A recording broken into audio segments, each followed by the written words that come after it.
Hello, hello. What's up? Short intro screen today because I was messing with things until the very last second. Hello, hello, hello. What's up? What's up? Is everyone excited? I'm psyched. I am very, very psyched. Hello, hello. What's up? John, Tai, Ink Charm, Valkyrie, Deadly, Brittany. Hello, everybody. What's up? I'm also realizing that the more I move around, the more I just need to accept that I cannot make a good custom chroma key. And I just need to accept the default. And now it doesn't. I think it looks a little bit worse, but it's a little bit more resilient to my movements. What's up? Let's see.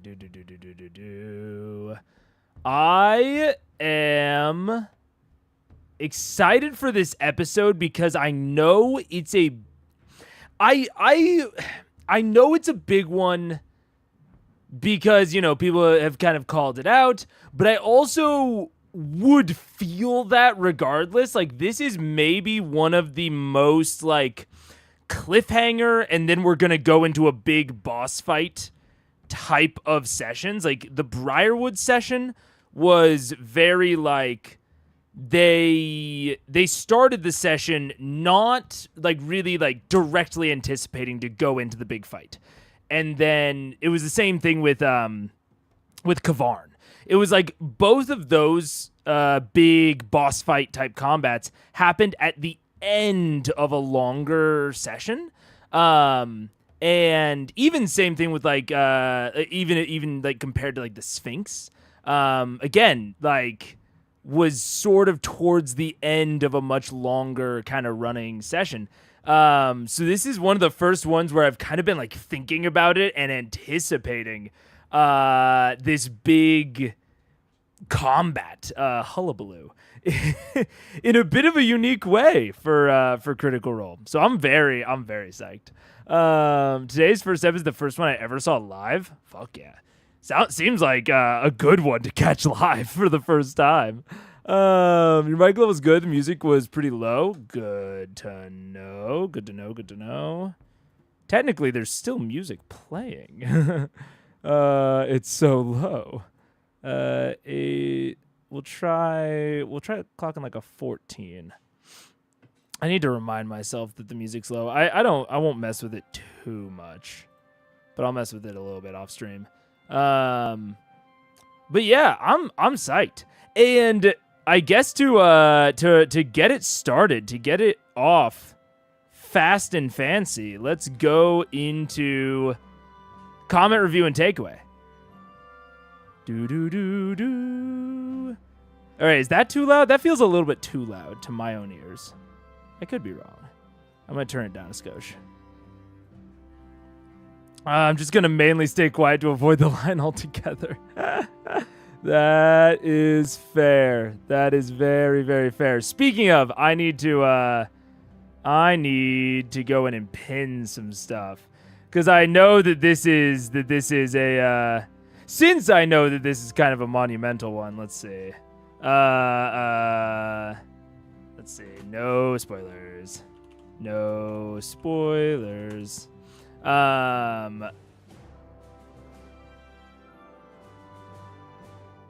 Since it's topical, would you allow calm emotions to break rage? That is something that I have not specifically had to address in any of my games. So I don't know. I would have to read the actual text of I would have to read the text of calm emotions, honestly. Let's see. Pin that message and pin that message. Perfect. Let's see. Let's see. You know, fuck it. D&D calm emotions. Express strong emotions in a group of people. Honestly, this is one of those where it's it is pretty DM fiat because it's sort of unclear exactly what rage is in any given barbarian, you know? Like, is rage more magical? Is it more naturalistic? Is it cultural? Like, so I think honestly, whether or not this is like kind of a weird cop out, but it's like whatever you would have to take it on like a case by case basis. I feel like with barbarians, because and it would really depend for me on the source of the barbarian's rage and like what they think of especially as the source of it. Let's see. Periscope is a throwback. Let's see. I want to see it. Liam and Travis did right before this episode. Let's check it out. Wait. Ba-da-da-doo, ba-doo. Okay. Okay. Oh, and we can get rid of that. Let's see. Let's turn off the music. Liam and Travis's secret plan to win the fight in episode 52. All right. Yeah. Right. Dun, dun, dun, dun. I feel like it should be sadder when it gets to be high critter. Okay, so here's what's happening. We just wrapped on tabletop and we're kind of overlapping with Critical Role a little bit. And I asked them all not to die. And Travis had this super great idea. We're calling in the big guns. We're calling in the deity level powers. This is how desperate everybody is in the party. They've called in me to We're calling in Overwatch. Yeah, we're calling for airstrike. So what we're gonna do, and I don't know why I'm whispering this, but you have to on these things. You have to whisper. Okay, so we're gonna go in, and I'm just gonna touch Matt's table. There's also a large Goliath in the center of the board. If you could just like rub his head with your fingers a little bit. Just a clean dough. Yeah, I mean, because the thing is that I told them not to die because if you guys die, I'm gonna get blamed for it.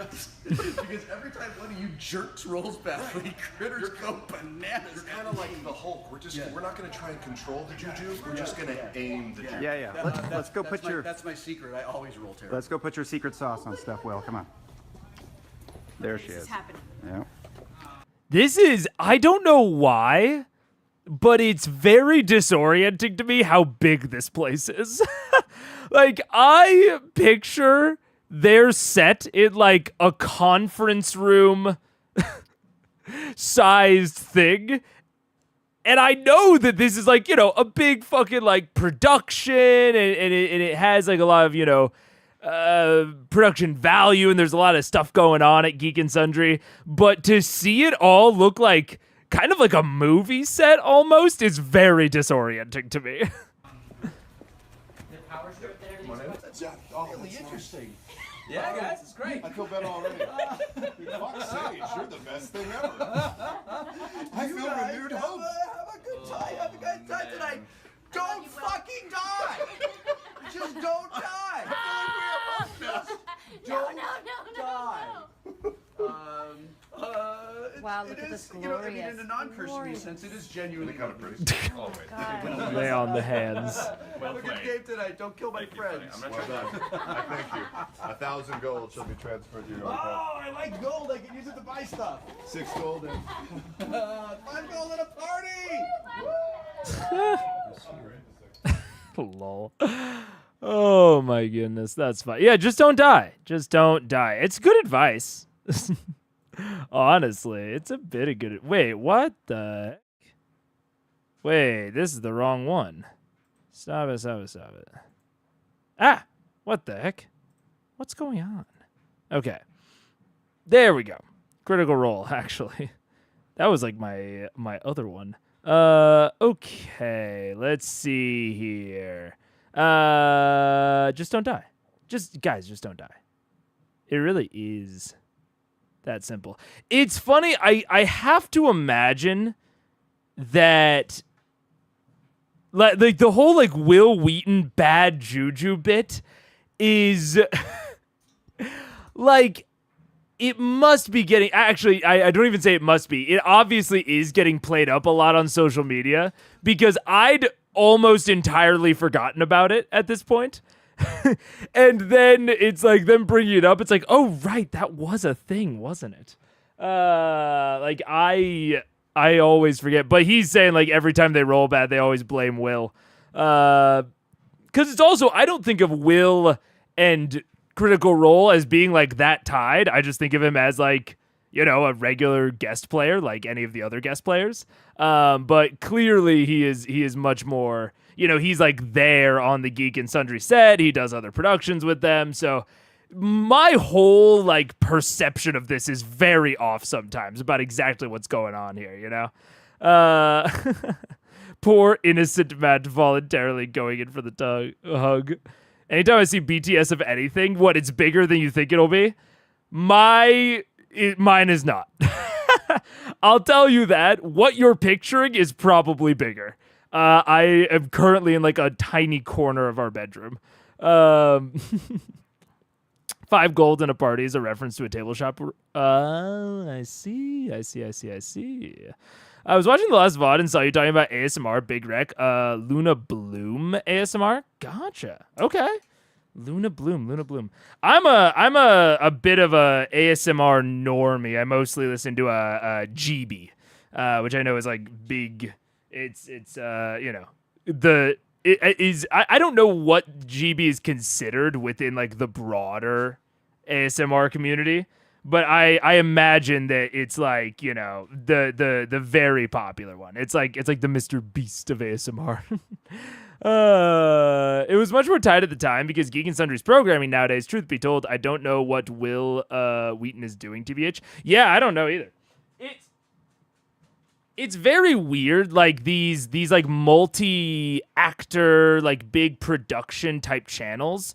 I don't want to say they're like a thing of.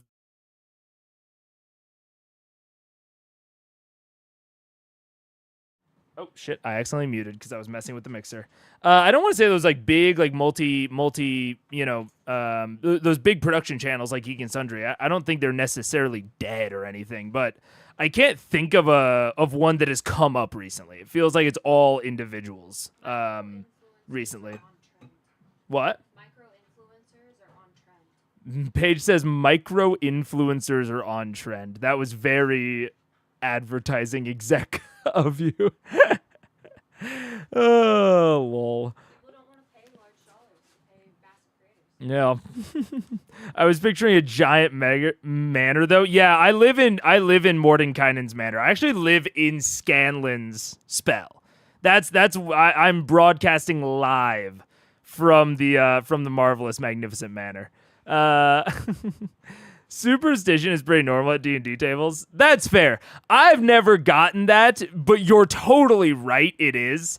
My tables have, I don't think, ever been superstitious, and I've played with a lot of people. Like, I haven't just been playing with like the same players my entire career. I've played with dozens of people, and I can't think of a single real example, at least off the top of the dome, of superstition at my tables. It's just not really a thing. I don't know why, but I know that it is. I know that it is a thing broadly. It's just, yeah, not at my tables. I don't know. Hosting Midst on their channel? No, really. Interesting. Very interesting for Critical Role. I could see it. I guess the biggest one that I can think of is Dropout. Probably.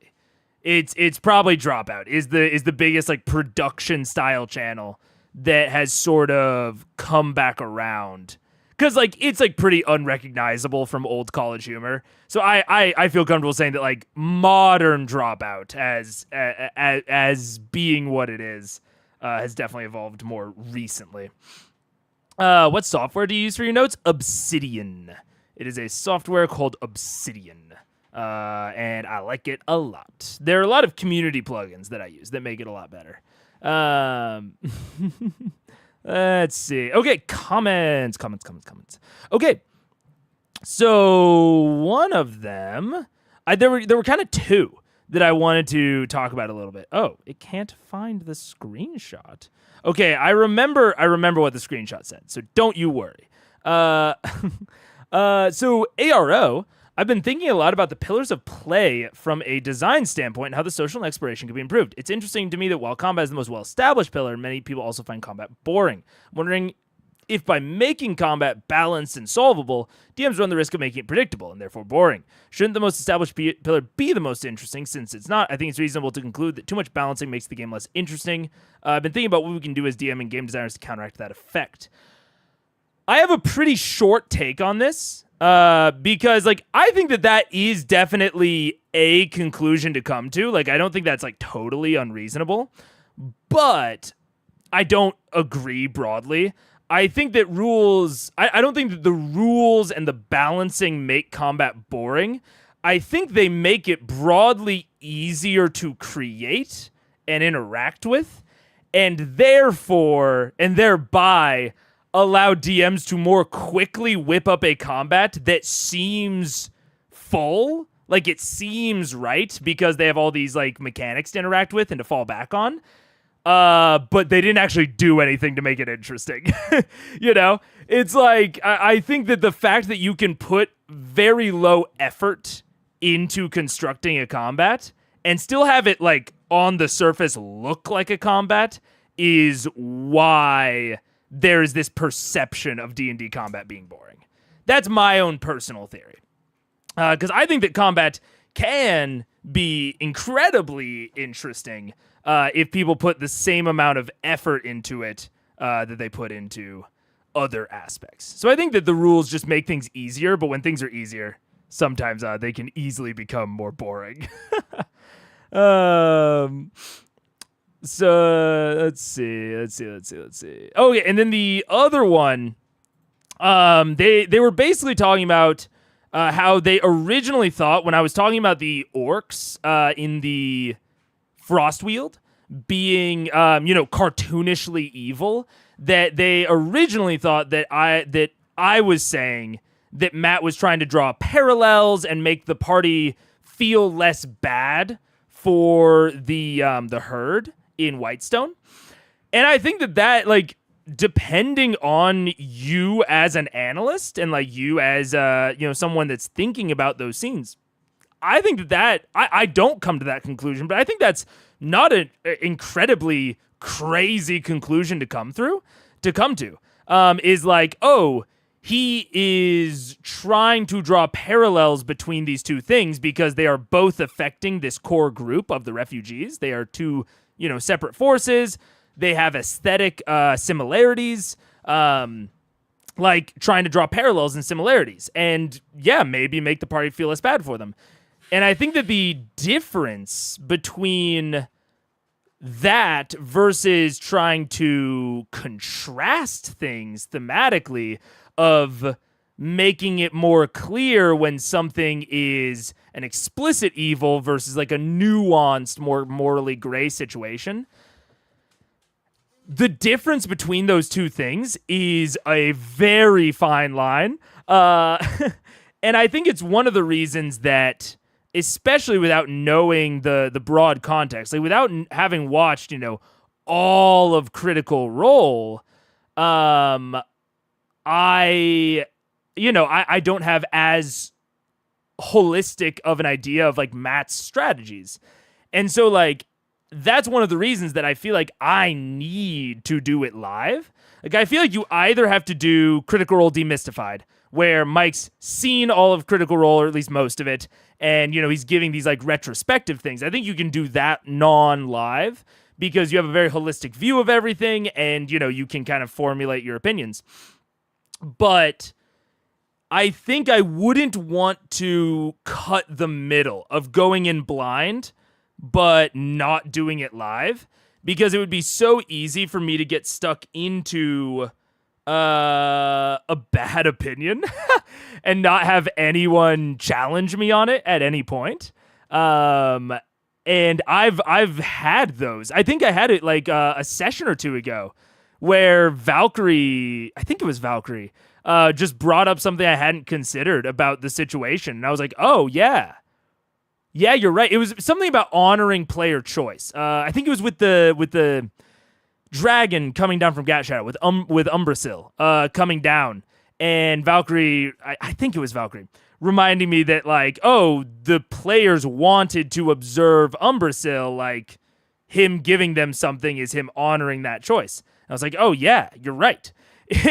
in a retrospective, like Mike's doing, where I might have had more, I think he would have come to the conclusion that Valkyrie came to. But because I'm watching it first time, sometimes I make these snap kind of analysis sort of gut checks, and I sometimes need a little bit of pullback. I usually use multiple sets, so I imagine getting 3 to 4 sets per character, which would just be void for money at that point. Dude, physical sets just cost so much. It's so tough. I would really love to run things with like really fun physical sets like Dwarven Forge. And there are definitely ways that you can make sets on the cheap. Shout out Ryan Immel, DM. He does a lot of DIY crafting stuff, but it's still is like money and storage. And that's also the thing is like I live in a small place. I generally look for pretty small places to like save on budget, like places to live. And so because of that, I rarely have space for like a bunch of stuff I'm not using all the time. And much easier for us to interact in general. Can't have a conversation in the comments section. I agree. I very, very much agree. It's very tough. Even like, I love diving into the comments, but I have to restrict myself on how much I do it because I spend too much time on it for the amount of like interaction we're delivering back and forth in the comments. So it's tough. What do you think about possibly ditching Kevdak's superiority dice and giving him attacks that do the maneuver things? NPCs don't have to follow the same rules as players. I agree. And actually, G. Hercub, I remember you put a comment about how you would kind of change Kevdak's stat block, and I broadly agreed with it. I think that, yeah, that is a core of like, not only do NPCs / monsters, adversaries, whatever you want to call them, not only do adversaries not have to follow the same rules as players, they explicitly shouldn't. Like, they have their own set of rules that govern how they participate in combat. So I wholly agree, and I think you mentioned, taking from other monster stat blocks in your comment. Wholly agree with that. I think that's the easiest way to make a monster that you can at least start off in the ballpark of this isn't going to be misdesigned. Or maybe it is, but you're at least probably, again, within the ballpark. And then, ditching player resources is the big thing with like superiority dice and maneuvers. But that does kind of get me into my takeaway of I have a lot, so I'm going to try to summarize it because we only have 6 minutes. I really like the way that Matt handled the 1v1. Really, really like it. Because Kevdak is obviously designed to either be like 1v1'd later or like just not be 1v1'd in general. And I think there was a point that I wrote down here about the thematics of like, what do you do when your party really wants to 1v1 something that shouldn't be 1v1'd? Or the more broad thing of, what if your party is really convinced that they want to do a combat that they can't handle? How do you handle that as a DM? And there was one part of the speech that I kind of squinted at. I was like, the whole like only herd members get this, so here's temporary membership to the herd. I was like, why did Matt say that? Why did he include that? That feels like random to me at the time. But the more I thought about it, it solidifies the themes of Grog as an outsider.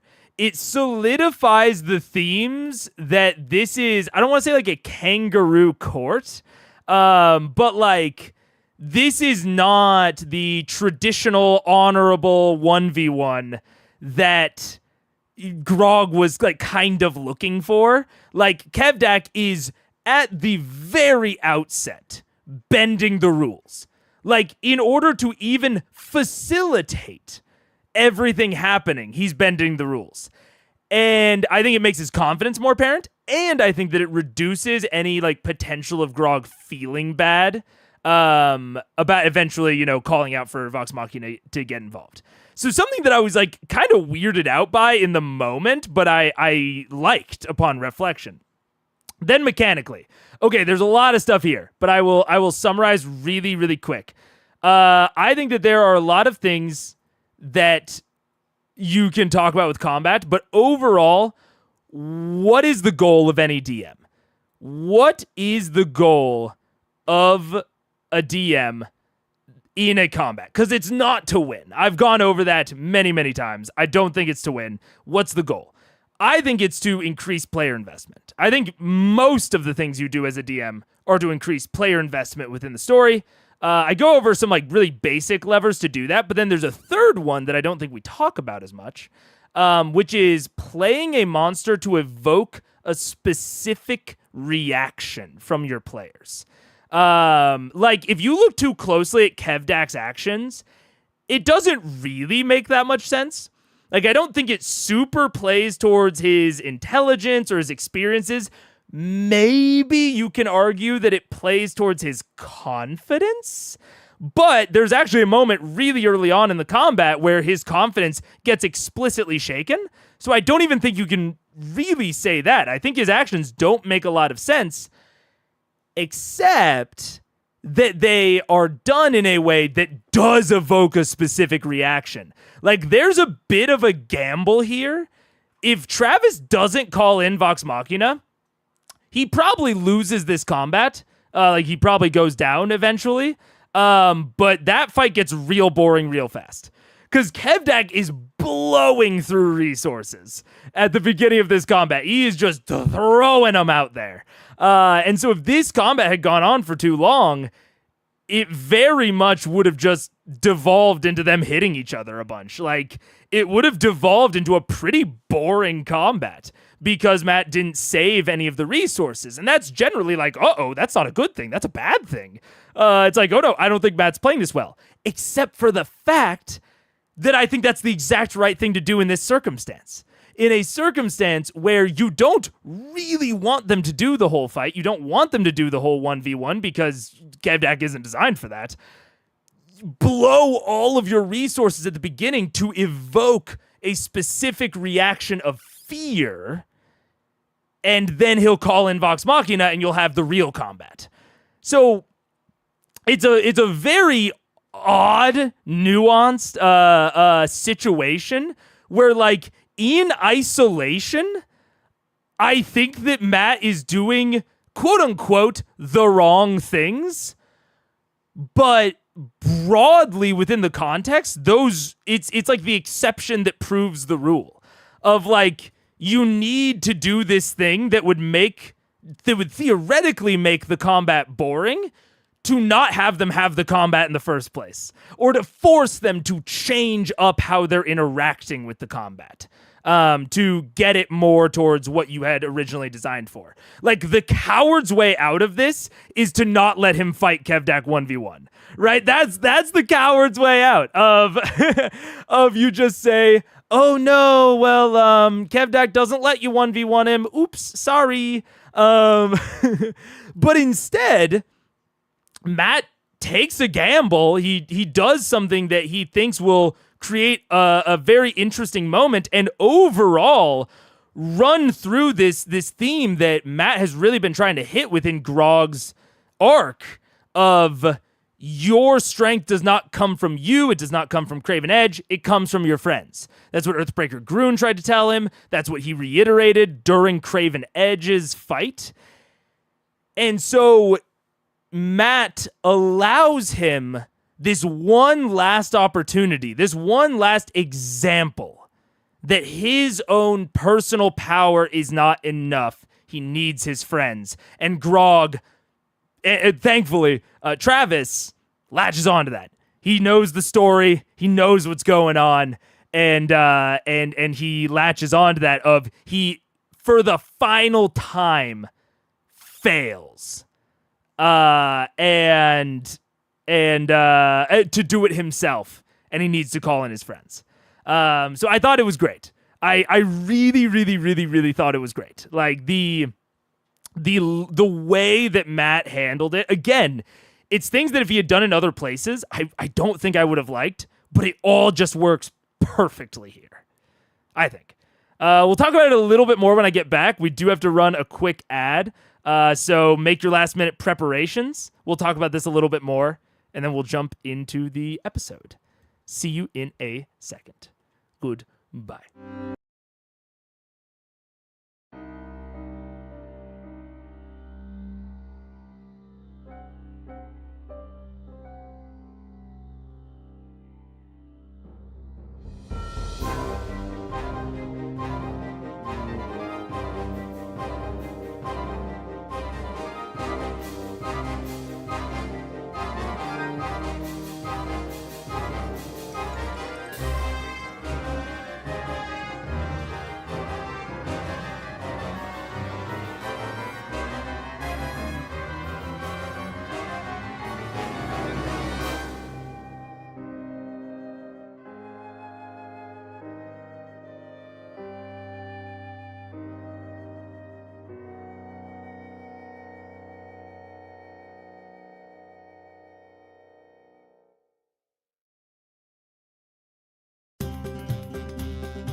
Hello, hello, hello. What's up? What's up? Yeah. Okay, so let's talk about it. Are you a Star Wars fan? No. More of a Star Trek guy. Generally. Not really. I mean, like, Star Wars is fine. I like Star Wars, but not hugely. Would an evil D&D campaign maybe interest you to join? No, definitely not. I mean, I don't have enough time to play in my own personal life, and I have little interest in actual play stuff. So no. If that had happened, I think Matt and Travis would have pulled it off, like the fights between Grog and Kern, which were great IMO. I think the Grog and Kern fights were okay. I thought they were fine. I will say, I think that the difference would have been that in the Grog and Kern fights, Kern did not blow a bunch of his resources at the very beginning. So there would have been like a contrast between like, uh-oh, he's so scary, but I'm going to hang in there. I think that I can win. And then the longer you go, the more, like, the less that's happening, you know? I think that would have made it a slightly less boring. But I do think, like, they probably could have, you know, made something happen. But I don't think it would have been as interesting as what I think is probably coming. It's... Wade runs Kevdak as the 1v1 even needed to humor, and then he blows through his resources. I love the mechanical explanation, but furthermore, yeah, I think that there is a level of hubris there. I definitely think that it does solidify that somewhat, but yeah, I don't know. It's a weird one where, like, I think that is why Kevdak did it in the first place, but the way that the combat started, I don't know if that makes further sense to play that into the rest of the combat. But like I said, I like the way that it was played regardless, because it was like a fear bluff sort of deal. Exactly. Yeah, me and John are on the exact same wavelength. Yeah, fear bluff.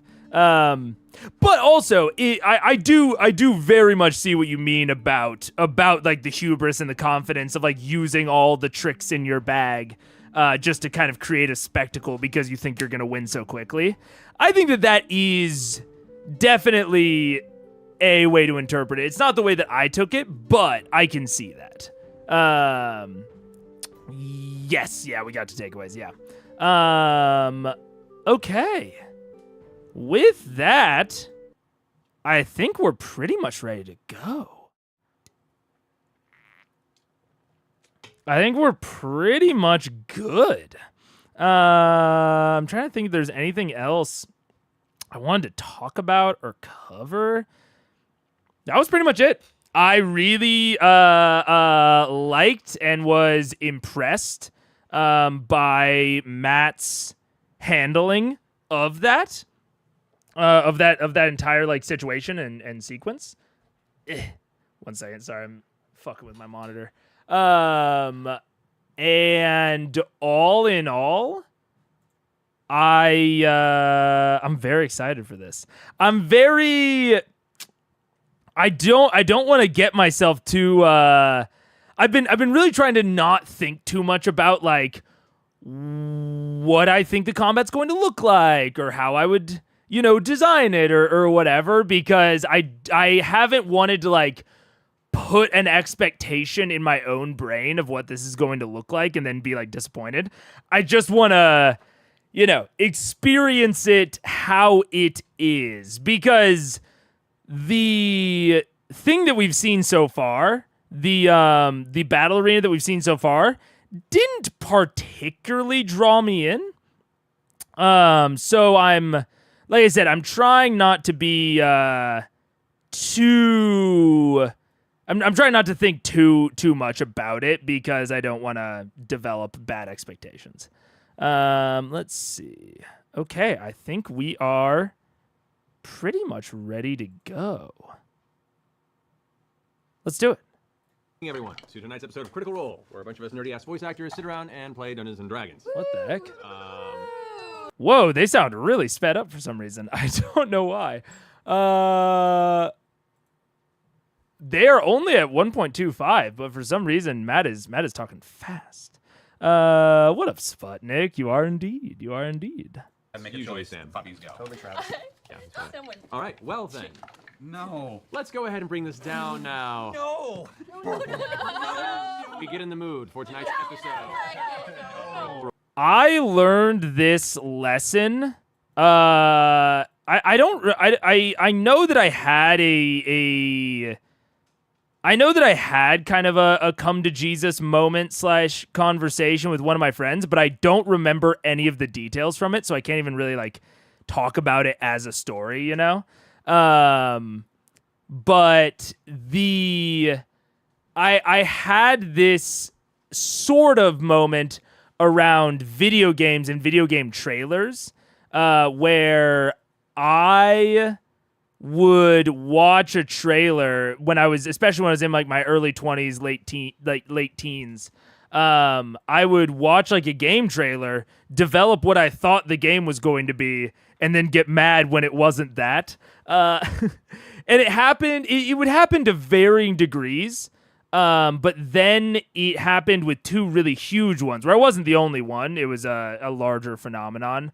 But it happened with No Man's Sky and then Cyberpunk 2077, almost back to back, where I thought they were going to be something very different than what they were, and I was super disappointed.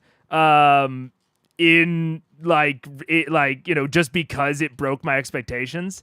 So now, if there's a game, like, I would have always bought Cyberpunk. Like, there was really never a question in my mind of if I was going to get Cyberpunk. So I just shouldn't have watched any trailers.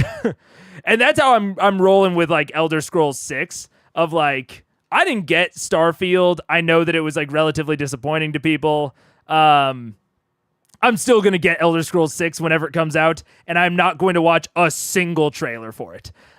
Because if I do, I very much run the risk of being that sort of fan, of being highly negative, or being unduly and unfairly negative towards something just because it didn't meet the thing that I thought it was going to be. CR is a tad low. I can fix that.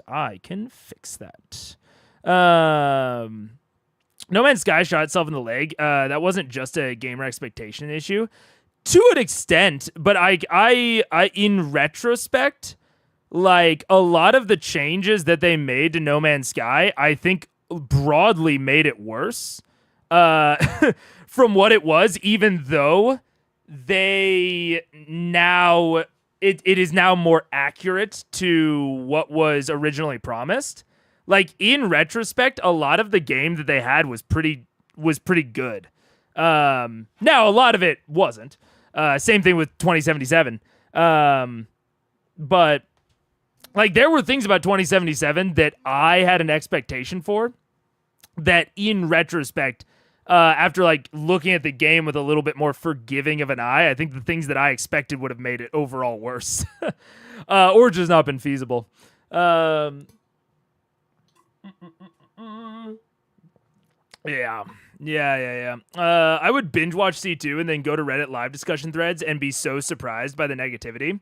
I think it's good to go in after the fact. Like, I think that forming your opinion and then, like, going in and finding other people's opinions and then thinking about it critically, like, maybe they are rightly being negative, but also, like, thinking through, like, oh no, they're just being stupid. I think it's, like, a good process of, like, critiquing media. Is that process, not being negative. Being negative isn't a good process for critiquing media, but that process of, like, going through those steps is good. Yeah.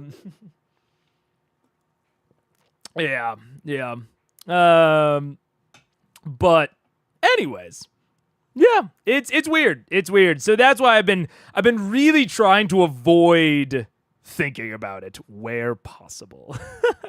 Roll. Let's see. Critical role.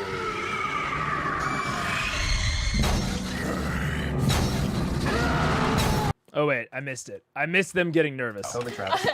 I missed them getting All right, nervous. well then. No. Let's go ahead and bring this down now. No. We we get in the mood for tonight's episode. Roll. Lol. Oh boy. I'm excited. I'm very excited. They're all very clearly so nervous, and I think that is I think that's a good thing.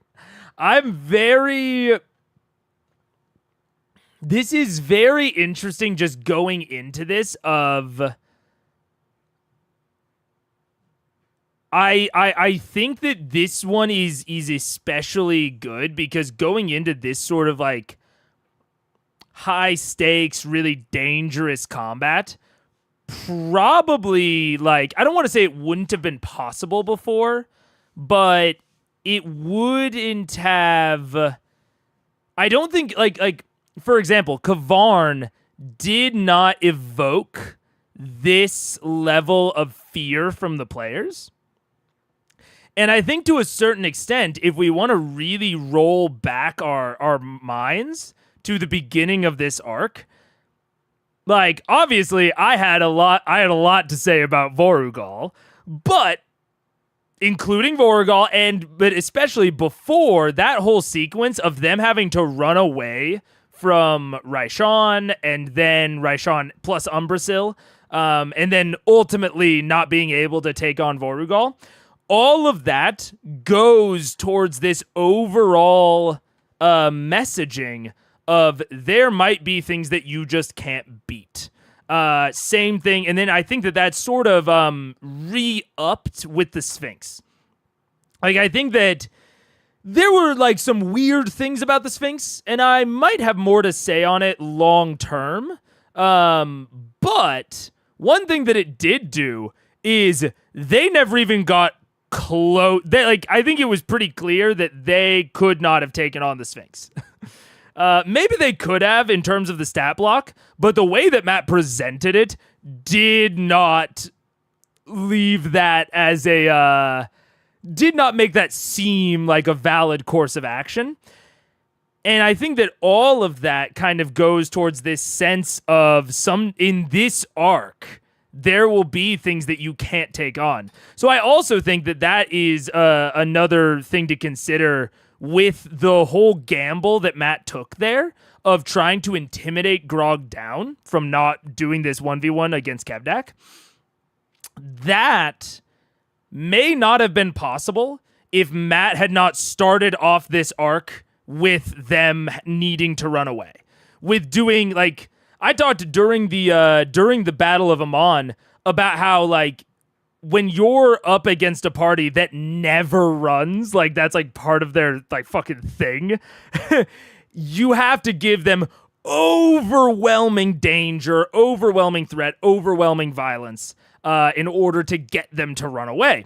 And then once they have run, it becomes easier to make them do it in the future. Or to overall maybe have that be a more viable option in their heads in the future.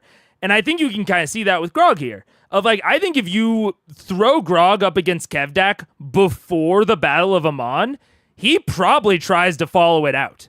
He probably tries to do the whole thing. If this is total speculation. But I think there's a really solid chance that Travis just thinks, no, I can handle it. It's a 1v1. So I think that this is kind of hitting back to something that has been sort of a theme of Critical Eyes for the past like 3 or 4 episodes, is this escalation, these foreshadowings, training your players on what to do or what possibilities are there. I think that Matt put in their heads that they might not be able to win every combat he puts in front of them. And then they get into this Kevdak fight, and Grog realizes, oh shit, I might not be able to win this. Which I don't know if he would have if we hadn't had the Battle of Amon, or even the Vorugal fight. Will you discuss the info the Sphinx gave in episode 49? Yes! I was originally going to do a different stream tomorrow, but I think I'm actually going to do a theory stream just because we're getting a little bit removed from some of the episodes that I still need to categorize. So I need to do a theory stream sooner rather than later. So it might be tomorrow, or I might push it out until Tuesday. Generally, I'd like to do them on Tuesdays. But I might do it tomorrow just so that it can happen before Monday. Or it might be a weird bonus weekend stream. I kind of doubt that because I have stuff this weekend, but we'll see. Let's see. I think if they were all trying to kill the Sphinx, they could have, but presenting the combat as a literal puzzle was very well broadcast. Yeah. And it presented this situation where something was trying to kill them, but the solution that was implied was not killing the thing back, which, like, regardless of any of the other effects that it had, it solidifies that the solution to every combat is not always killing the adversary. Like, I think that that's like a really big core concept that you need to establish in D&D, especially in D&D, because in D&D, the only way to...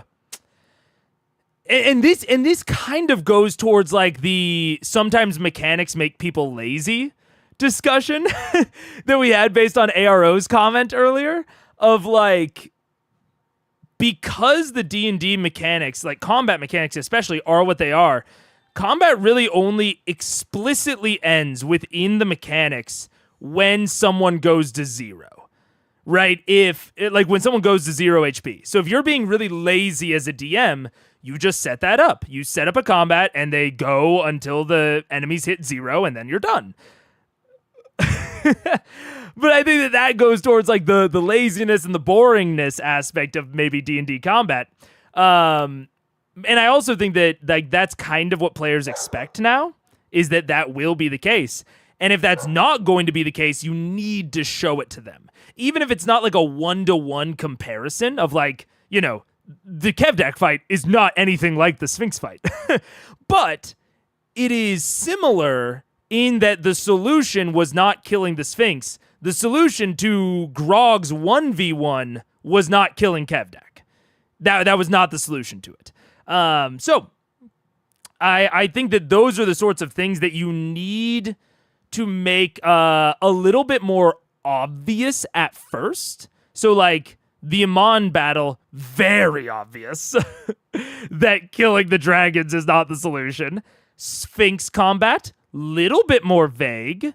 Like not overly vague, but like a little bit more like, oh, like, you know, killing the Sphinx might solve this, but it's probably not the solution, but we're still in combat. We're not going to kill it. Third thing, Kevdak, everything about this is telling you, like, all of the surface level aesthetics of this is kill combat or kill Kevdak, reduce him to 0 HP. But there are underlying themes and messaging now that say don't do that. And because you've shown your players it twice before, they can pick up on those things in a way that they might not have been able to otherwise. I think it goes to show how well Matt has set up this arc so far and how Vox players are still learning how to explore play their characters as a group. Yeah, I agree. I think that there are certain things I haven't liked about the arc, but it is ultimately an expectations thing for me of, I think that there are certain ways, just based on like all, it's something that I've brought up a lot, but it's like the timing stuff. But I ultimately think that like those are my expectations based on media tropes and like storytelling, like general structures of like how you tell these sorts of stories and like what sort of story is this. And I don't want to say I wasn't factoring in, but like I did not quite have a good grasp on what Matt was or wasn't interested in yet. And one of the things that this arc is really doing is showing me what he is interested in. So even if he's taking a general story type or genre, he's still not including the aspects of that genre that don't interest him, which is fair. Like I had that whole thing about like, you know, DMs don't need to be like good or interested in everything. Now, I think that it makes certain story types and story genres weaker, but broadly, I think that he has done a good job of, like, especially with the things that he's interested in, of implementing them within this arc. So yeah, anyways.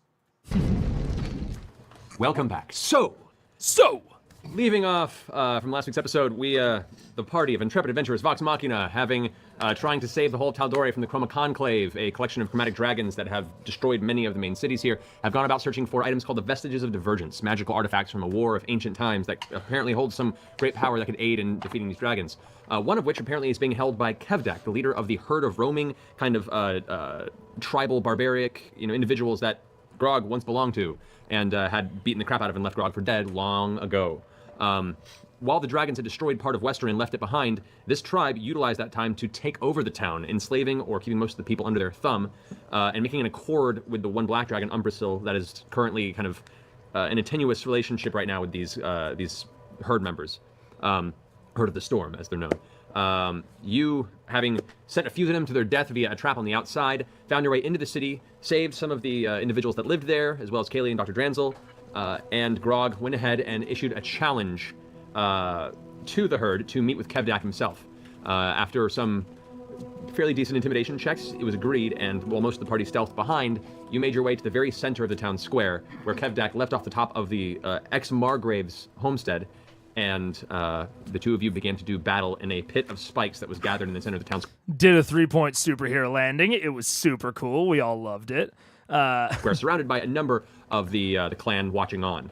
During this fight, it went back and forth a bit before Grog felt that this was a losing battle should it continue in this way, and decided to, at least to me, call out to his friends for aid with the classic Shakespearean battle cry of Vox Machina, fuck shit up! That's from Coriolanus. Oh, sorry, Coriolanus, thank you. Heavy on the ass. And with that is where we're picking up. So, Before we go, yes. I have to inspire everyone with this. Get the fuck out of here. When did you do What are you? What the fuck are you? Oh my god! I want a D10. Ashley's like somewhere. I can't even see her. She's on the way. Please tell me that was a gift from somebody. No, I made this myself. Because I wanted you all to know how passionate I was about tonight. Sam, I love you so much. could you kiss your right gun? Is Ashley there? Your other gun. Kiss that bicep, man. Kiss it. Oh god! Oh god! Tastes like strawberry. And sweat. Yeah, imagine that. Inspiration granted, then immediately taken Do your away. pants also have photoshopped lightning coming out of the crotch? No, my pants are just jeans. Wait, how far down does it go? All the way, baby. Yeah, all the way. It's the first step of the process. Oh my The god. Would you pants like come to soon. get at home with like a... Oh no, this is a legendary moment. This is... Sam really does run bits like no one else. He... With him putting like all of the stickers on the bottom of the mug, him doing the like whisper merch plugs. He's a bit runner at his core. Was this the first shirt? I've never seen a shirt like this. So I am assuming that it's the first in a long line of shirts. He really does know how to run a bit. Yeah, I penciled Yeah, it. no. She needs to Ion nip it. the ion transfer. I can't even. That's a thing. That's a thing. Oh my god. Alrighty, so with that, we are going into the realm of battle. Let's go and kick on the proper music for this. So, Do you know Sam's background? My understanding is he was a director. He was he was Broadway and then a director, I believe. Any hype we had for this event 2024 for Mega wasn't close to how hyped the players and fans were in 2016. I can imagine. I can very much imagine. Like, there's a certain hype to, like, seeing, someone else watch, like, a really cool and fun thing, but when you're in the middle of experiencing that cliffhanger, it's a different level. But Broadway improv VA director. Got it. Broadway as a kid, then voice actor director. He did Les Mis. Yeah. He was Gavroche, which I can see. He's got the young face. Which I don't know if I necessarily have a young face. I think I more have a Taliesin immortal being type of face, where I give a wide range of ages, whereas I think Sam has more of a young face. Yeah. With Vox Machina currently on the rooftops here and hiding within the bottom of this building, we have the 4 archers that have appeared on the rooftop of the Margrave's house. We have... And that is probably coming for me, Mustang. There will be a certain age that I hit where all of a sudden my immortality is destroyed. Meg will look the same as he is in 97. I mean, one of the things is like, I'm already getting gray hairs. Like my hair will probably be like salt and pepper by the time I'm 30, 35, which will just, I think, increase the timeless aspect of it, or like the ambiguousness. Like, I very frequently find gray hairs. But my hairline is not thinning at all. I've got very thick hair. Both of my I think it's your mom's grandpa or your mom's dad kind of determines that whole sort of thing. All my grandparents, full heads of hair. So that's going to be extra weird, is in my 30s, I am going to go gray, but I will still have a lot of hair. So I think it'll just increase the ambiguousness all the more. Most of the individuals that are surrounding this, along with the few innocents, which just for the sake of appearance here, I will go ahead and attempt to mark with a few markers so you know who you're looking for innocence-wise. Oh boy. We're the innocents, Matt. We're the innocents. Yeah. No, you're not. Not anymore. All right, so. Okay, number 1, off rip, adding a collateral damage aspect to the fight is cool and based, and I like it. I think that generally, if you want it to be light, you can have it be property damage. The heroes probably won't give a shit about that, depending on where they are. But making it innocent civilians is a good complication to any given fight. No, I wouldn't say any given fight. It doesn't work in every fight, but in the fights that it does work, I think it really works. So I like that off rip. Yeah, exactly. Absolutely, exactly, G-Herk. Absolutely, positively. Adding in civilian or just general collateral damage, yeah, it makes this a little bit more complicated. Mega dyes a silver strand into his hair. I've thought about dyeing my hair. It seems like a lot of work, though. What's up, Pharaoh? How you doing? So the red markers are going to act as markers for the innocent. Just so you're aware. You have been trolling us the entire. Okay, the map has expanded. I mean, I think it was always about this size, but it has grown more complicated. Okay, wait, we're gonna do the strat from last step. Wait. I gotta keep it paused because I gotta just grab a little screenshot here. And you know what? I'm glad I have to grab screenshots. A good map should not be wholly understandable from a single shot. And I believe that. So I should need to see it from multiple angles to understand it. He did get another week of prep. Very true. It is a good cinematic shot, though. How many children do you think will die this time? It's a good question, Dr. Hoovy. It's a good question.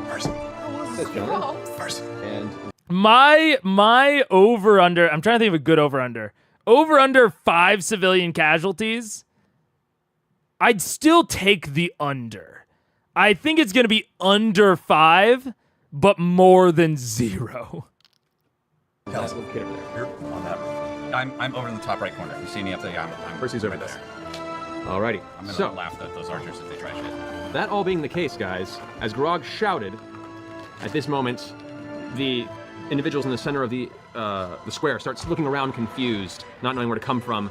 At this moment, a few of them manage to catch up a glance at the individuals that are on the rooftops. I need everyone to roll initiative, along with you, Grog, because combat has begun again at this point at the top. Ah! You can yell it. Wait, all of us? All of us. Come on, Here we go. This has started. That's true. The lack of background does make it a little harder to see.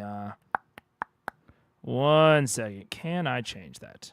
What if I do like 100? Oh, nope, not that. What if I do like that, and then that, and then that, and then a little bit of bing, bang, boom? How do we feel about that? Nope, it didn't do it. Interesting. I do see what you're talking about. Okay. Wait. No, can't do that. Okay. I will. I got it. I will fix it. Starting. Oh, okay, all right. Which one? Yeah. Good job, Ed. Good job, baby. I mean, That's good not amazing.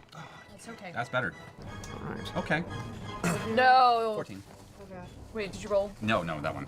14. But like, I'm still. You're still ahead of me. No. I'm better with the shit. Oh. You rolled a nat 20? But You can hold. what's he laughing? Because he's fucking evil. Because he's fucking evil. Is that what you said? Who said that? You can move and then move. Take your bonus action All in right. the direction. So, Okay. for the sake of this one, we have 25 to 20. 27. 27. Damn. Damn, girl. All right. 24. 24. 21. 21. Okay, so we have. Let's see. Pretty good. It's pretty good. What are we doing? Oh my god. People want to go first? Yep. No, it's see. All right, 20 to 15. Wait, oh, you were 20. Okay, so 18. 18. Alrighty. Did you roll well? Yeah. I rolled amazingly. yeah, do whatever you want. All right, 15 to 10. 14. 14. 13. 12. Yeah. Pike getting in the. Well, okay. I did make it. I think this will make it more readable, but it now is completely not even remotely transparent, which is a little bit awkward. Let me pause for one moment. Okay, I have another idea. Don't worry. Guys, stop worrying. I know. Okay. So none of that, but I got it. Double digits. Oh, you know. Moving on up. You know. I'd rather have my low roll here. Oh god, oh god, oh god, oh god. It's like a roller coaster. We're just I'm gonna throw up. no. Embrace the madness. Call it, my man. A lot here to keep track of, guys. So, Embrace the Come on, madness. all right. So, If you're nervous, just picture Kevdak naked. He is naked. That's not helping. Basically naked. I've seen yeah, it. he It's is very good. intimidating. all right. So, the surprise round affects all the archers. It affects everyone, except for these 4 individuals, or these 2 individuals with the clubs, and these 2 women here with the big swords, and Kevdak. So, top of the round, It's me. Max. Does the second story of the house that I'm in have windows? Can I The second story does. can I run up the stairs then so I can little get a better remodeling. look at the playing field? Yeah, actually, this one was supposed to go this way for the entrance point there. Okay. All right. So you are currently now looking out the side of the window. Okay. I'm going to I'm already hiding. Right. No Right. one's seen you at this Okay, point. then I'm gonna Hunter's Mark Kevdak, Okay. and I'm gonna hold my turn. Putting a green on him for the Hunter's Mark. hunter's mark. I'm gonna hold my turn until it seems like he's better incapacitated or until like something happens. I'm gonna hold my Hold your action until until he is until Scanlan goes. Okay. Okay. I was going to say, because, look, holding your action is very cool and like absolutely should be like largely encouraged. Like I think it is a very easy way to not necessarily create, but definitely encourage more interesting fights. Is things like holding your action, but you also can't get too wacky and wild with it. Of I'm going to hold my action until something happens. That's I don't think that's the that's. I'm glad that Matt pushed her a little bit on that. Okay. Also, hopefully that background looks a little bit better, a little bit more readable. I might even jack up that alpha channel a little bit more. Yeah. Hopefully this is a little bit better. Yeah. I'm ready. I'm here to help. Yeah. So that finishes your turn. Vax, you're up. Am I at a window as well downstairs? You are by a door. Am I like half on the street? Like in the door? You're in the house. You're inside the house right now. The door is technically partially ajar because you guys did slip in. All right, I'm going In the to fight? click my boots, Okay. crack the door a few inches, and I'm going to hold my turn until one of our magic users pulls a trick or Kevdak takes a swing at Grog. Okay. That'll end your current actions. The archers are surprised. They do not go. It is Kevdak's turn. Kevdak sees you shouting out to the... Here, he rolled a natural 20 on his initiative. No, he didn't. That's why you shook your fucking head. Yeah. I was like, man, all right, let's start this right. Oh God, that's Wheaton. Fucking Wheaton. Fucking Wheaton. The head we can come in. touch on Wasted no myself. time. Yeah. All right, so he's going to go ahead and seeing you shout like this, he looks about for a second. He's going to continue his rage. He is... Okay, he glances about...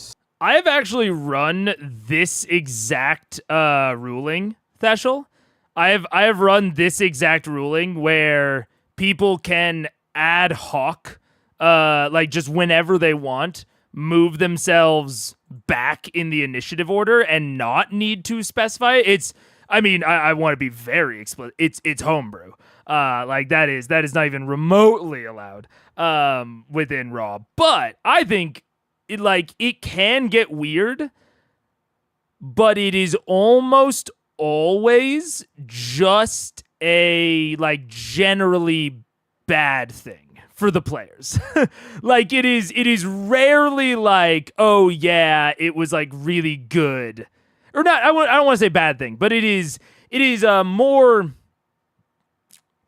generically, it is decreasing their strength in the combat because they are getting less overall turns, which is important in D&D. But they can use it strategically to do interesting things.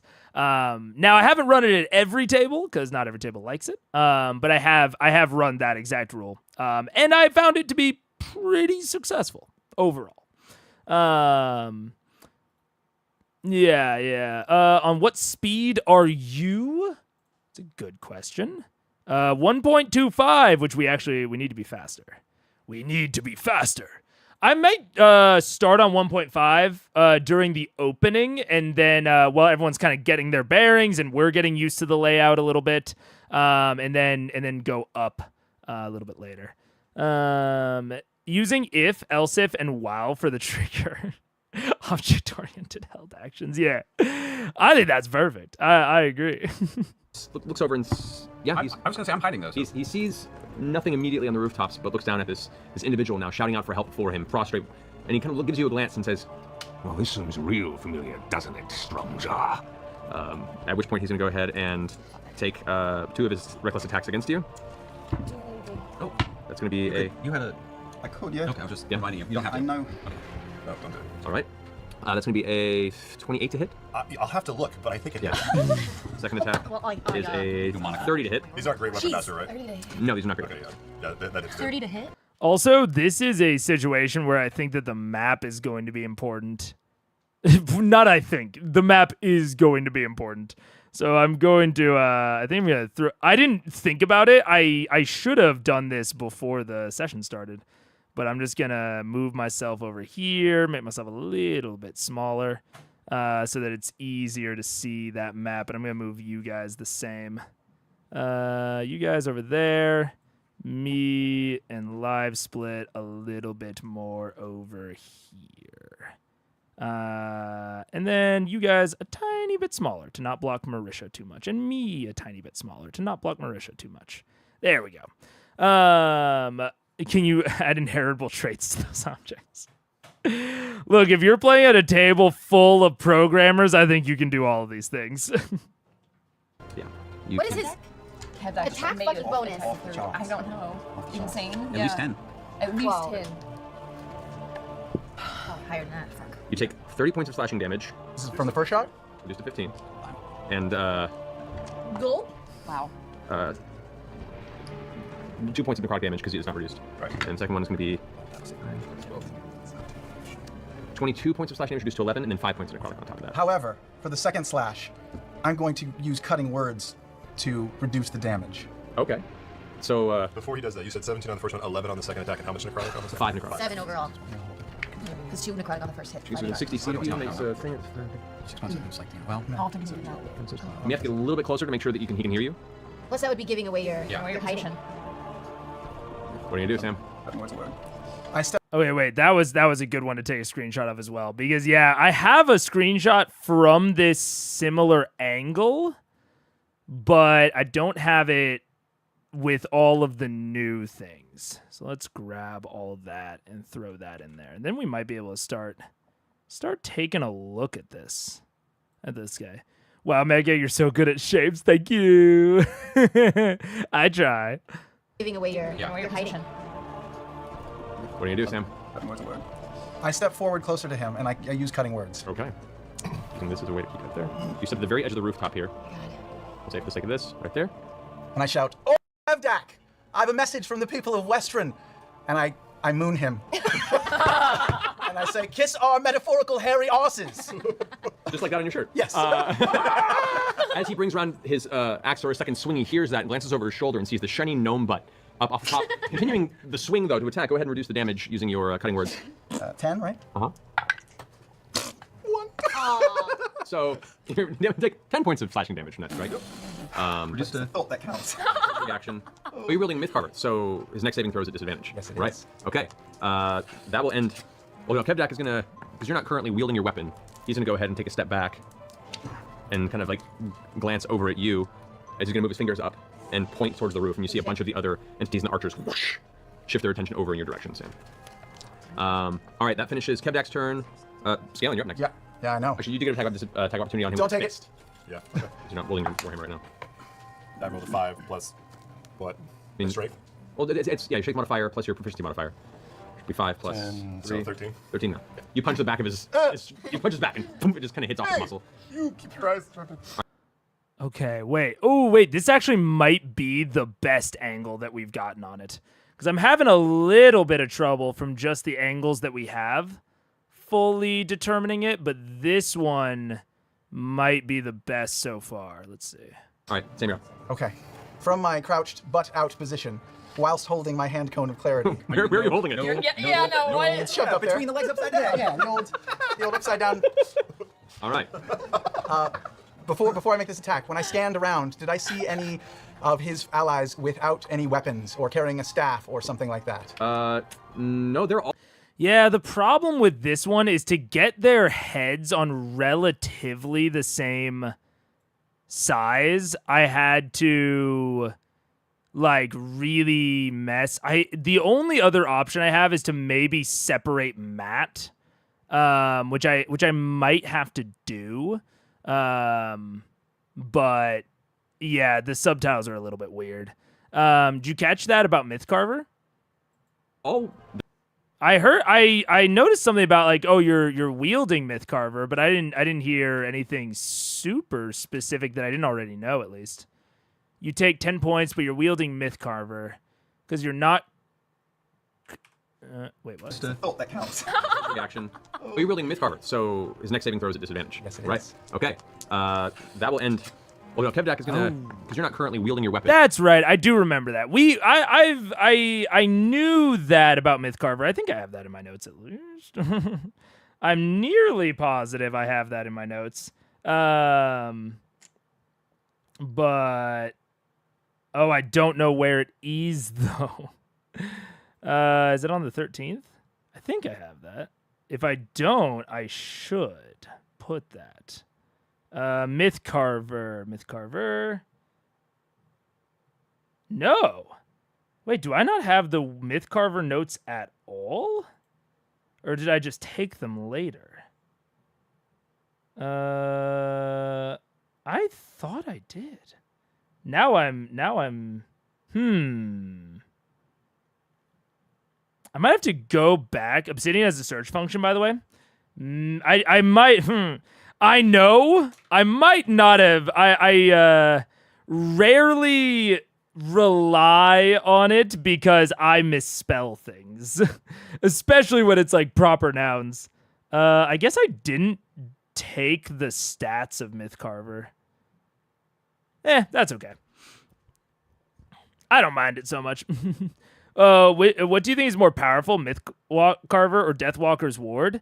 In this specific context of them battling all these dragons, probably the Deathwalker's Ward, because it is so broadly, flexibly applicable. Like normally things that give resistances aren't that good because you like the DM can always hit you with something that just, isn't resistant to the thing. But because Deathwalker can change it and change it specifically to match the bosses of this arc, I think that's pretty good. But outside of this arc, I think that the Myth Carver will probably be more broadly powerful and applicable. He's gonna go ahead and take a step back and kind of like glance over at you as he's gonna move his fingers up and point towards the roof, and you see a bunch of the other entities and the archers whoosh, shift their attention over in your direction, Sam. All right, that finishes Kevdak's turn. Scanlan, you're up next. Yeah, I know. Actually, you do get attack opportunity on him. Don't take it. Yeah. Okay. You're not rolling for him right now. I rolled a 5 plus what? Strength? Well, it's your strength modifier plus your proficiency modifier. Should be 5 plus 10, 3. so 13. 13 now. You punch the back of his you punch his back and boom, it just kind of hits off the muscle. You keep your eyes open. All right, Sam, you're up. Okay. From my crouched butt out position, whilst holding my hand cone of clarity. Where are you holding it? It's shoved up there. Between the legs upside down. Yeah, the old upside down. All right. Before I make this attack, when I scanned around, did I see any of his allies without any weapons or carrying a staff or something like that? No, they're all the kind of, the type of people that would be at all times wielding something at their side. There are 2 individuals that you do notice. There is this one here, and there is Greenbeard right there, and they both appear to have some sort of a quarterstaff type walking implement. Everything else seems bladed or giant clubs or some sort of big melee. But they're surprised anyway. They are, yes. Okay. Well then, I will cast Hold Person at level 3 on Kevdak. On Kevdak? Yes. You're gonna cast what? Hold Person. Okay. Oh boy. At level 3, so I get to target one other individual. You would, yeah. And I would target the beardy guy with the staff. Okay. All right, hold person. Go a minute. See, wisdom saving throw. Pass the duration. Okay. Wisdom saving throw with disadvantage. With disadvantage, yes, that is true. Kevdak. All right. Because of Okay, no, that was good. That was good. That's it. Oh, he rolled a 19 and an 8. Taking the 8, that brings it to a 10. So that's a failure on him. Oh yeah! That's good. This whole person, can you? He's paralyzed. Does it unparalyze him if we hit him? No, he takes. He's just paralyzed. Yeah. You can have at him. And can I still move and do other things?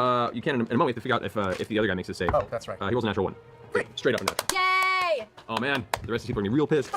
This is where my held turn comes in. Me too, but I was in front of you. Yeah, go for it. If you hit him, does he become not paralyzed? No. I mean, Hold Person is just one of the best. It is why the hold spells in general are just like, they are generally the reason that it is very difficult to have single adversary combat.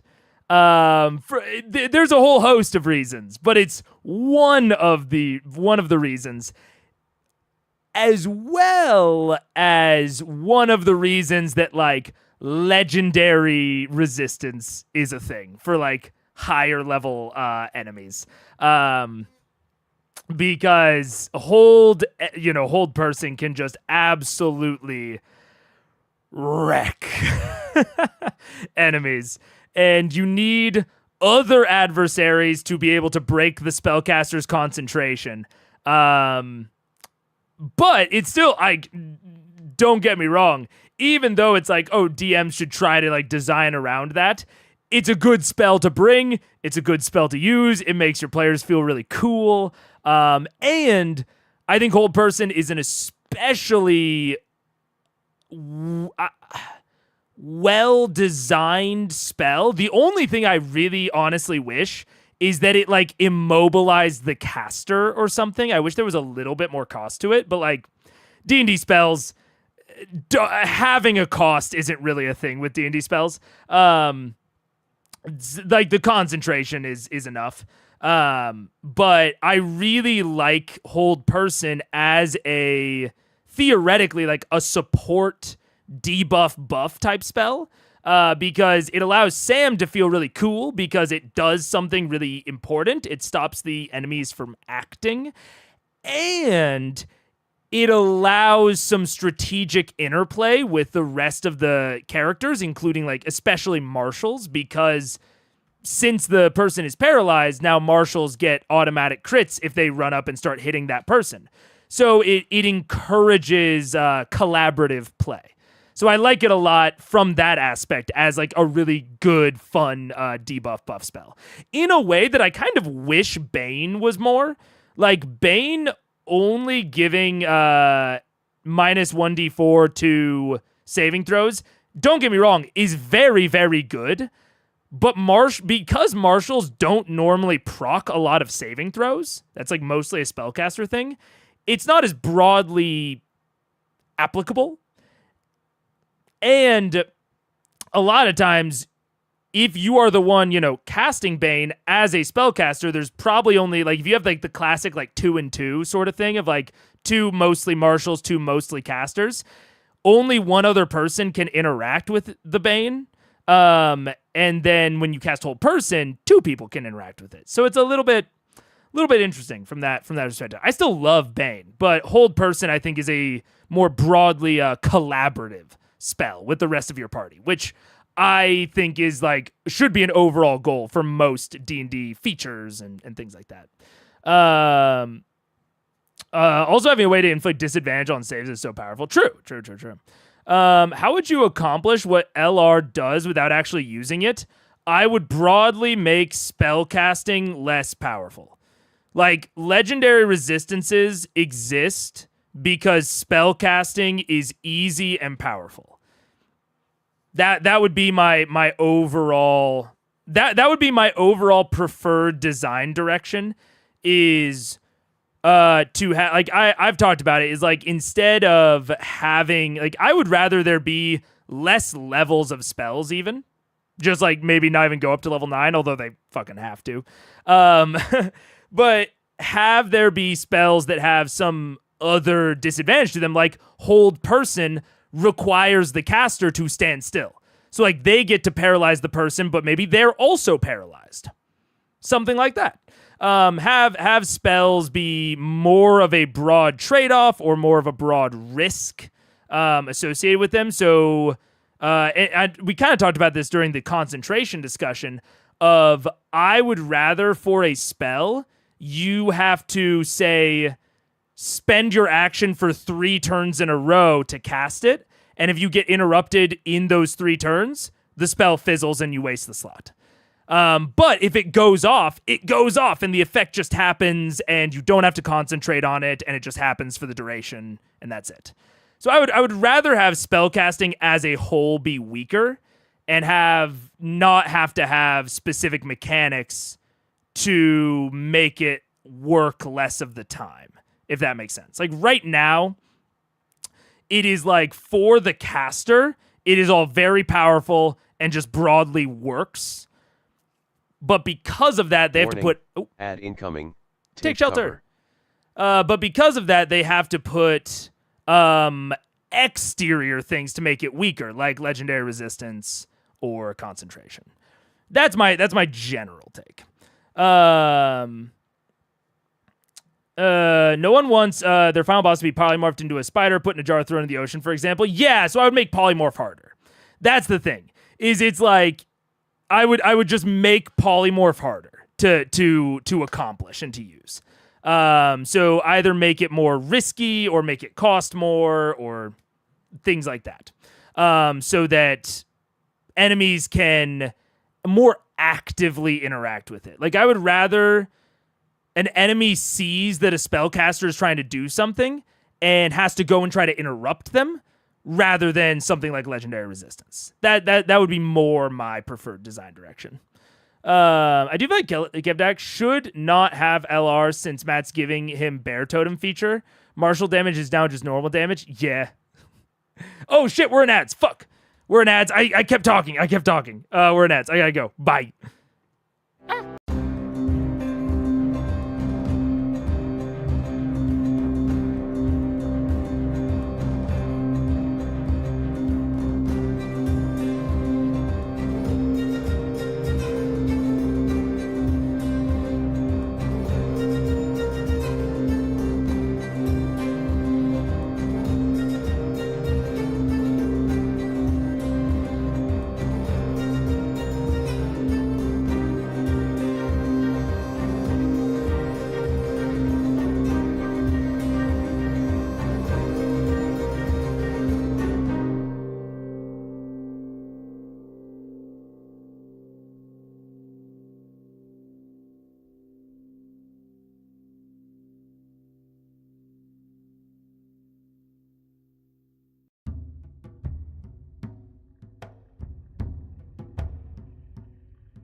What up? Okay. Yeah. So to wrap that, oh wait, no, I have 8 seconds left. Let's see. While I'm waiting, I think I'm gonna generally consider these obstacles, but then I wonder if Matt would even have them roll to leap that, or if he would just let them. He would probably have them roll. Let's see. Okay. And then, or actually, that's not dotted. What am I doing? All right, we're back. Yeah, to wrap up that discussion, yeah, generally would have more spells be harder and or have more significant costs. That would be my general way of going about it. Like D&D already has like a casting time mechanic. I would just lean into that more. Make like more, like right now it's like either an action or like 10 minutes. Like there's not normally like an in-between.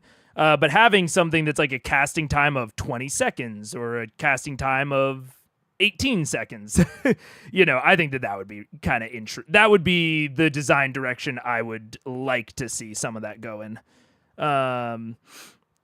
Let's see. I wish Sierra would display their combats like you have right now. I wish I could see the maps better instead of Liam's nostrils. I think it would be. I think it would definitely be nice for someone like me. Like I would also prefer that.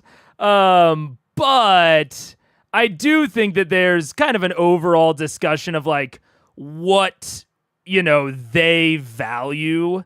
And I think to them, the players and their reactions are more significant and important than the actual like minis and movement. Now, like I said, obviously I prefer how I'm doing it because, I'm doing it this way. But I think that that's not good or bad, but I also think it's very reasonable to prefer it this way.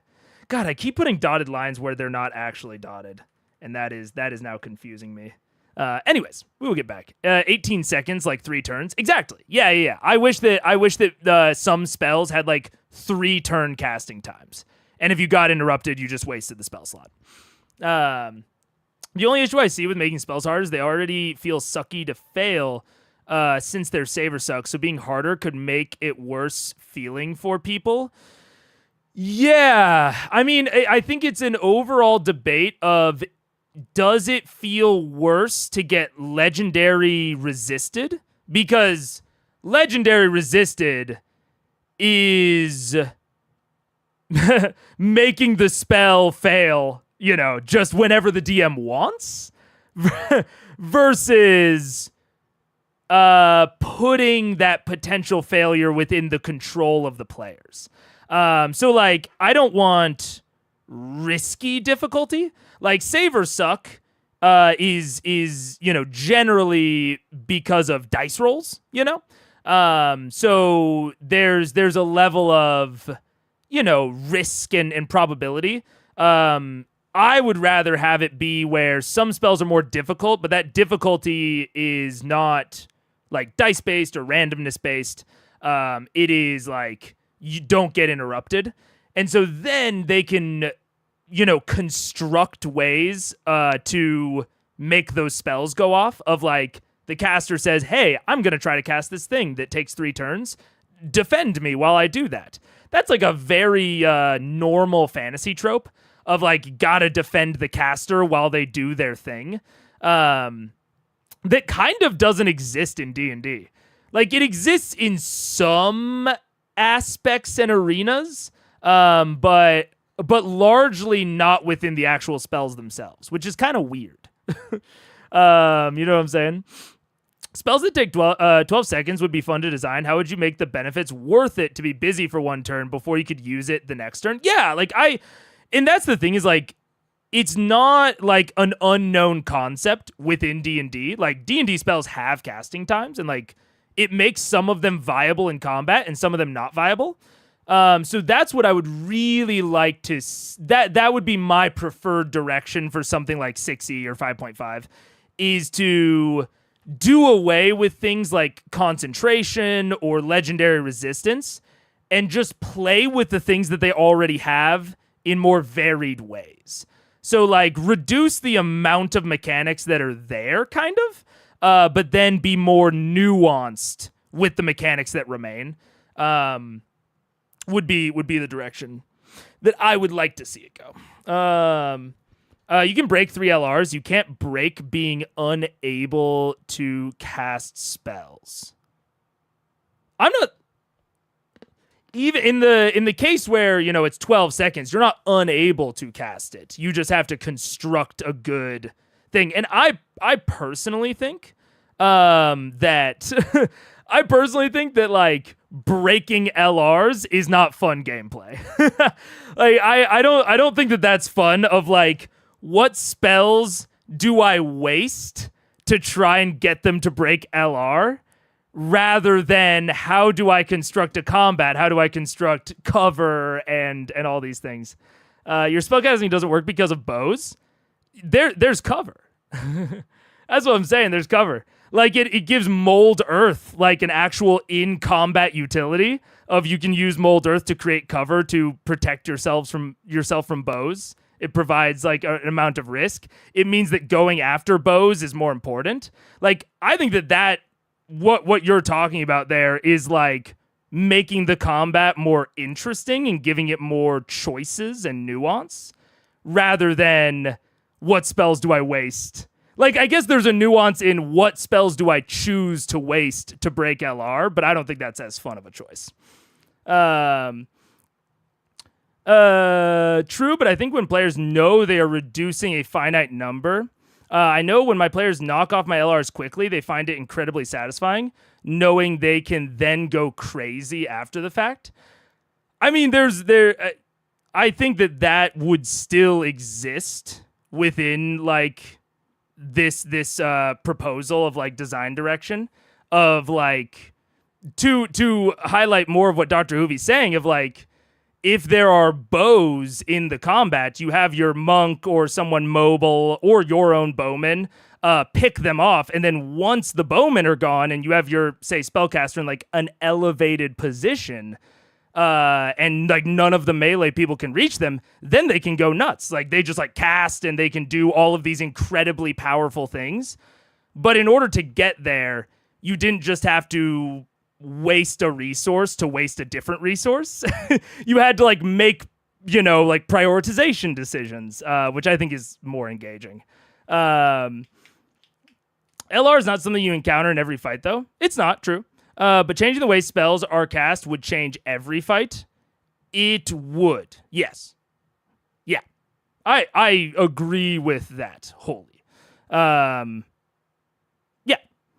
And I mean, I'm not saying like change every spell that exists. Like, first, second, third, fourth, even like you wouldn't need to touch, but like maybe like higher ones like Meteor Storm or things like Hold Person.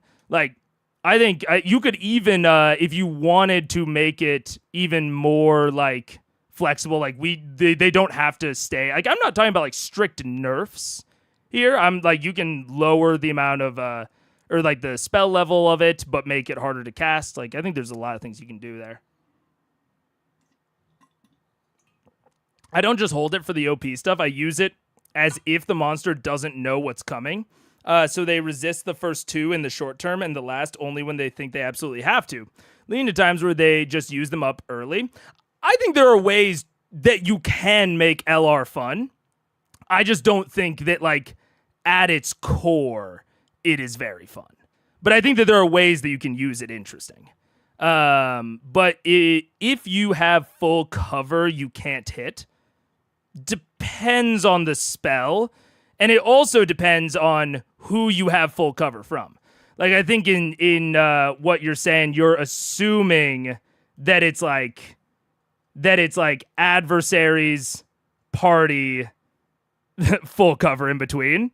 But like, you can like most fun combats I think are a little bit more nuanced like this of like the combat that we're in right now with Critical Role of like it would be very easy to get cover from some of the enemies, but not all.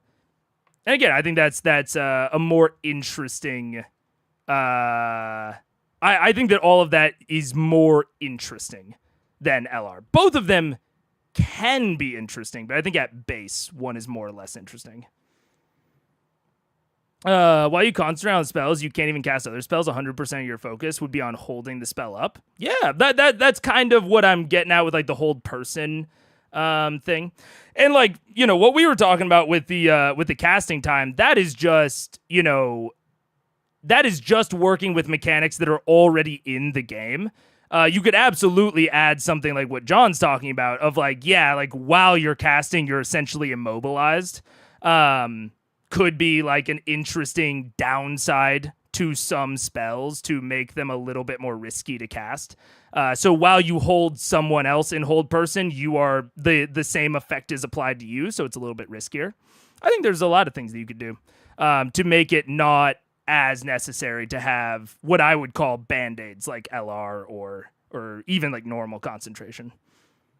He's stuck. Okay. Yes. The individual's turn to target to make another wisdom saving throw. And paralyzed, for those who are aware, paralyzation does. Paralyzed creature is incapacitated, can't move or speak. Automatically fails strength and dexterity saving throws. Attack rolls have advantage, and any attack that hits the target is a critical hit if it's within 5 feet of the creature. Oh, 5 feet. Damn. Oh, but that's good for Grog. Okay. Okay, wait, I still get my move, right? Oh. You do. Okay, I'm gonna. Is there any cover? Are there? There's a WoW tag on this stream? Wait, what? Where? On the YouTube live? There's a WoW tag? Oh, it's probably because I have it set to gaming, but I don't have a specific game set, so it's probably trying to guess. Because, yeah, I don't actually have WoW set anywhere, so it's probably just trying to guess at what game it thinks it is based on my other tags.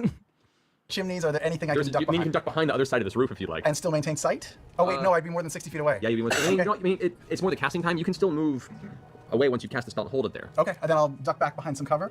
Okay. And as my bonus, I still get a bonus, I will inspire Grog, and I'll say, Grog! Now it's your turn to fuck shit up. All right. And that finishes your turn, Scanlan? Yeah, that's it. Grog, you're up. Yes, he's paralyzed. Yes, and you will automatically. You watch as he steps away from you, points up, and all the archers turn towards that. Everyone else looks over at the rooftop, and you hear just a cacophony of voices around going, just growling. Before Kevdak takes another step, and you see the gleaming ass of Scanlan in the distance. The high noonday sun kind of just bouncing off of his pale, sun-dappled gnomish skin. These 2 round globes of victory staring down from the rooftop. Round globes of victory. I love it. So descriptive. Can I walk around to the front of Kevdak? Do you want to pick up your weapon first, or? Nope. Nope. Shit. Do the twins go first or does Grog go first? It's okay. Oh, yeah, Grog, you no, gotta take your Grog, reaction. go. So, up to you. Okay, do Take your your reaction, thing, take do your your reaction. I'm gonna go. I'm gonna go.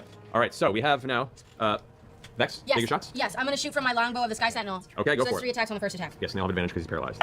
This is bad for Kevdak, but we'll see how it goes. Okay. Still So raging, so everything's still at half damage. 19 plus 12 probably hits on the first attack. And yeah, that does. Okay. 19 plus 12 hits on the second. Yep. And 17 plus 12 hits on the third. They all hit. Okay. I'm adjusting my glasses. I'm so nervous. Okay. 17, 18, 22, 28 on the first hit. 28, which is 14, okay.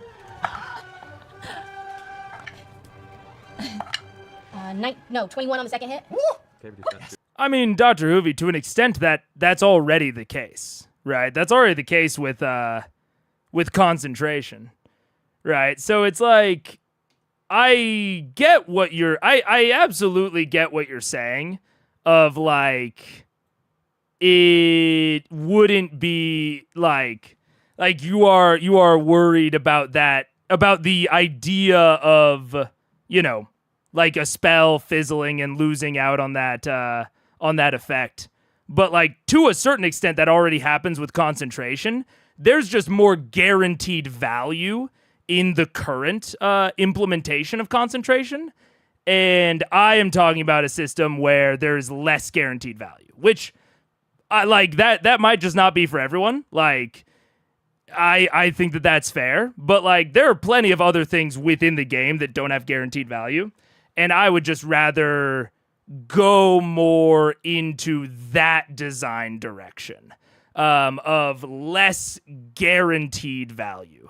And if you overcome some challenge, then you get a lot of value, you know? So I think that's totally fair to want or not want. And I think there are plenty of games that do both very well. But yeah. Don't forget that combat can end in 3 turns. I'm not forgetting it.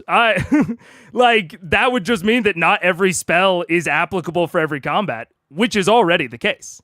Like, some spells take, like Windwalk is not applicable for most combats. Something like Scanlan's like Magnificent Mansion isn't really applicable for combat. It has too long of a casting time. Like, these things already exist. I'm just saying I would like them to be more prominent. And that would be my preference. Because like, all of the things I'm talking about, again, already exist. I just want them to be more prominent than they currently are. Get him, BB. 16 on the third hit. Okay, that's up to 8. So all the arrows strike true, but still each one is only piercing the flesh so far. He's just generally so dense in his musculature that each impact is not having the same satisfying sound that you're used to. But that ends your held action, and it is now your turn. But I get another attack because that's just. Oh, sorry, that was the sky symbol. Go for it. So take a second attack. My second attack, I'm gonna take it Greenbeard, and I'm gonna shoot through the flaming bowstring. Okay. 17 plus 12 probably hits. Was what? 17 plus 12. Yeah, that's gonna hit. Okay. Ah. 14 on that one. A 14, okay. Yeah. 14 damage to him. Greenbeard is currently stuck there in place. The air just sinks into his robe. You don't even see the impact. It just kind of like absorbs into the cloth, and he goes, "Ugh," and you hear the kind of the escaping air from the impact, but he can't actually move. Hunter's Mark. The only thing from this initial analysis that I'm looking at on the battle arena is that a lot of these areas, like the actual nodes in which people stand or do the combat from, don't have any particular features. There's a lot of interesting transitionary zones, which I like. Like this sort of transition map of like, there's a very easy path over here. There's an easy path to get into the elevation change area.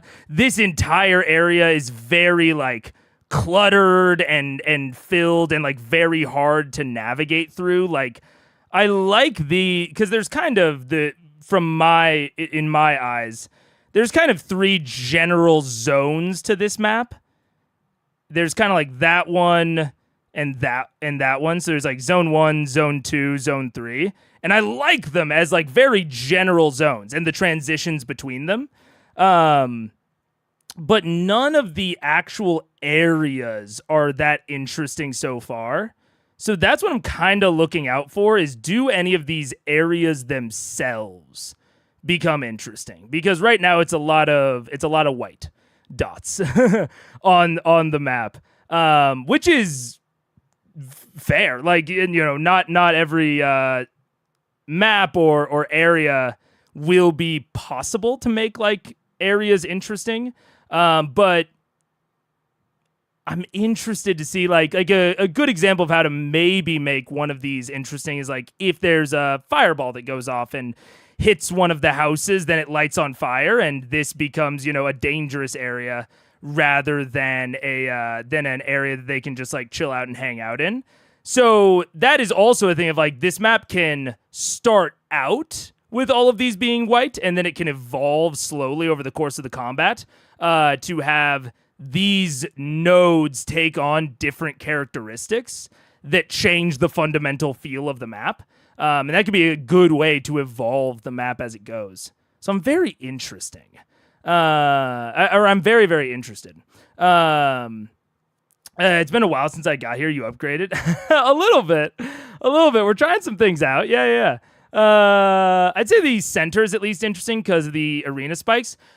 The thing with the center, and this is generally how I do consider maps, is there's not actually anything dangerous in here. And what I mean by that is like, this isn't like an acid pit, right? This isn't an acid pit. This isn't, or even, talk about like difficult terrain. This isn't, an area of plant growth where like within that area it's harder to cross. So the transitions in and out are difficult. Although to that point, within that area, there is an additional risk factor of being able to get pushed into these, which doesn't exist outside of the area. So it's actually not an explicit transitionary zone. They do kind of define this inner area. That's true. I might redo that one as red. Because that's why I put difficult passage on all of these, because getting in and out of this area is a little bit more like complicated. It's a little bit more hard, but there are like directly safe paths in and out. They're just harder to take. But that is fair that like within it, it's actually it's not even red. It probably is blue. It's not an actual obstacle, but there are additional mechanics present within that inner area that don't really exist anywhere else. That's fair. Yeah. I think that's good. Yeah. Anyways. Oh, you did the damage. At this point, you better. We're not panicking. No. No. I did it, I swear. All right. Where's the you're- chalkboard? Just to verify, because Kevdak is still raging, am I denied the surprise attack from inside here? Correct. Okay, so I'm going to use sharpshooter and drop 5 to hit harder. I'm gonna throw a dagger at advantage. Yeah. So you're moving up into the doorway. Yeah, to the doorway, right. So the Who are you first attacking? Kevdak. Kevdak. 60 all right. feet. 60 feet. Okay, yeah, you can get right into there and probably still hit him from here. Yeah, Because you're okay. sharpshooter, you don't have the second increment range. Go for it. Right, so it's 25. That hits. Yeah. Gulp. 4. Oh, hold on. I'll save that for 25. Okay. So 6 plus 4 plus 10, 15, 21, 26, 27, 31, 37. 37. You got half of that. That's going to put it at 18. Okay. I'd like to use my bonus action to throw the next. The held action is just your action. Taking the boots of haste already. I thought that was a gimme. Oh, that's the bonus? No, that's your bonus because we held our Yeah, turn. well, the idea being that when you hold your action, Yeah. you have an action that you hold till it triggers. Yeah. And you wait. The bonus action is a whole different thing you have to take on your turn. So taking a hold is an action? I don't understand. Holding your turn loses your bonus. Yeah, essentially you have your action and your bonus action. Move to your Holding bonus your and action, hold your action. means you hold that one bit, but the rest of your turn still continues past Okay. it. So. Which doorway? Where am I on the map? I You're can right see here. myself right there. Could I run to the corner of the building at the arch? Matt has been corrected. Oh, Matt has been corrected many times. I can tell. Which is that's a fair that's a fair assessment of it. Also, I realized that there are these 2 other buildings, or like building tops right there that they're all on, which makes this area a little bit more extensive. So there's actually there's just a lot of high ground. Like you can see all of these dotted lines. This entire area is like the high ground. And then there's a different high ground area, or actually it's kind of more like over here, that's a little bit easier to access. I mean, debatably. And then there's the low ground area between them. But the low ground area does still have like an amount of cover. It's just not like super significant. But I like this separation, and I like that the 2 high ground areas are generally separated. Like if there was too easy of access between them, I don't think that would be quite as interesting. So I like it so far. I like that aspect of it. Archers are on, and scrabble at the side of it. Over here? And get to that archer. You can certainly try it, so it's fine. You rush past ones who's just fear in their face, and they're just confused, looking around. You see there's mud and a little like trickle of blood that's dried down their face. As you just shift by, they go, you don't pay too much mind to them. It's fine. 10, 30, 40, 45, Acrobatics check. 50. Make an acrobatics check. 30. 30. You managed to make it up to the top. Do I have an action left? At this No, point? use your action. Action, bonus action with. No bonus. Technically, you wouldn't be able to move at this point even, but I'm letting you do that. All right. Usually, your Right. move. Your, All right, so I'm it's out, like yes. So yeah, This is the most epic map ever, by the way. Yeah. I think it's just chilling in the house. Alrighty. So that ends your held action. Now, Grog, you're up. Can I walk around to the front of Kevdak, please? Okay. Yeah, John. I mean, I feel for him. I will say, like, when people are like even on this stream where it's much more like direct interaction and I'm not as worried about like the pacing and, you know, there aren't like other people on production staff. I can go as long as I want. I still find it hard to retain things that people tell me. So that's why recently I've started taking notes when someone is like, oh, look up this person, look into this thing, the mic volume's a little bit low, whatever. Like anything that I would have to do off stream, I take a note of it because, yeah, there's something about when you're like on and performing, you know, even though they're, you know, playing D&D, they're still performing a show. And I think that there is something that happens, and I know it from like theater experience as well, is like something about my brain when I'm doing a performance makes it very difficult for me to onboard new conceptual information. Like, I'm so focused on the exterior that it's hard to intake into the interior, which is why I have to have long, drawn-out conversations. And I need to take notes. And why sometimes we have to have multiple iterations of a conversation for it to stick into my brain. C1 and C2, Liam, feel like different people. I mean, to an extent, it's also like they had probably. I am so interested. This is just like future thoughts of like I'm so interested to see when they can take it from the beginning, because I think that the way that fans interact with it will be so different, which will then, as a knock-on, affect how they interact with it. Of like everything about C2 has just like this core passive effect that we get to see the story from the beginning.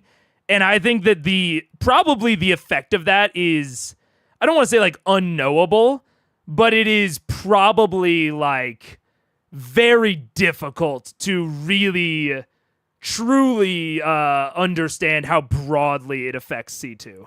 Because I have to, just like thinking through it, I think of so many things that it would impact, you know? Knowing that he pointed up with a hand at Scanlan's beautiful ass, and still on his great axe, paralyzed, can I try and rip, continuing my rage because he hit me last round, can I pull the axe from his hand? Go ahead and make an athletics check. He's gonna fail next time. With advantage, because you are raging. 27. What axe from his grip?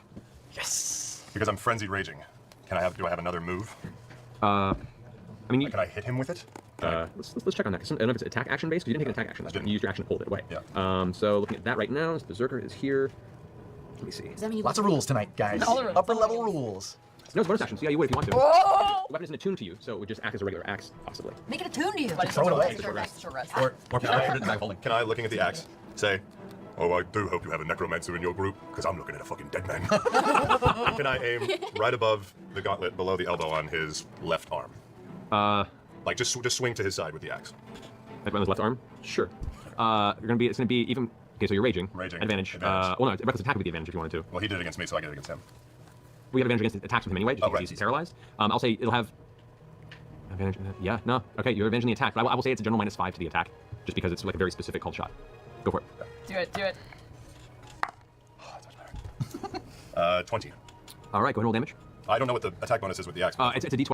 I mean, I've said it before that I don't really fuck with called shots, but I will say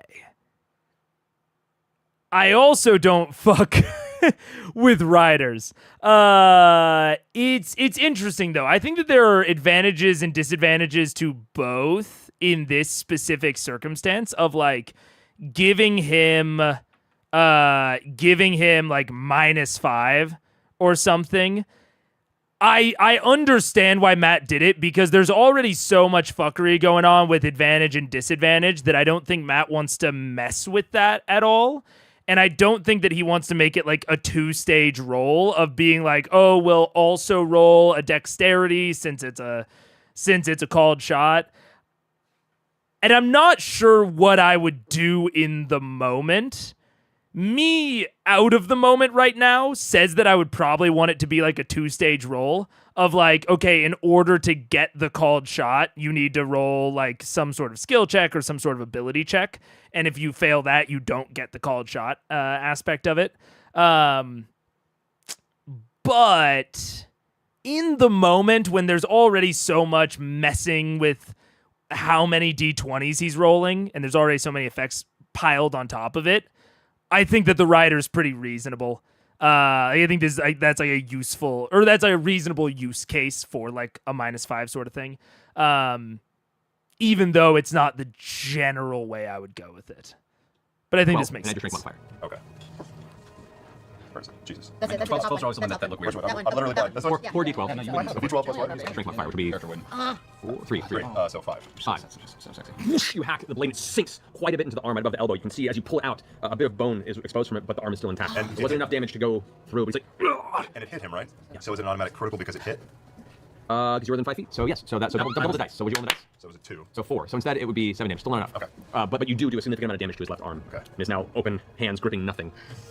Actually, the one hand is holding the axe, the other one is pointing up. So he's like, ugh! Looking at you right now, so blood begins to just kind of seep out of the fresh wound on his left arm.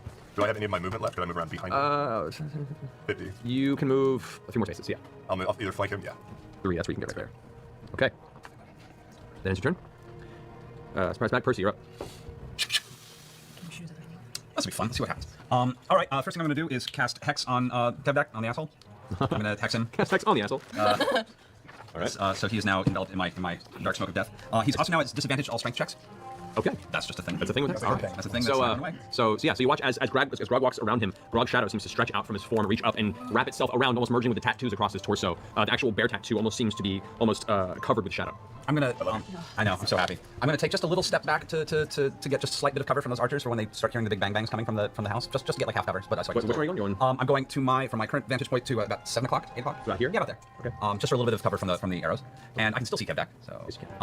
So if I wanted to take my little pistol and just start carving a little, and I've got a nice little chunk of bone I can see in his arm. Can I start sharpshootering? Can I take a sharpshooter disadvantage to hit that point? You could, yeah. What up, Ross? I love Mike. Me and Mike. I don't. He's a busy guy, man. With his IRL stuff, but we are potentially gonna reconvene for some stuff in a bit. I don't want to be even remotely specific, because the last time that I was specific about, doing content with Mike, I willed his baby into existence early.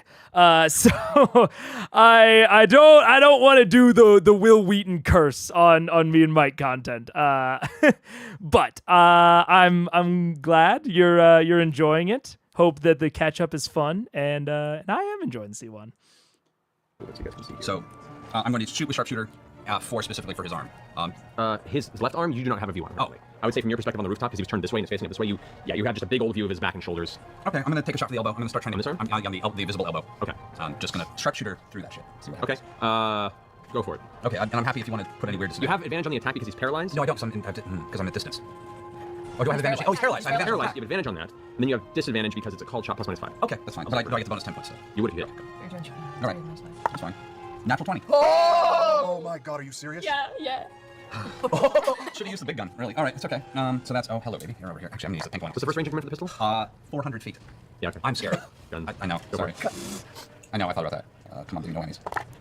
Do I just double the dice? Double the dice and add modifier to it. Okay, so that's 16... 19, 20, 22, 32 points of damage for the first shot. 32 points of damage? Okay, half of that into 16.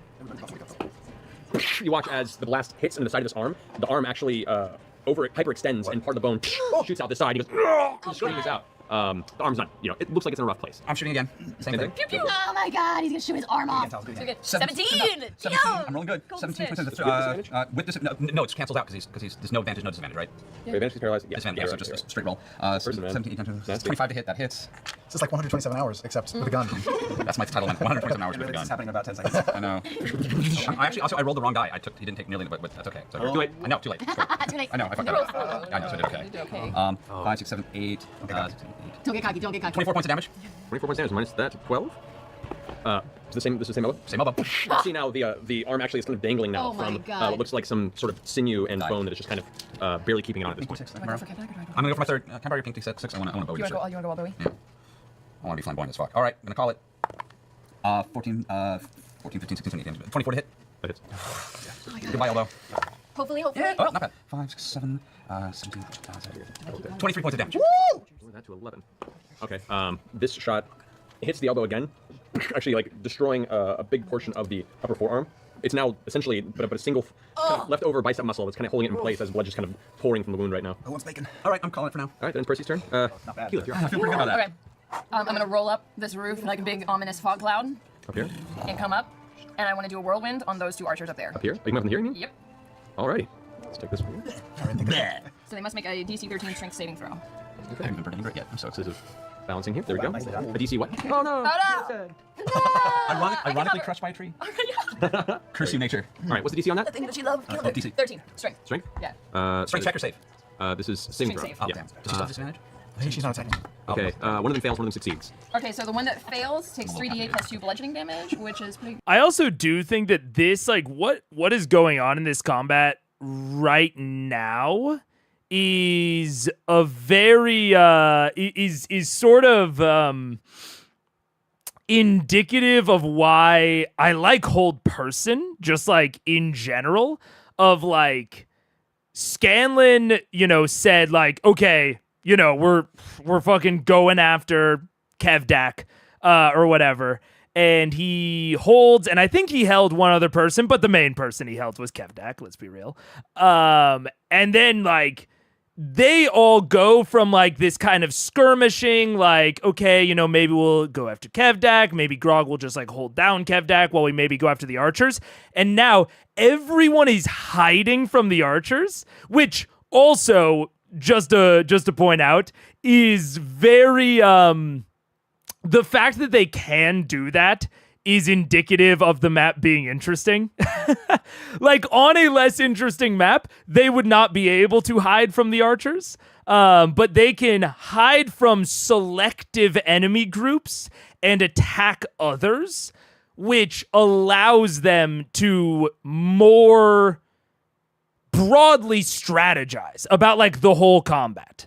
Like, the interesting battle arena of having elevated positioning, of having places that they can gain cover, all means that you can make more selective group decisions of Scanlan held down Kevdak. We're gonna fucking ignore his minions and just try to pump all the damage into him until that's over. So I think it is... This is a good example of the sort of, again, kind of interesting collaboration and interesting decision-making that you get from just like this map isn't that crazy. It is, you know, this little central pit, which is, you know, a very novel idea with these spikes. And then it's a couple of raised areas. Like, this isn't like a crazy groundbreaking map or map concept, but it's designed intentionally, and and even those like little things just derive so many more interesting decisions from them. Good. Oh wait, there we go. You're doing so good. 11. And now Matt's BBG is about to die an inglorious death, which is honestly thematically awesome. Like, this is a fun one where if the fight is close, then it's a close, fun, challenging fight, you know, what have you. And if the fight is not close, it really hits home the thematic idea of Grog was weak, Grog would lose alone, and he is strong, they steamrolled together. So Matt, from a design perspective, Matt's in sort of a win-win scenario where, like, however this goes, even if Kevdak gets totally pummeled and steamrolled here, he's set it up in a way and, like, it works for Grog's arc in a way that it doesn't matter. However the combat goes. And he's flung 20 feet away. Embrace your chaos. In a random direction. In a random direction? All right. Choose Go the ahead and direction. direction now. Dice. That's a 1. So he's flung this way. 20 feet? Yep. 10, 15, 20. Falls prone there. Another 1d6 bludgeoning damage for every 10 feet he was thrown. Yes, that would be 2d6. That puts it. And I rolled 2 double sixes, and that's 12. So he's knocked prone. Yes, he is. And the other guy. As this whirlwind of yeah, just you can see like of the roof itself up there. Portions of the rooftop are cracking off and spinning the void of wind that Kilo is currently creating within herself. Portions of the tree branches are swirling into it as various leaves and dead plant life that have been scattered around the roof are just all filling this giant vortex that disappeared on the roof of the Margaret's house, tearing into both the archers. One flung off, landing face first. The other one takes half damage. Takes half damage. Okay. All right. Your turn. 5 points bludgeoning damage. All right. Does that finish your turn? Yep. All right. Pike, you're up. Yeah, Right, Pike. come on, Pike. Alright, since I can't reach Kevdak, I'm just gonna send over a spiritual weapon. Okay. The range is 60 feet. Yeah. Spiritual weapon. Is it Kevdak? It's level 2? I'm gonna do it at a higher level. I'm gonna do it at level 5. Level 5. Whoa! It's a Okay. big one. All right. In So the shape of Madeline Kahn, out for blood. we'll use this metal d20. Where you want to Greatest imagery I've ever. That is. Just right above him. We'll say in the central kind of area. All right. So, I don't even know. Like a big, just like a. what weapon of Serenra's Retribution would you want to summon in spiritual form upon Kevdak? Bear trap warrior. I just want it to be a big sword. Okay, so a large, great hand sword, almost a light reflection, mirror image of the Craven Edge that nearly tore the soul from your crown. The giant one? A large that's light cool. blade of Serenra's wrath just emerges out of the stonework in the center of the square.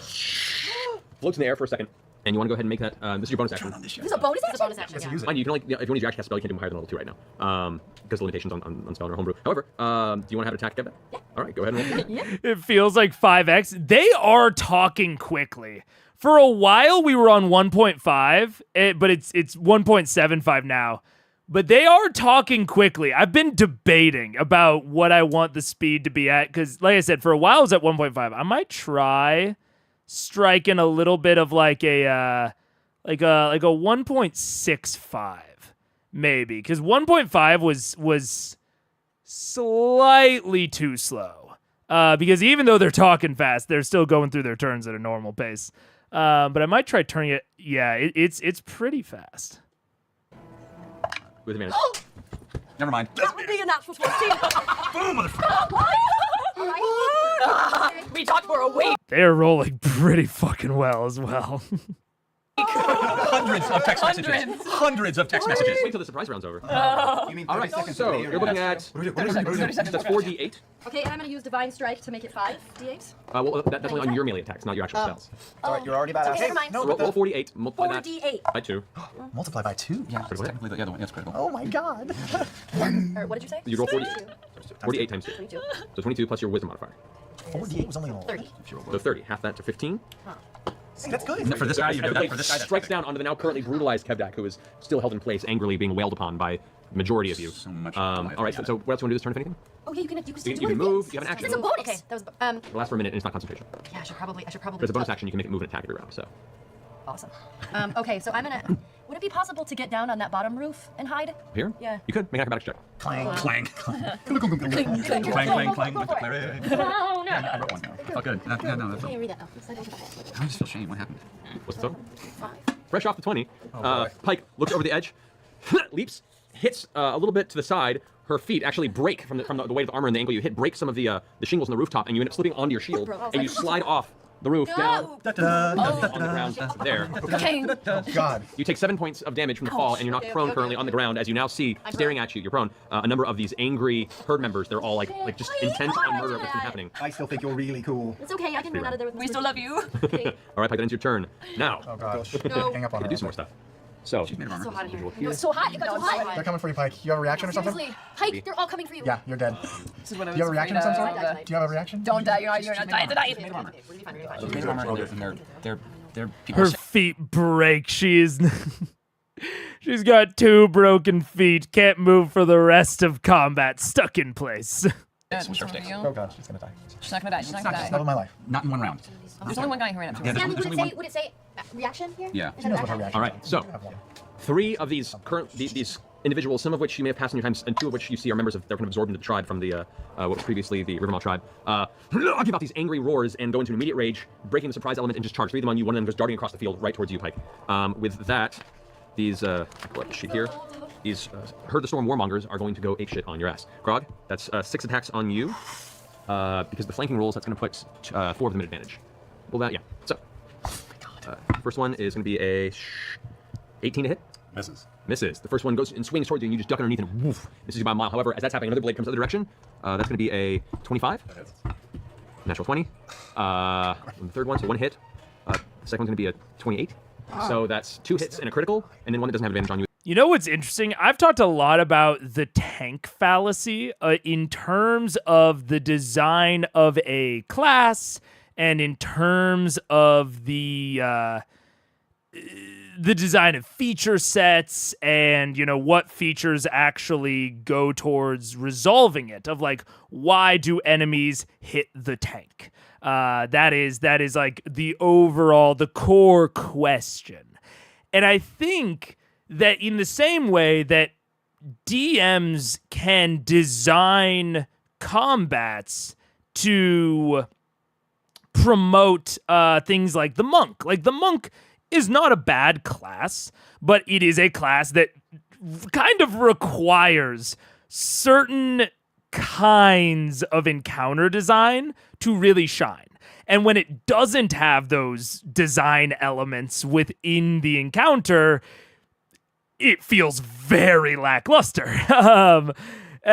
So there is sort of an extension of that, of if you want to make your tank feel very cool, if you want to make them really feel that tank role, this is a good example of the type of combat to design. Of like, you have these ranged combatants up here, but then you have a lot of melee combatants down here, and most of your party is relatively ranged. Even the rogue that uses daggers focuses on throwing said daggers.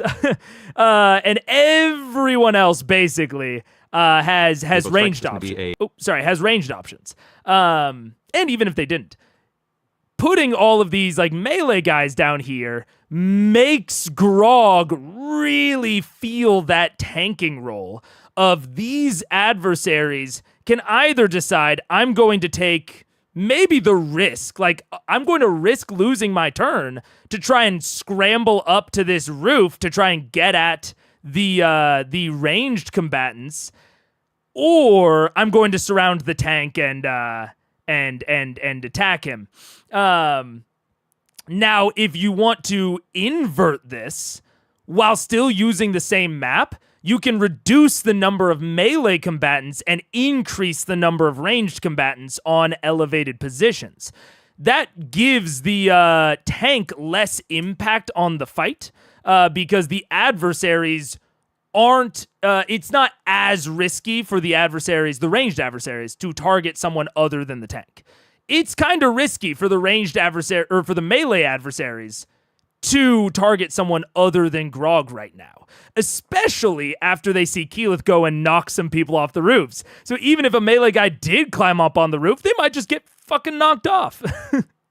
So again, I want to really just kind of continue to highlight this point of basic of not even that complicated of additional arena design gives you so many more options as players, but also as a DM for how to design your encounter. Having this level of elevation difference means that Matt can really strictly highlight Grog within this combat. There are enemies swarming around him and he has to fucking fend them off while his friends rain down hell from above trying to save him as he is slowly whittled down. It really highlights his rage. His friend, everyone that he does take down feels like an accomplishment against this wave. Like, this combat could be designed to highlight a lot of different things, but the way that Matt designed it, I think, very specifically highlights the tanking nature of Grog. Like, obviously, Kevdak was going to be Kevdak no matter what, but the people that he then chose to include beyond Kevdak, I think, really go to highlight Grog. This sort of combat would not highlight a monk. At least, like, it would still give the monk something to do. The monk would go up and, you know, go after the ranged people or try to interrupt caster concentration, like things like that. Like, they would absolutely have stuff to do, but it wouldn't go to highlight them nearly as much. But it does highlight Grog, which I think is very appropriate for this fight. Yeah. Pretty decent tank problem solve. They have to attack the tank to actually get effective turns off. Exactly. Making even just like a basically complex arena gives you levers that you can pull as a DM to say, okay, well, it's like it's sort of a similar solution to creating like a choke point. Like, if you have a map where the allies are trying to, say, defend something. Say that there's a ritual going on and people in the other room want to stop the ritual, and there's only one door into the ritual room. That is also a design decision on the map that highlights the tank. Because then the tank can stand in the doorway and say, you ain't getting past me, fool. And the tank doesn't have to kill anyone. They just have to not get killed, which they're very good at. So yeah, like, very minor map design decisions can give you so many more options and so much more control over what you want to highlight within your combat as a DM. A 23 that hits, and a 16 that misses. Shit, I forgot to reset the thing. So You do have inspiration. 4 hits and 1 crit. I can't use it on this stuff, though. Only when I attack. Yeah, you're right. Alrighty. Are you gonna use inspiration? So the 4 hits first. It's gonna be 7 plus 8. 15 points of slashing damage. Reduced to 7? Reduced to 7. All right. 19 points of slashing damage. Reduced to 8. Okay. 13 points of slashing damage. Reduced to 6. And another 13 reduced to 6. Now for the crit. I would like to remind you that potions are a bonus action. 7, 14 plus 8. That's gonna be 22 points of slashing damage on that. Reduced to 11. Oof, you are a tank. Unless he's unconscious. I mean, you. That's such hilarious kind of confirmation of exactly what we're talking about. Of like the way that Matt designed this, the feel of the combat literally procs that reaction out of someone else. Of like, damn, dude, that's impressive. You can take all that damage? What the heck? And that's awesome. That's an awesome thing for another player to say to the tank. That makes the tank feel really cool of like, wow, my big health pool really matters. That's awesome. So you're just now surrounded on all sides. Kevdak's there before you, but you've now been completely swarmed in by 3 of these empty spike. This one rushes towards you. This female half-elf, you can see like a line of drool from her face, and just the sheer speed that she was running in the froth that was kind of forming at the corner of it. She leaps into the air, blade in front, and it's going to come down in your tiny form. That's a... All right, so it's a 28 to hit on the first one, and 28. Rolled 18s on both the hit points. Okay. All right, so 2 hits on you. You take 19 points of slashing damage from the first strike. That's not halved. No, it's only halved. Only because he's raging. Sorry. I'm a barbarian too. 19 on the first strike. The second one is 13. So that's a total of 32 points of slashing damage to you. And that's going to end Barbarian's turn. Everyone else finishes out surprise round. Now we're back into full initiative. Everyone's in play. Top of the round, Vex, you're up. Okay. If I aim an arrow, it's a disadvantage. If you were aimed specifically for something, it would be a disadvantage and -5 to hit. Okay. I'm gonna cast. I mean, he's paralyzed, so it would have advantage, so it cancel out of each regular attack -5. Okay, here's my question. Yes. The siege arrow that. Oh, that's what Matt was doing. Dude, I even got confused on when he was talking about the called shots earlier with Kevdak. So Matt is giving the called shot disadvantage and -5. I'm down for that. I'm honestly down for that. You know, I've talked about if someone wants to do something non-standard with their spell, I turn it into a save or suck with some sort of skill check on top of it. I think broadly within D&D, if someone wants to do something specific that isn't raw, there should be a big downside to that. So if they want to use like a homebrew subclass, if they want to change one of their features, like I never, ever want to punish someone for doing raw, essentially. So I always want the non-raw stuff, the more unique, maybe flexible stuff, to have a risk or a disadvantage associated with it. So like fucking disadvantage and -5. That's tough. Like that's a huge downside. But for something like a called shot where you're probably like we've talked about how effective status effects are or conditions, not status effects. Conditions are even on high level adventures, and the same goes for high level or for high CR adversaries. Like status effects and conditions are always rough no matter what level you are. And that's most of the time what called shots are going after.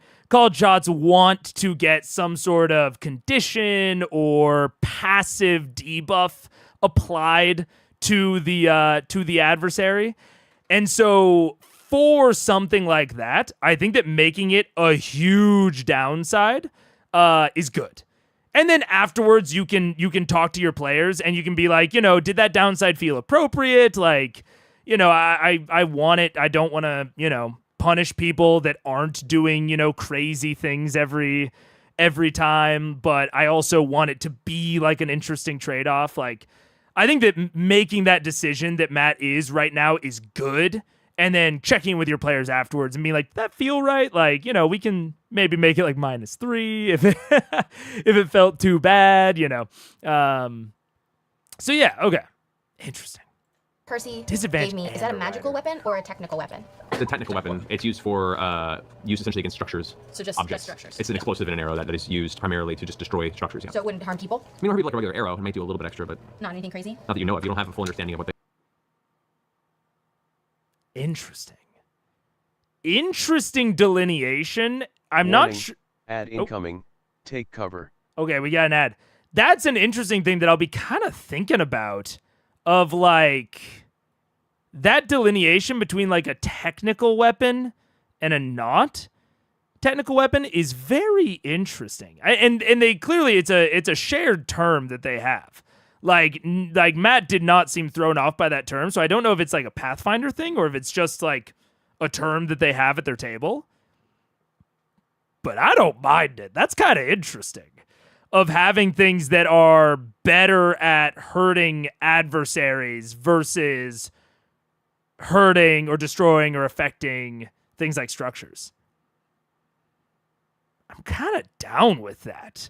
I kind of wish that that was something that was really worked into damage types. Like, I think it would be cool if bludgeoning damage had that manner of effect. But I don't mind that. That's kind of interesting. That's cool. Anyways, I'll be thinking about that more in the bathroom. Take a break. I'll be right back.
Hello, hello. Sorry about that. I took the dog.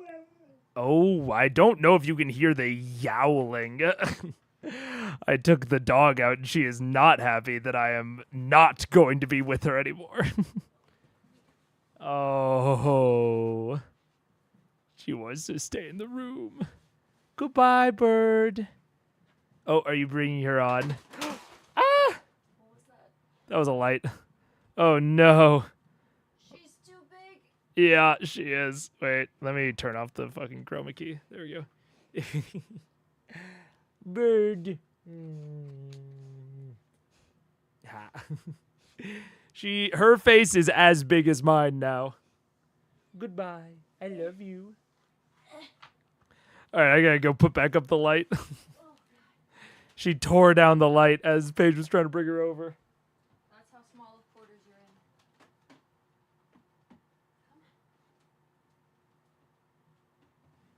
Oh no. My foot's bleeding now. Oh no. No. The light fell on Paige's foot. Yeah, she said that's how cramped of quarters you're in, which is true. The effective play with the OG Gunslinger with Percy's called shots and the rest of the party also wanting that as an option. Yeah, I mean it's a good example of like why I think, if you don't get it from your class, it needs to have a downside. Like, Percy should either be the only one who can do it, or he should be the best at it for a wide margin, like no one else can rage, no one else can sneak attack. So if you're going to do something like mimic one of his features, there should be a big downside to it, or an amount of risk to it. But anyways, the arrow's capable of. You do not create I gave you the big debrief with the arrow. Like I gave you the how to. I know. What are you doing? Hurry. Okay. I'm gonna cast Hail of Thorns at 3rd level. Into the group. At Kev. No. Whatever you're gonna do. Just do it. Yep. I'm gonna do it at Kevdak, and anything that is close to him gets hit. Okay. Anything Within 5 feet of him? Within You're 5 doing it at what level? At level 3. Level 3. It says 3d10 points of piercing damage. Alrighty. Okay. So go ahead and make an attack against Kevdak. That is going to be with advantage because it's not an aim shot. So go ahead and take it. I mean, again, even this situation, obviously Laura is very nervous, but this once again goes to highlight Grog's tanking of he has advantages on dex saves. He is going to take half of that piercing damage compared to the other adversaries. I mean, Kevdak will also take half, but the rest of them won't, probably. So yeah, it's all even like this part and like the way that this is going just serves to highlight Travis. Natural 20. Are you serious? Yes. You've been doing it all night too. I figure it's only fair. Holy cow. Got like 1. No, you've had more than one. 2. Not 2? Okay. 2 for Kevdak. But it's not critical. That's true. 3 because you had Actually, could be worse. All right, so go ahead and roll against Kevdak. That is going to be 6. Oh. Oh wait, but she didn't do Kevdak. Wait. She didn't do Hail of Thorns. Did she just do a normal attack? I thought she did Hail of Thorns. I could be wrong. 10 times 2. Oh. Well, fortune, definitely. Yeah. Oh. Learning power. Oh yeah. Oh yeah. 20 plus an additional. Oh no, Hunters might drop because it's a concentration. Yes, But I am sneaking attacking. Yes, you are. So An additional 6. Yeah. of Oh, that's 12 then, because it doubles the dice, right? Correct, yes. So that's 32 points. 32 on him. Reduce that 16 piercing. Alrighty. And then all the rest of them have to make dexterity saving throws against your spell DC. What's your spell DC? That includes Grog. 15. Come on, Groggy. What was it? Spell. 15. What, 15? So you gotta make a save to get out of the way. Dex save for 15. Yeah. With inspiration. With inspiration. Earpiece. Push off the 2. 17. Yeah. Alright, so half damage to you, Grog. Okay. Which is half again, a quarter. Because it's a whole group of raging individuals. Is 16, half is 8. Take 8 damage. 2 of them succeed as well and also take 8 damage. They're barbarians as well? Yep. They're raging? They're raging. Yeah. Then one of them takes full damage at 16 at the other. Okay, never mind. About how they probably won't. Whoops. Okay. Let's see how it turns out by then. Alrighty. So that concludes your action. You want to move and stay where you are. Man, they all have the half damage thing. I mean, someone, I think it was G. Hercup in his comment talked about like instead of giving them, resistance and halved damage and things, just give them double the health. I think that definitely. I think just doubling Kevdak's health makes a lot of sense, and giving him vulnerability to psychic. I think that makes a lot of sense.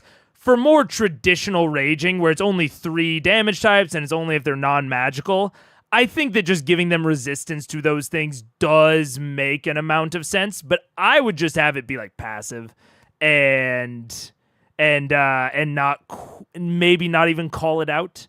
But man, even the minions having that sort of effect, I wonder.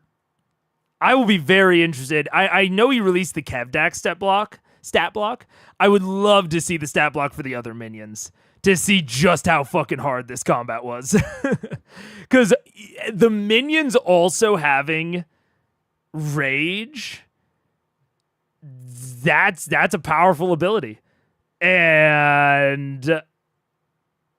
it is a defensive one, which is in line with, it's a primarily defensive one, which is generally in line with, adversary design philosophy. So yeah, I'd really be interested in seeing those minion stat blocks. If I fly on my broom, can I go down and grab Pike as an action? I mean, as a movement? It's going to be hard pressed for you this turn to pull out your broom. I mean, you're touching your broom with you this whole time. You just kind of lean up against the wall as you head down there. Okay, I'm gonna stay where I am. And I'm gonna hide against the window so nobody can see. Okay. Like So you get move off done. to the side. Yeah, like that. Okay. I'm inside. Alrighty. All right, that brings us to the next in the initiative order, Vax. All right, I want to preface this with, last week I misspoke. I thought I had 1 luck left as I used it, but I got it backwards. So I have 1 luck left this week in case I want to use it. Okay. Go back and look at the videotape. You can. Oh, no, I said the wrong thing. But anyway, I want to use my first action to shove that archer backward off the roof. Shove them? Yeah, shove them off. All right, let's go ahead and do a shove action. Know myself how this one works. All right, so for shove, I need you to go ahead and It's athletics. make an athletics check. Athletics check. Yes. I'm gonna trigger the luck right now. All right. That helped it, yeah. That gets it to 20. The 20. Sounds. That's gonna be a 12. Yay! They shove it 5 feet. Very polite clap. This way. Yeah, off. Off. All right. So it's gonna go ahead. No, towards you, Matt. Is Towards my me? intention, yeah. All right. This way. You shove. They do make an acrobatics check, but they do land off the side here. So they take 8 points of damage being pushed off the side. Alrighty. This board is incredible. So that person's not falling out of sight. Just off the side. Now, question: am I able to use my bonus action to hide behind that chimney from Kevdak's view, and the archers are am I able to do that? Just for Kevdak? Yeah, the chimney would offer you enough, and you have a tree between the two of you anyway. Okay, so I hide behind the chimney. Make a dexterity. Make a stealth check. That's a 25. Okay. And I would like to use my last action to throw at Kevdak, so I should still have advantage because he's held, and I should have if I'm hiding, it's a sneak attack, isn't it? Well, sneak attack if it's an attack. Oh, with my advantage friend's still anyway. next to him. Yeah. Oh, then excuse me. I'd like to throw 2 daggers. Well, the shove was your action. Right, and I did the boot, so I have action, bonus action. Okay, hold on. Let me see if it's. You want 2 actions. You have 2 attacks. Let me double check and see if it is. Okay. There is a distinction there. Okay. Lots of rules today. Lots of I know. rules. Well, this is Every millimeter counts tonight. Yeah, this attack replaces one of them. If you have multiple attacks with the attack action, which you don't. So you have your offhand bonus and the haste one. So you do have 2 attacks right now. Okay. Okay. So first one is an 18 to hit Kevdak. Okay. Second one is 25 to hit Kevdak. Both hit. Both hit. Okay, so the first one. Dude, going back to what we were talking about earlier with like the difference between like C1 and C2 feel.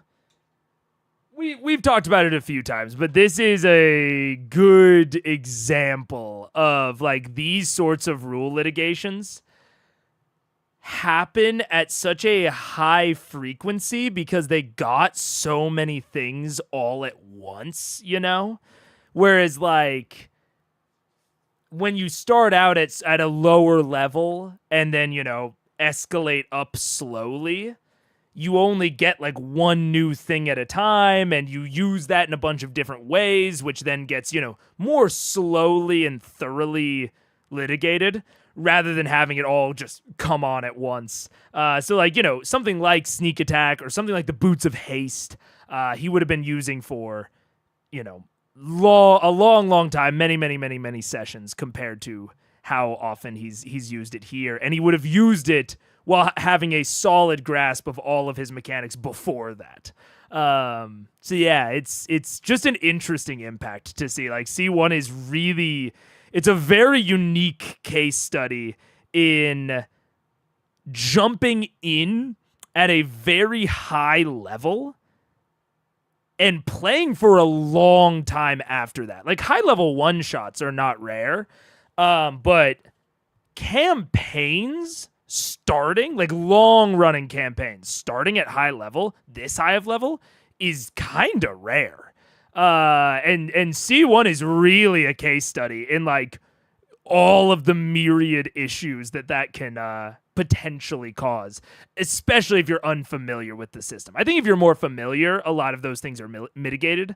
But if you're unfamiliar, especially, what can happen? Here's 1, plus 2, 2 plus... Rogue damage. Is that rogue damage? I'm missing, I think I died. Is that rogue damage? Takes it 8, 12, 13, 19, 22, 28, 30. For the 36. 36. There we go. Have that to... It's not a crit, though. That brings it to 36, 18. Wait, is it a crit? It's not a crit. No, it's half damage for him. Right, I have to be right up against the crit. So 36, and then the second dagger does 8 half to 4. Okay, 4 damage. Got to kill 22 points of damage on him. This is taking all these hits. All right. And I have a little bit of movement, right? You do have a little bit of movement. So I'll just go right up against the flat side, right below Keyleth, pressed against the wall there. Looking up her windskirts. I've got kind of a Marilyn Monroe thing going on in my arrow. there you go. So we're now hitting up against that roof right below there, and your stealth check was 25 earlier. So All right, maybe a quick look. So I'm going to move this forward a little bit for the people that are watching so they can get a better view here. There we go. All right. So you're over here, right there, Liam. Yes. All right, so that brings us to... Shit! Never mind. 6 more attacks. No, You're done, your turn's over. Never mind, I didn't say it, so it doesn't matter. Yeah. All right, so this archer here is going to turn, looking over at the... Let's see. He's currently handled. He's okay right there. This archer saw you firing. Oh yeah. Over the he's gonna go ahead and turn. I'm looking at him right now. Actually, I've got my gun in my left hand. Archer's gonna take 2 shots, pulling, and his long goes 2 arrows at you, Percy. I smile the whole time. Bring Staring at him with that dead in the eyes, Percy, look. Yeah. Do not fuck with Reed Richards. He will fuck you up. That is a 20 to hit on the first one. That hits. And a 25 on the second. That also hits. All right. Everybody's rolling high today. First one is one next to you, me hitting you? No, the one. They all have 11 points of piercing damage to you. 11 for the first one. Yep. I take it in the shoulder. Right. Second one is going to go ahead and do 13 points of piercing damage. That one I'm going to catch. Okay. Go ahead and roll for it. Gloves of missile snare. That's 8, 9, 10, that's 14. So it does not only does it do no damage. I take it and catch. Yeah, you catch the arrow in front of your face. Snap it. Yes. That's amazing. And the gun is going to turn to look at him. Okay. Thank you. Nice, 11 Percy. points. I think you see from the distance that the visage of this half orc looks back as you do that and goes. And there's like shakily hand reaching back for another arrow. Archer uses his bonus action to pick his This archer is going to go ahead and leap down onto here. Do I get You an do get an attack opportunity on it. Yeah. He knocks down a tree in the Guys, process. it's So that's like a double What attack. dick? That's a natural 18. So Pretty sure that hits. 26. Also roll 19, natural 19 on the acrobatics check, so lands fine, but you do manage to do 1 attack worth of damage to him as it jumps down.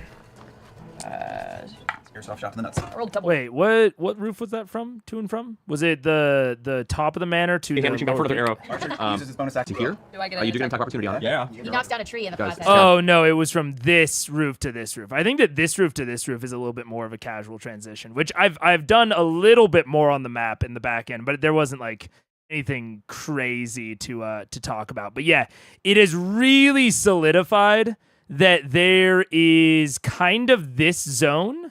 Here, actually, let me use a different color. There's kind of this zone, and then this zone. And then there's kind of a middle zone between them of like these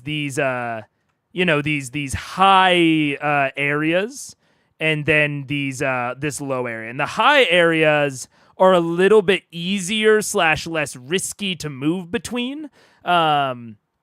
Like you can even see there's like a very clear like line where you can, it seems, pretty safely go between the rooftops, and anyone that wanted to come after you would have to go through some sort of check or obstacle or what have you. And the reason that I include this one in this grouping is because this one is so isolated from the rest of the map. Like most of the rest of the map has like general sightlines on each other. So you can honestly even say that that there's one right here, kind of, and potentially one right there. But most of the rest of the map has sightlines on each other. This one doesn't. So that's why I'm kind of zoning it off with the rest of this side. And this is where Vax just pushed the adversary, which separates him from the zoning, right? So it gets him, and it starts to isolate more members of Vox Machina in this zone, which make them even safer. Like the less adversaries they have in this zone, the better. So overall, it is one of my, so far at least, it's one of, if not my favorite map, I think, that Matt has designed. So I am a actually I don't think there's there may be a crossing there. Although I don't know. No, there is. Okay, anyways. So I like it. Boop. It's like a double Dick. That's a natural 18. So Pretty sure that hits. 26. Also roll 19, natural 19 on the acrobatics check, so lands fine, but you do manage to do one attack with the damage to him as it jumps down. Airsoft shot to the nuts. I rolled double ones. Oh, pathetic. Plus 5, so 7. That's not bad. Still That's not something. bad. Damage. That's good. That's good. Something to remember you by. Maybe he only has like 10 Damage? hit points. Cool, so you Yeah. woof, your elemental form swings wide, manages to slam the bottom of them as they leap down, sending them into kind of a spin, but they do manage to catch themselves because they're quite acrobatic. Doing so, they step up to the very edge here to their friend who is currently on the ground, who is also going to get up there, and they're both going to each other, pull their arrows out, and they're going to head and make a series of strikes. Let's see. This one here is going to go ahead, it's going to shoot at Spike's on the ground, and this one's going to go ahead and strike at Grog, because they can't see Percy over there through the tree. So Grog, Natural 1. Natural that's a 1. 19? Misses you. One arrow just hits the bit of your shoulder armor right here and just shatters off the bone. The second one, however, is a 26. Yes, that is. All right, so from that one you take, say 9 points of piercing damage, reduced to 4. The one that's taking 2 strikes at you, Pike, as you're on the ground now. It's also probably very hard for him to shoot through the people that are attacking me. Because she's so little. There's one individual attacking you that's on the other side of your body, so you're pretty visible from that point in time. All right. 1 quarter. 1/16 cover. She's really little. Her ankles are in. However, the attack, because you're prone, it is disadvantage on the attack rolls with you because it's not within 5 feet of you. But it's going to go ahead and attempt to make it. 2 17s in a row. Plus 10. It's 20. Sorry, not plus 10. Plus 8 on them for the archers. Yeah, plus 8. So that's 25. Yeah. And natural 1 on the other disadvantage. She's No, that rolling misses. really So plus 10, plus you take 10. 13 points of piercing damage from one of the arrows. Right. Continue there. They finish their turns. Call emergency if things get dark. This one is going to, having being pushed shoved off, come around here. Who's that? Oh, that's the one you push off. He's shoved off. It's going to come over this way and just hide. I will also say, so this is purely like a behind the screens, like preference sort of thing for me. If the combat is, how do I phrase this?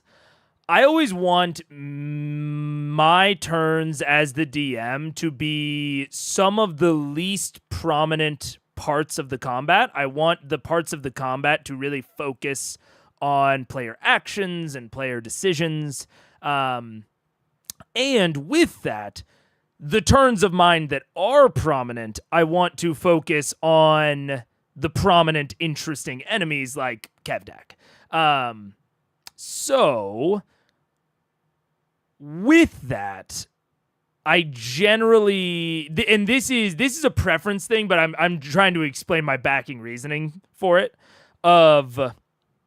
I generally don't roll damage for minions or grunts or whatever you want to call them. So like I would roll damage for like a Kevdak type enemy. Because I want him to be prominent and I want them to, not really know what to expect. But for minions, I more consider them to be forces on the combat, and I don't want them to take up more space than they need. You know what I'm saying? Like, I don't see a ton of value in taking the time to roll it when I can just use the average, the little average number that they give you in the stat blocks. I just use that. Sometimes I do it like 1 or 2 up or down to add some amount of variability to it. But I'll just make that as like an ad hoc decision of like up or down 1 or 2 of whatever the final number is. That way, when it's my turn as the DM, I blur through the enemy's turns like as fast as I can. I still do attack rolls, but I try to go through the minion turns as quickly as possible, and just use them as a way to change the situation or to affect the situation. And then I have the more prominent enemies have features or I roll their damage. So there's sort of a delineation in my combat between the parts of the combat that are more like forces or effects on the combat, and then the like really prominent actors within the combat. So like people like Kevdak or the players. And that's all to focus attention, and to speed up the things that I don't think need attention, and to allow the parts that I do want to have more attention to have more breathing room. That's kind of the general, my general mindset, at least.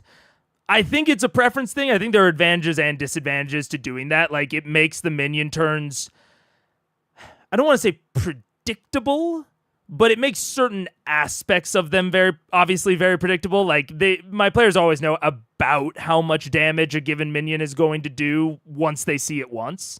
So, you could say that's a downside. But I personally think that for my tables, the upside outweighs it.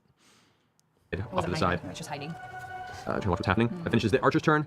Kevdak. And we'll do anything is to make a saving throw. And that's going to be a total of 18. What's your DC? 20. I will make out with that fucking shirt, I swear to God. I mean, my spell DC is 18, but with the hand cone. Hand cone, yeah. Don't talk about it. Just making sure. Oh, man. All right, well, that ends Kevdak's turn. Scanlan, you're up. While maintaining concentration, I can still use the wand to do things, yeah? So I'll use 3 charges of the wand of fireballs. What are you doing now? I'm aiming a fireball right around there. I'm going to see. Moving up to here. Oh, yes, I guess I have to move forward to attack. All right. Can I get a radius that includes Kevdak and these guys over here? Yeah, you can do that. Okay, but not Pike. All of them. And hopefully not Grog, if my aim is true. Yeah, if you get it right there, you can manage to hit all of them but Grog right there. Okay. Go, Scanlan. 1, 2, 3, 4, 5, 6. Okay, three charges is 10d6. All right, so go ahead and roll that. Kevdak automatically fails because he's paralyzed. MVP. No. So does Greenbeard. 34. All right, so 34 reduced to half because he's raging. Yeah. That brings it to 17. All right, and then Greenbeard takes 34. Whew. The other ones there, they do not get advantages because they're all just fighters. That's failure. Failure. What was the spell DC on the one? It's different from yours. DC's 15, I wrote it down. Okay, DC so that's a 15. success. Success. So 2 of them over there take... All right, 16. It'll be fine. It'll be fine. Things are working. Alrighty, got it. Great, so giant burst of flame hits, actually sets fire to this entire structure, and now there's the wooden barricade itself is in flames. We'll say for the purposes of considering that. There's flaming spikes on the field. Flaming spikes. Alright, so... Yeah. Here we go. I was really hoping you were going to come out with like a fire right there. Oh wow, that's actually no, never mind. I'm not disappointed at all. So those are on fire. I thought you were going to come out with like a fire. Play or something. That works. Yep, I thought you were going for a ring. All right, so I'm going to try to do the pike move and jump down one level. All right, make an acrobatics check. Oh, Jesus. Okay, that is what I was talking about at the beginning of like how you can potentially evolve this combat. I don't know what Matt's gonna do, obviously, but if I'm here and I'm seeing like, okay, it really only makes sense for this one barricade, I am every like once a turn, probably on Scanlan's turn, I'm either rolling it or a lot of times I will ask the player to roll these sorts of things. I'll say like roll me a luck check, or roll luck, or roll this these dice or whatever, to determine if this effect spreads. So I want to simulate the potentially like sparks, embers going across the battlefield, potentially lighting other barricades on fire, potentially leaping the distance and lighting this on fire, getting picked up by the wind or something. And I will have, a certain DC in my head. And I find that for effects like this, if one person is responsible, like Scanlan being responsible for it here, sometimes it makes more sense for me to roll it behind the screen, but if I can help it, I like to have them roll so that they feel like they are sort of impacting the evolution of their decisions. I think that winds up being kind of fun for them. So yeah, for this sort of thing, it's like every turn on Scanlan's turn, I'm maybe having them roll like percentile dice. And like, at a certain percent markers, more things light on fire. Yeah. Okay. 19. 19. You leap down and make it right there. Okay. And I will with the bonus, I'll heal Grog with a healing word. Healing word, okay. I mean, No. What's the range on it? 60 feet. 60 feet for healing word, I believe, right? He's just out of your range. Okay, well then I will heal Pike. Is that okay? You can do that. You can shout over the side. You have to get in the view, which means you have to move a little bit closer to the edge. But Okay, I'll do that. And I'll So you get about there, glance off the side. All right, go for it. I'll just peek over the side and say, never gonna fuck you up, never gonna let you down, never gonna run around and not heal you. All right, so go ahead and roll your heal for Pike. Okay. Oh, Grog, yeah, 7 points. 7 points of healing. Hey, it all helps. All right, and with that, Grog, you're up. Oh my god. Come on, Grog. Natural crit. So, in my frenzied, reckless attacking, great weapon master, can I bring my axe up high and swing it for the first attack to his left side where a dangly hand is? You can, go for it. So your regular straight attack. Regular Let's give advantage and it's disadvantage for that, so it brings it to a regular attack. Minus 5. Advantage for the... because of the pulse shot. Okay. But then advantage because it's reckless. 23. Don't matter. 23 hits with minus 5. No. 18. Still hits. Oh! Asshole. Okay. Oh god. So it's D12. 11 plus 3 plus 7. 20 for the first one. 30 with Great Weapon Master. But you double your dice because it's a natural crit because he's 5 feet away. He's paralyzed 5 feet away. That's 60. Remember, this is with your axe, right? So with the axe, it's just a D12 plus your rage bonus, plus your strength. Which is 7. Or 8. The rage bonus is 8. Well, the rage bonus, it should be plus, with total it becomes plus. I'm sorry, the total bonus is 8. 3 plus 4, isn't it right now? So it should be 7. That's why that says 7. That says 8. Yeah, Right. you're not using Warhammer. You're not attuned to this weapon. That's right. Okay, so All right. So what you roll on the dice? 11. 11. Technically, it's a critical hit. So 22. So, I mean, it's a critical hit, so you do brutal critical. You roll 2 more d12s. So it was an 11 times 2 is 22. Plus 7, that's 29, plus 2 d12. Ooh. 5. So that's 34. 34. And a 9, so that's 43. 43 reduced in half. That's 21 points of slashing damage to him. That's the first one, called shot. With that, the blade finds its way into his side as you hear cracking on the rock below him the sound of the left gauntlet hitting the bottom of the square. The fingers kind of twitch in the gauntlet as he's currently standing there with his left arm bisected from the rest of his body. Does he shriek? Damn it. The second attack, straight across his back. Okay, straight in his back? Yep. Okay. Does another smaller doll hand come out to replace it? That is a 22. 22 hits? Yeah, 22. Okay. And that's a 4, so doubled You is rolled the 12, right? Okay, So yeah. 4 times 2 is 8. Plus 4 is 11. Math is a bitch. Plus 4 is and 2 12. more of them because of the critical? 4 is 12. Yep. Okay. 7 19. and a 9. 28. 28, that's 14.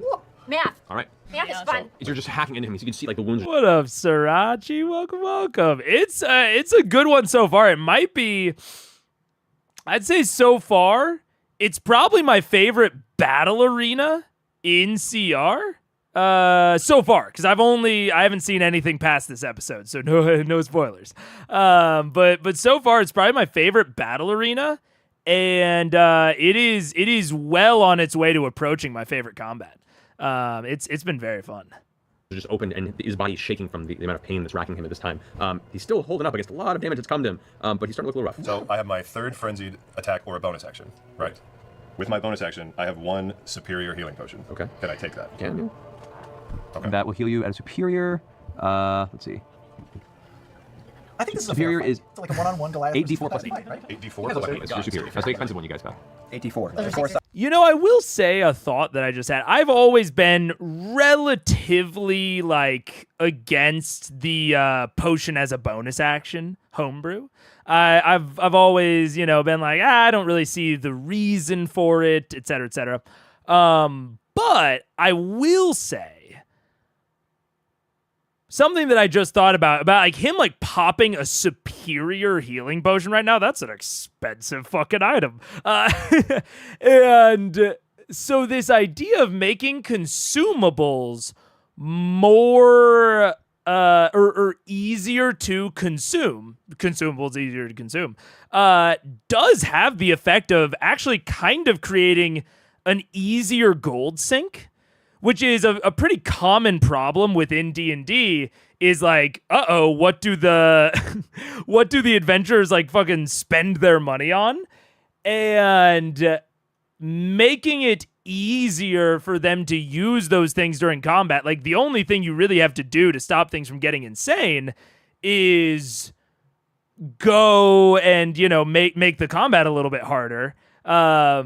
But it gives them more options in the combat, and it provides a more stable and consistent gold sink, which is kind of interesting.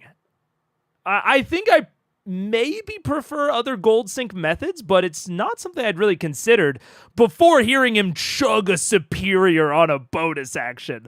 I'm like, holy shit, that was the quickest gold they've ever spent. But that's fair. Was just about to ask that. Oh, about the spoilers. Yeah. So this is episode 52. I'm watching through the whole thing. Never seen it before. Basically, my first actual play. Really, I've seen a smattering of other episodes of other actual plays. But this is This I have a whole series on YouTube. called Critical Eyes. So that's what we're doing. But this is an episode that people have been very excited about, which is fair. It's good. It's really good so far. Fuck me, asshole. Fuck me, asshole. 7, 9, 12. Jesus, 14. So much caffeine and sugar after this. I'm already there. 19, 20. All right, so heal 20. All right, that ends your turn, Grog? That ends it. Alrighty, unless you want to move. Can I, huh? I can't pick it up. I can only move. It's got a hand in it. It's complicated. Can you pick it up? I mean, you won't be able to wield your axe. Can you put it in the bag holding? Next turn if you wanted to try it. No, can I move, if I stay within his flank, if I move away from the 3 guys that are surrounded, They're all going to attack on you. I'll do it. Yeah, there's a hand in it. Nobody can use it. All right, so that finishes your turn, Grog. Yes, thank you. Next up is Greenbeard, who's currently frozen in place. However, it rolls an 18 plus 5. As far as his wisdom's plus 10, so that puts him 28. So he resists the whole person and is currently no longer affected by that. It's okay. All right, that finishes his turn, though, because that's the end of his turn. Percy, you're up. Okay. All right, it's gonna be kind of fun. That asshole who just shot me, I'm now aiming at him. Okay. And I'm going to just push him off the roof. This will be fun. So pushing him off the roof. Am I going to do extra damage to him? Or I gotta, yeah. It hits the ground. Well, I mean, like I'm debating whether or not to sharpshooter it too. But no, I think I'll just push him off the roof. It's funnier. I feel my heart beat in my face. I know. I can't tell if it's actually really warm in here if we're all just like really hot. Probably call melee. Yeah. Was it 28 to hit? 28 hits? That's Non-sharpshooter? Non-sharpshooter. Okay. But I'm doing a torso shot. So he gets a... So he has no save. There's no save for the torso shot. Right. It's just gonna take his damage and move 10 feet away from me. Okay. So go for it. That's 14 points of damage, of piercing damage. 14 points of piercing damage, and he gets shoved off the back of the roof. He's gonna make an acrobatics check, which he succeeds. So he lands down there. He only takes 1 point of damage from the fall. But there you go. That's fine. I'm gonna reload, and now what am I gonna do? Let's jump down the chimney and deliver presents. Surveying the field, just trying to make some decisions. Help Pike. I can't. Well, Can I hit Greenbeard? I can hit Greenbeard. I'm gonna Yeah, hit hit Greenbeard. Greenbeard. He's got the magic creepy Yeah, right? he's Yeah, gross. magic. He's got mold on his Fungal chin. moss on his whole neck and chest area. All right. Well, we'll see how things go. Let's just do a sharpshooter shot at him right now. Okay. And see what a little bit of damage does to him. So sharpshooter with retort, don't miss, and my pistol goes. Flank. All right. And I'm putting it away. So Okay. All right, so that's gonna end your turn. Yep. Keyleth, you're up. All right. Tornado's coming down the house. I'm gonna hit these 2 guys with a whirlwind again. Right here. Yep. Alrighty. 13 strength save. 13 strength saves on both of them. Archers. It is it is. I know I've been harping on this a little bit, honestly. But it is such a simple design. Like I said, there's nothing crazy going on here. It's very understandable, very conceptually easy to understand, especially if you're there in person. Like the design of this is not complicated, but almost every single turn they have considered some sort of environmental action or impact. Grog is one of the only ones that is consistently not considering, but that's because he is focused on other things, let's say. And everyone around Grog is putting more and more things into this central area, this central killing field. Oh, right, fuck, I kind of forgot that the episode was called The Kill Box. Like, every turn, the party has been interacting with this environment that Matt has created, I think to very good effect, you know? So it's and I know that it's especially hard when you're creating your own maps to represent verticality. And it's especially, you'll notice even on the map that I've been kind of doing on the back end, I have not done any significant representation of the different floors of these houses because I don't think that the different floors have a broad impact on the like design and layout of the map. But I think the fact that like the houses exist and they, you know, are on a different elevation level than the ground area is very significant. And this map and the way that they have interacted with it, to me, has been one of the most engaging combats so far. And yeah, it didn't even take truly that much. And so if you are at home and you're wanting to do like big verticality like this, big vertical area over here, big vertical area over here, you really don't need, like, yes, you might want to represent the different layers of everything like that. That would definitely be good and appropriate. But when you're just doing like the base design of it, all that really matters is that these are higher than this. Like when we're talking about like really base level design, it is just the fact that these are different elevations. And so if you can't afford the terrain and the dwarven forge and all of this that Matt has, you don't need it. All you really need is this sort of representation of these segments are on a different elevation than these segments. That's the really, really important part.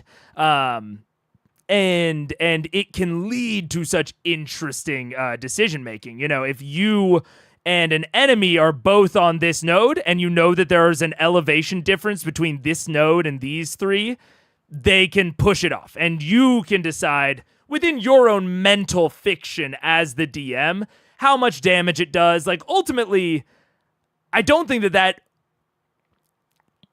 matters to a high degree when it comes to their decision making.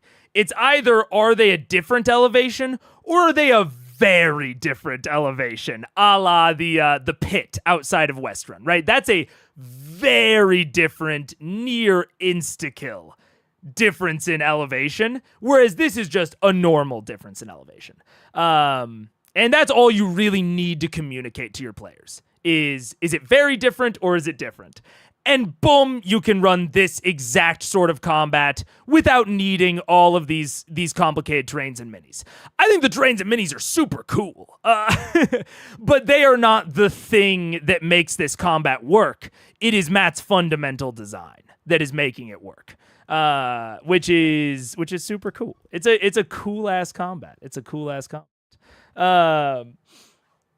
And it helped me as a newbie remember that barbarians resist magical. Oh, yeah. True.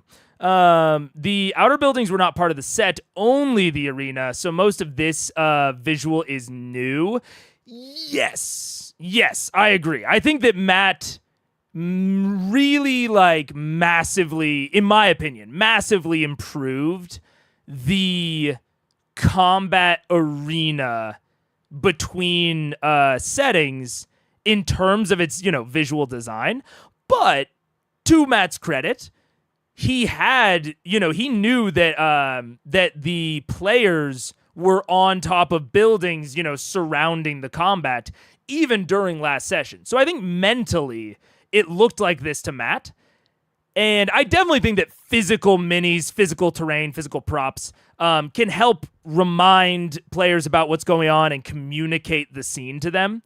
But I don't think that they're fundamental to the design. I think that Matt had the general design of this down even last session, and between the two sessions, got more terrain and placed more terrain to mirror his internal design a little bit more thoroughly. Bust out the Harry Potter books to use as houses for height. Yeah. I mean, dude, that's what Daggerheart would have you do. Did I tell you guys I played Daggerheart with Paige?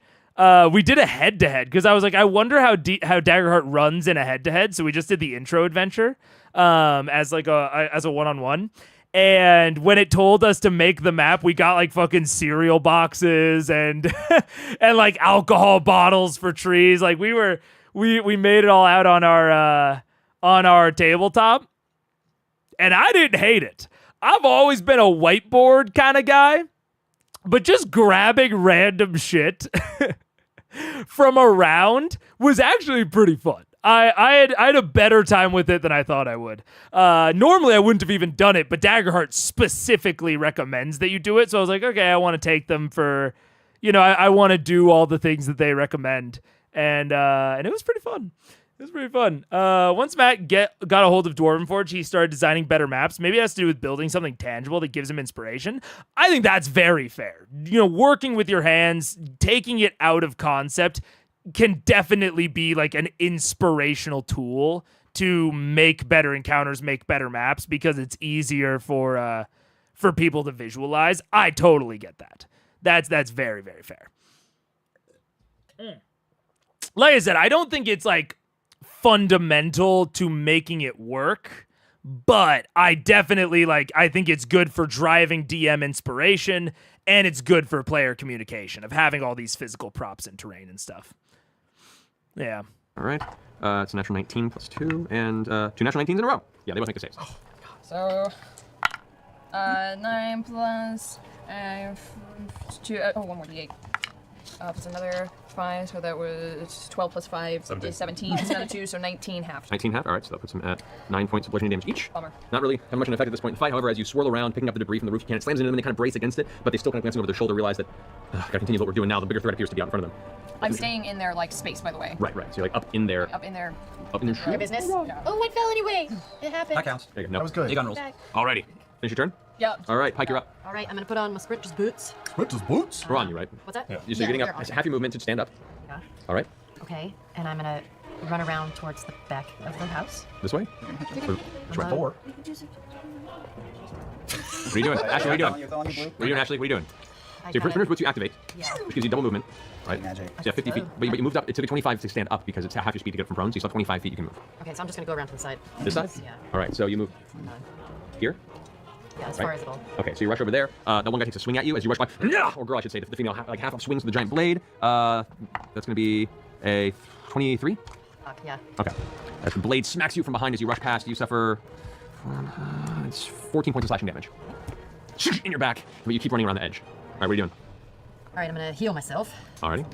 Yeah, it's really tough. In roll 20, even in map makers or VTTs that have, layered or level distinctions where you can toggle between different layers and levels. Verticality is very difficult to represent.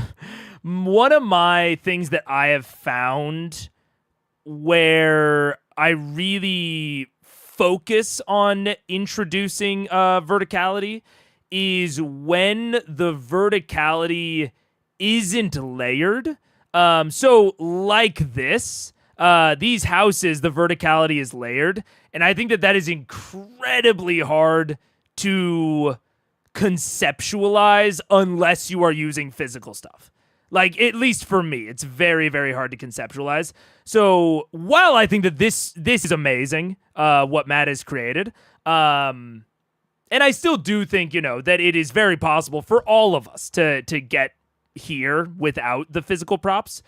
Where I focus on verticality a lot in my own encounter design are in places where the layers don't matter. So an example would be a big hill out in a plains, right? So there's the flat plains, you think about that as ground level, and then there's a raised hill that people could stand on top of and get some, or a cliff or a tree or something like that, where there is a very distinct bottom layer and then you are above said bottom layer, and the intervening space beneath you doesn't matter.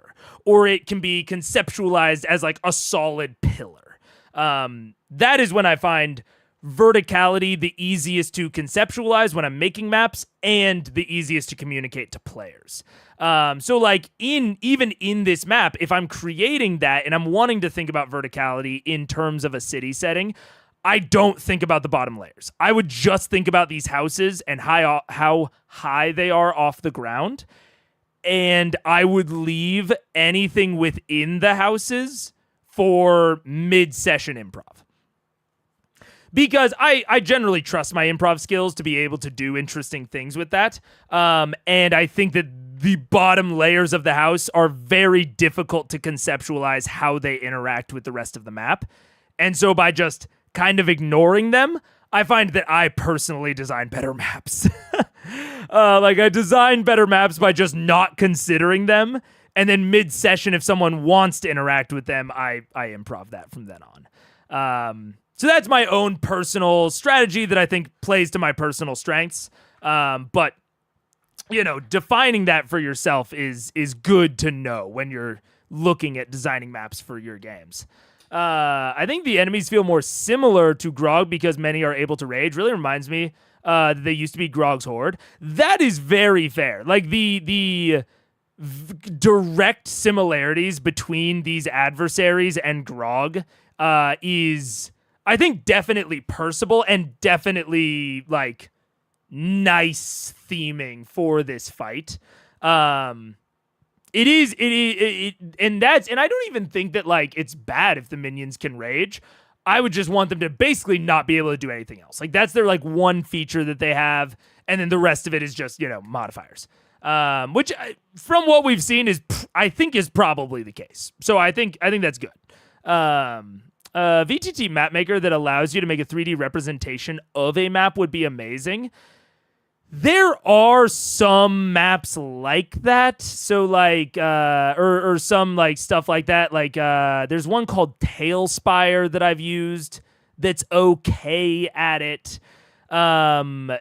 There's another one. What the fuck was it called? I mean, Tabletop Simulator kind of works, but they're all, the moment that you add that sort of functionality, you add a lot of complications. Which makes them a little bit harder to utilize, which sucks. Yeah, I haven't seen one that's done it really well, even though some have tried to do it.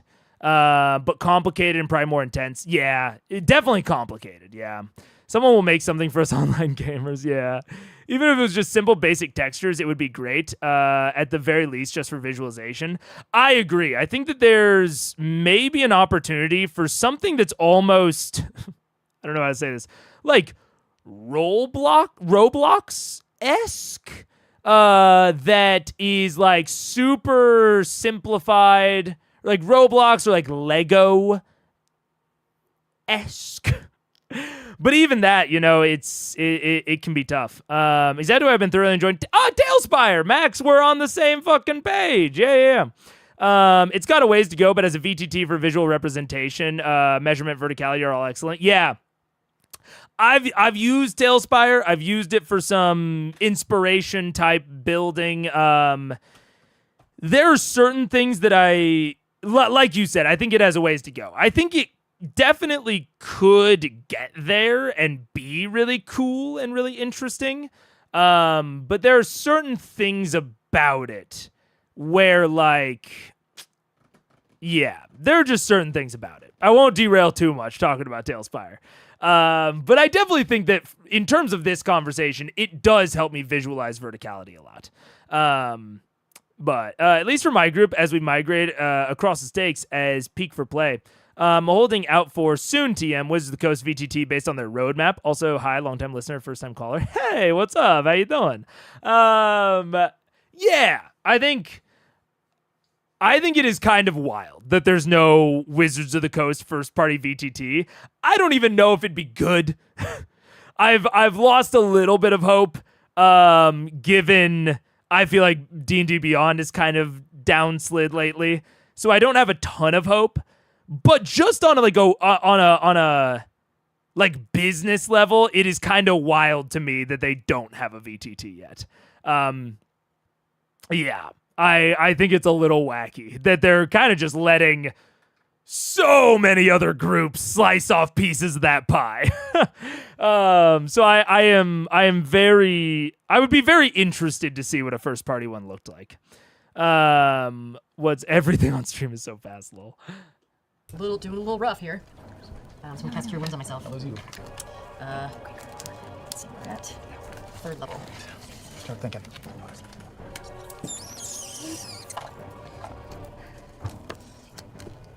Isn't this exciting? Yes, it is. Good times, guys. We're fighting a horde of Goliaths. All right. What you got, Ashley? What's that? What you got? I'll cast Cure Wounds myself. You know, you heal up? All right, it's your turn. Do I have a bonus action? You have bonus action still. Come on. Oh, okay. Your spiritual weapon still. Yeah, I'm gonna use my spiritual weapon on him again. Okay, so go ahead and swing for the attack on that one. Okay, and I'm gonna use best spiritual sound effects. Guided Strike. Well, I mean, yeah, you have advantage. Attack roll? Okay, you have advantage on the attack, by the way, because he's paralyzed. So Oh, you get advantage. Yeah, Oh, I get second advantage. Still paralyzed. Frozen. and that's all you Oh, get. that's good. Still under. Okay. Plus, do you have any Don't you add anything to Just it? add your spell attack. Oh, yeah. DC, well, great. DC. Oh, fuck, I'm forgetting everything. I'm so nervous. It's okay. It's okay. You've been right for a while. Yeah, we're good to go. What's the total? 22. 22 that hits. Okay. So go ahead and roll your 3d8, I think it is. 4d8. 4d8. Plus your wisdom modifier, which is plus. Yeah. What's your wisdom modifier? She's doing math. Sorry, Give her a second. I'll play. Dice are doubled too. It is. The weapon's within 5 feet? Yeah. Thank you. 18 plus. You add the spell attack bonus? Suck it, nerd. Third die. Not something. No, your wisdom modifier. But what's the dice? So the dice are double because it's critical. 18 times 2. 36. 36. Half that to 18. Then add your wisdom modifier. Yeah, fucking get him, Percy. Yeah. Absolutely get him. Don't let him push up glasses at you. Fuck off, Sam. Plus 4. Plus 4. All right.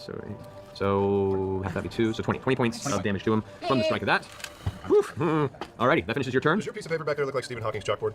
Kinda right now, yeah. Wow. That whole row is Actually, damage. more organized than I thought it was Young going to Stephen be. Hawking. It's like probably really clean. Young Stephen. Okay. All right, that's so You horrible first, person. Okay. the woman who just swung past you is going to go ahead and let's see. You rush around the corner. She's going to go ahead and rush around the corner as well to follow you since you got out of the way.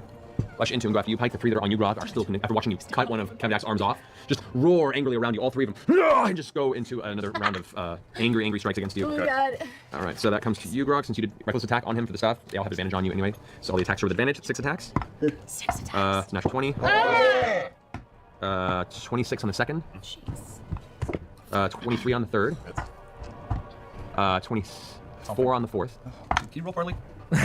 26 on the fifth. Wow. Welcome to our production And of they all- Julius Caesar. 5 hits and 1 crit. What? Whoa. They all hit, yeah. Too brute. Reckless attack puts you in a bad position when you're surrounded with guys that can do multiple hits that are also barbarians. Don't like it. Here it comes. So, Got that barbarian's we'll do resistance. the crit first on you. Okay. No, you already used the stun resistance. No. Oh, The- barbarians, the yeah. death So thing. that'll help. That'll Don't say help. the word yet. Well, All right, so Thing where you die? 7 plus 8, 15, reduced to half at 7. So I'll give you the direct amounts here. All right. So this is with the reduction. So 7 points of slashing damage, Yep. right? Yeah. Another 7. Okay.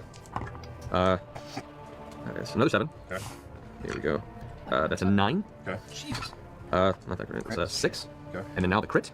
For the Or crit that's double Crit. 6s. I thought the first one was crit. You said I'll No. crit first. I You did? You said and then I thought differently, but I didn't say it out loud. But Oh, because okay. you're calling me on it, No, I'll no, no. You say take what's the in one your you did head. yourself. Okay. What's in my That head. was double 6s. Warning. So Add that's incoming. 22. Take plus- cover. We got it. Okay. Oh yeah, this is well, actually we can see what the result of this is, but I'll uncover Matt's face. We can see what the result of this is. We have an ad in 45 seconds, but we will see the result of this. It's 30, so 15 points of slashing damage on all the strikes against you. Pike, 2 attacks on you. You still alive there? Wait, what? Oh, because she's. That's a natural 20. Ah! That's 15. Nope. Nope. So that is only a 1 and a 2. So that's 3, 6 plus 8. You take 14 points of slashing damage from this barbarian female. It's just all upon your grill. Hate this bitch. And in that turn, it's now the druid's turn over here. Rise round. Yep. Druid. So Grog survives. Oh my gosh. It's so let me put something out there for you to mull on during the ad break. A barbarian's main class resource is not rage. It is health. Health is just rage is just an augment to health. And I think that this combat is doing a really good job of stretching Grog and the barbarian's main class resource, which not only makes the person wielding the resource feel interesting, but it also shows everyone else how interesting they are. It's like when Warlock casts, a max level spell 3 times in a row, and everyone's like, whoa, so powerful. Same equivalent of what's going on here. Anyways, I will be right back, and I'll see you in a second.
What's up? Hello, hello, hello.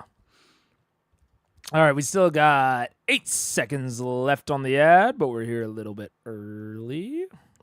And 3, 2, 1. Hello, what's up? Yeah. So I think one of the things, you know, that this combat is doing really well is I think one of the core ways to make a player feel good about a combat is to succeed on whatever the combat was supposed to do and be really low on their resources. Like if they feel like they just scraped by, I think that often feels good. You know, it makes it feel like they were up against, you know, a matched foe. It makes them feel like they overcame something. It gives them a sense of accomplishment. And again, I think the main thing, like if a wizard ends with 1 HP, but like 60% of their spell slots remaining, even though they're very low on health, I don't think that they will have felt particularly like challenged. They will just feel like, oh shit, I got like targeted, or you know, I was playing it a little bit too loose, whatever.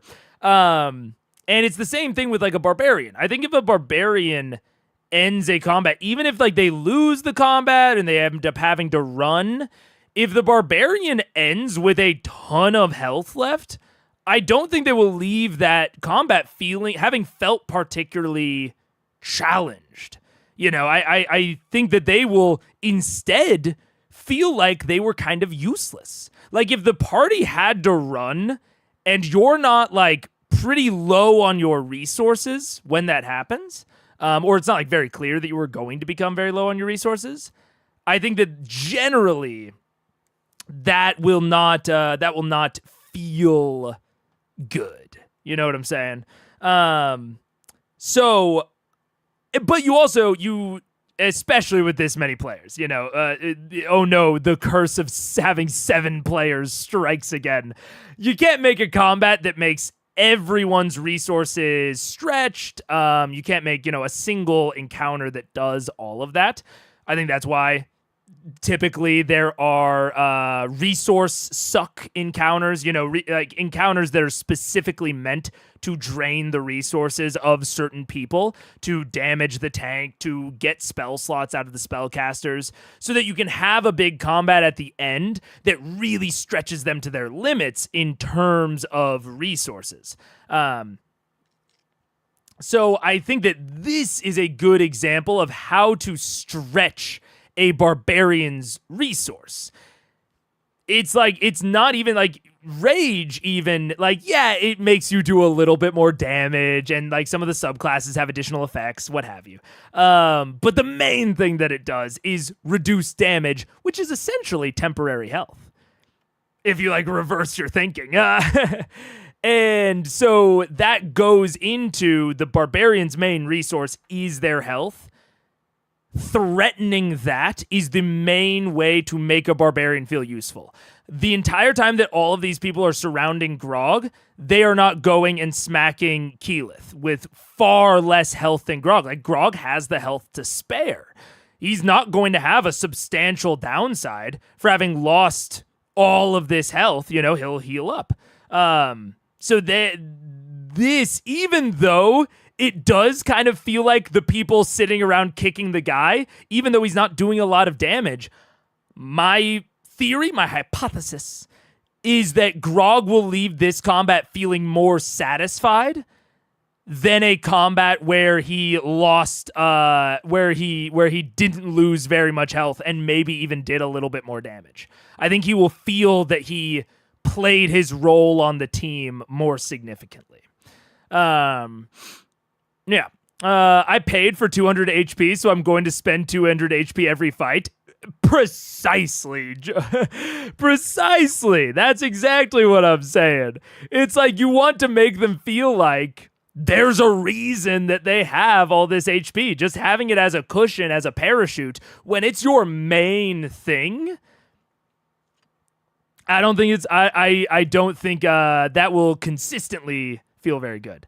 Fighter sort of cuts a line between those two things of having a lot of HP and wanting to be on the front line to make use of that HP, but also having some damage that they can deal in the meantime. So yeah, I think that honing in on your party's strengths, on their resources, how you can stretch those, how you can challenge them, is really important towards building satisfying combats and encounters, especially if you're trying to marry it or coincide it with big plot beats like this. You need to know how to challenge Grog and how to make Grog feel really satisfied coming out of a combat if a combat is going to be the culmination of one of his arcs. So I think that Matt's doing a great job here. And it's because he understands fundamentally what will challenge Grog and what will make him leave the combat feeling satisfied. The only real way to tank in 5e is Reckless Attack. That soft taunt is better than high AC any day. Yeah, absolutely. Absolutely. Reckless Attack is one of the main tanking features because, yeah, the entire question of the tank fallacy is why attack you? Reckless Attack says attack me because it's easier. So it answers the question. Now, yeah, you can say, is it soft? Is it effective? How effective is it? But it's definitely, it at least answers the question, which is what you need to be doing. Boop. Druid's gonna rush forward here and do a level, fifth level Cure Wounds on Kevdak. No. I mean, if he doesn't have an arm, he doesn't have the arm. That was he can't get that back. Can't get the bonus Can't get of that stuff, I hope. I know. How does that work? If you I only don't have know. I don't know. Ask that guy. I imagine you'd have to have So we're looking at 5d8. You know, it's like a friendship packet. You know what? Fuck it. I'll counterspell that. That's too high. Well, no. Okay, so it's at a 5th level. Go ahead and roll for it, adding, so it's d20 plus 5, plus 2 because of your bardic knowledge. It's not concentration, right? Counterspell? Okay. So what do I do? Just Roll d20, add 7. Fucking awful. 17. Let me check real fast. What's the spell's level? Yeah, it's dispelled. It's dispelled? Count. Oh! It was 15. Oh my god, Sam. Oh my god. Sam is So going to angry the about that. Okay. All right, that ends his turn. Now, so, this guy here. Let's see. Stand up for this one, pardon me. Shoot. Shit. Should we just take a break or something? Oh dear. Oh god, if they hit her and she's The benches we're sitting on are just covered in so much ass sweat. Say for the sake of this, just pretend up there. Yeah, it's Who died? Who's up there? What's going on? I mean, it depends on your perspective, Srirachi. Like, yeah, he's gonna, he's gonna take a lot more damage. But using Reckless Attack kind of guarantees that those 8 people are gonna come after him and not his buddy Pike, who's very close by. So is it, I mean, yeah, it's definitely, that single action is going to get him hit a lot. But to an extent, it's sort of a gamble on, he wants them to be trying to hit him. Like, ultimately, the benefit of Reckless Attack is not that high. The real benefit of Reckless Attack is giving the DM an in-fiction allowance to hit you. It is mostly psychological. So yeah, I don't know. It's definitely a riskier time to use it because it makes it, you could argue that maybe those guys would have hit him anyways. And that's the interesting tactical decision making of Barbarian is, when do I basically want to voluntarily lower my AC? Because that's the main thing that Reckless Attack does, is it lowers your AC in a way. So when do I want to voluntarily do that is, I think, the main question of reckless attack. And sometimes you can do that if you think it's unlikely that you'll be hit, or if you want to attract more hits, or you want to, like, you know, make it more guaranteed that people are going to hit you. Yeah, I don't know. I think reckless attack is a really good feature. Just like overall, like base statement, I think reckless attack is a really well-designed feature, being one of the class's core features. Like, you know, if we think of the core features of like fighter being multi-attack and action surge, you know, barbarian is rage, and I would say reckless attack. They get it really early on. It's broadly applicable. It's, you know, there's strategic decision making on when you activate it. And reckless attack is even more interesting because it's essentially like a toggle on and off, you know, of like there's no resource tied to it. And I'll fucking wrap it back to my point. The resource that's tied to it is your fucking health. Reckless attack spends your health to activate it, essentially. Or it spends the probability that your health will decline to use it. Which is why it doesn't have a limited amount of uses, you know, because it has this back and forth to it. I wish more things were designed like reckless attack. I wish more things had an upside and a downside. I think that it leads to really fun tactical decision making. I love reckless attack. I love how Bard is the best at using counterspell beyond abjuration, even though it's not on their spell list.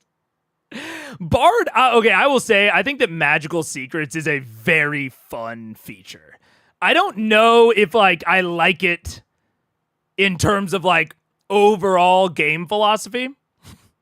I would have to think about it more, but it's super fucking fun. The ability to just be able to pull spells off of different lists, I think is super fun.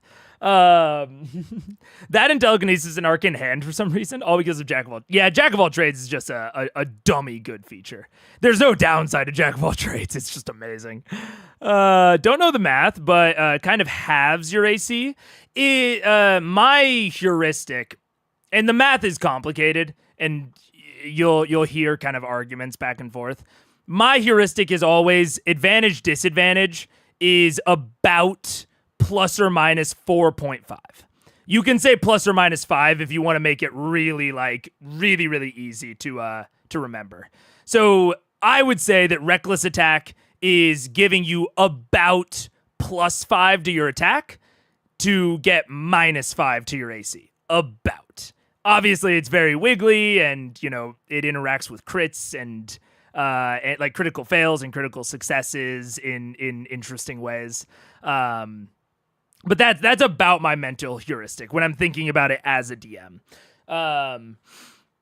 So yeah, it's so interesting. It's so interesting as well because the purpose that you use it for changes. Like, you know, me talking about, like, sometimes the barbarian legitimately is using it for that plus 5 on the attack, and sometimes they're using it for the minus 5. So, you know, I said that it was like a positive and a negative, but sometimes the negative kind of becomes the positive depending on the situation. It's a cool feature. It's a very, very cool feature for that specific class, yeah. Those that harken back to the better roots of OG design, one beneficial, one detrimental, baby. I don't want to just be like old days better. But because I like a lot of things about modern D&D. But there are certain things that I don't like. You know, everything has positives and negatives. One benefit, one detriment. To a degree. This way. This is bad. Hey, wait, where are I don't want him to come up there. Do that. Does he have an attack of opportunity? These two guys rush forward and grab these. Oh my god. Here. This is where it all turns. We're gonna end the problem. Because I fucking fell off the fucking roof. Yeah, it's your fault. Back into the middle here, towards the fire. Head of the snake. Into the fire? Or what? Pushing towards the fire with what remains of their movement. Let's see. These guys are moving. Grog there. This archer's gonna back up. Pardon me. Was that allowed? Archers aren't part of this movement. No! This guy here. So, Max, the thing I wanted to say, I agree. Matt Parker is super cool. I've seen this video. I'm not a good math communicator. I think I could talk about like logic and, design philosophy.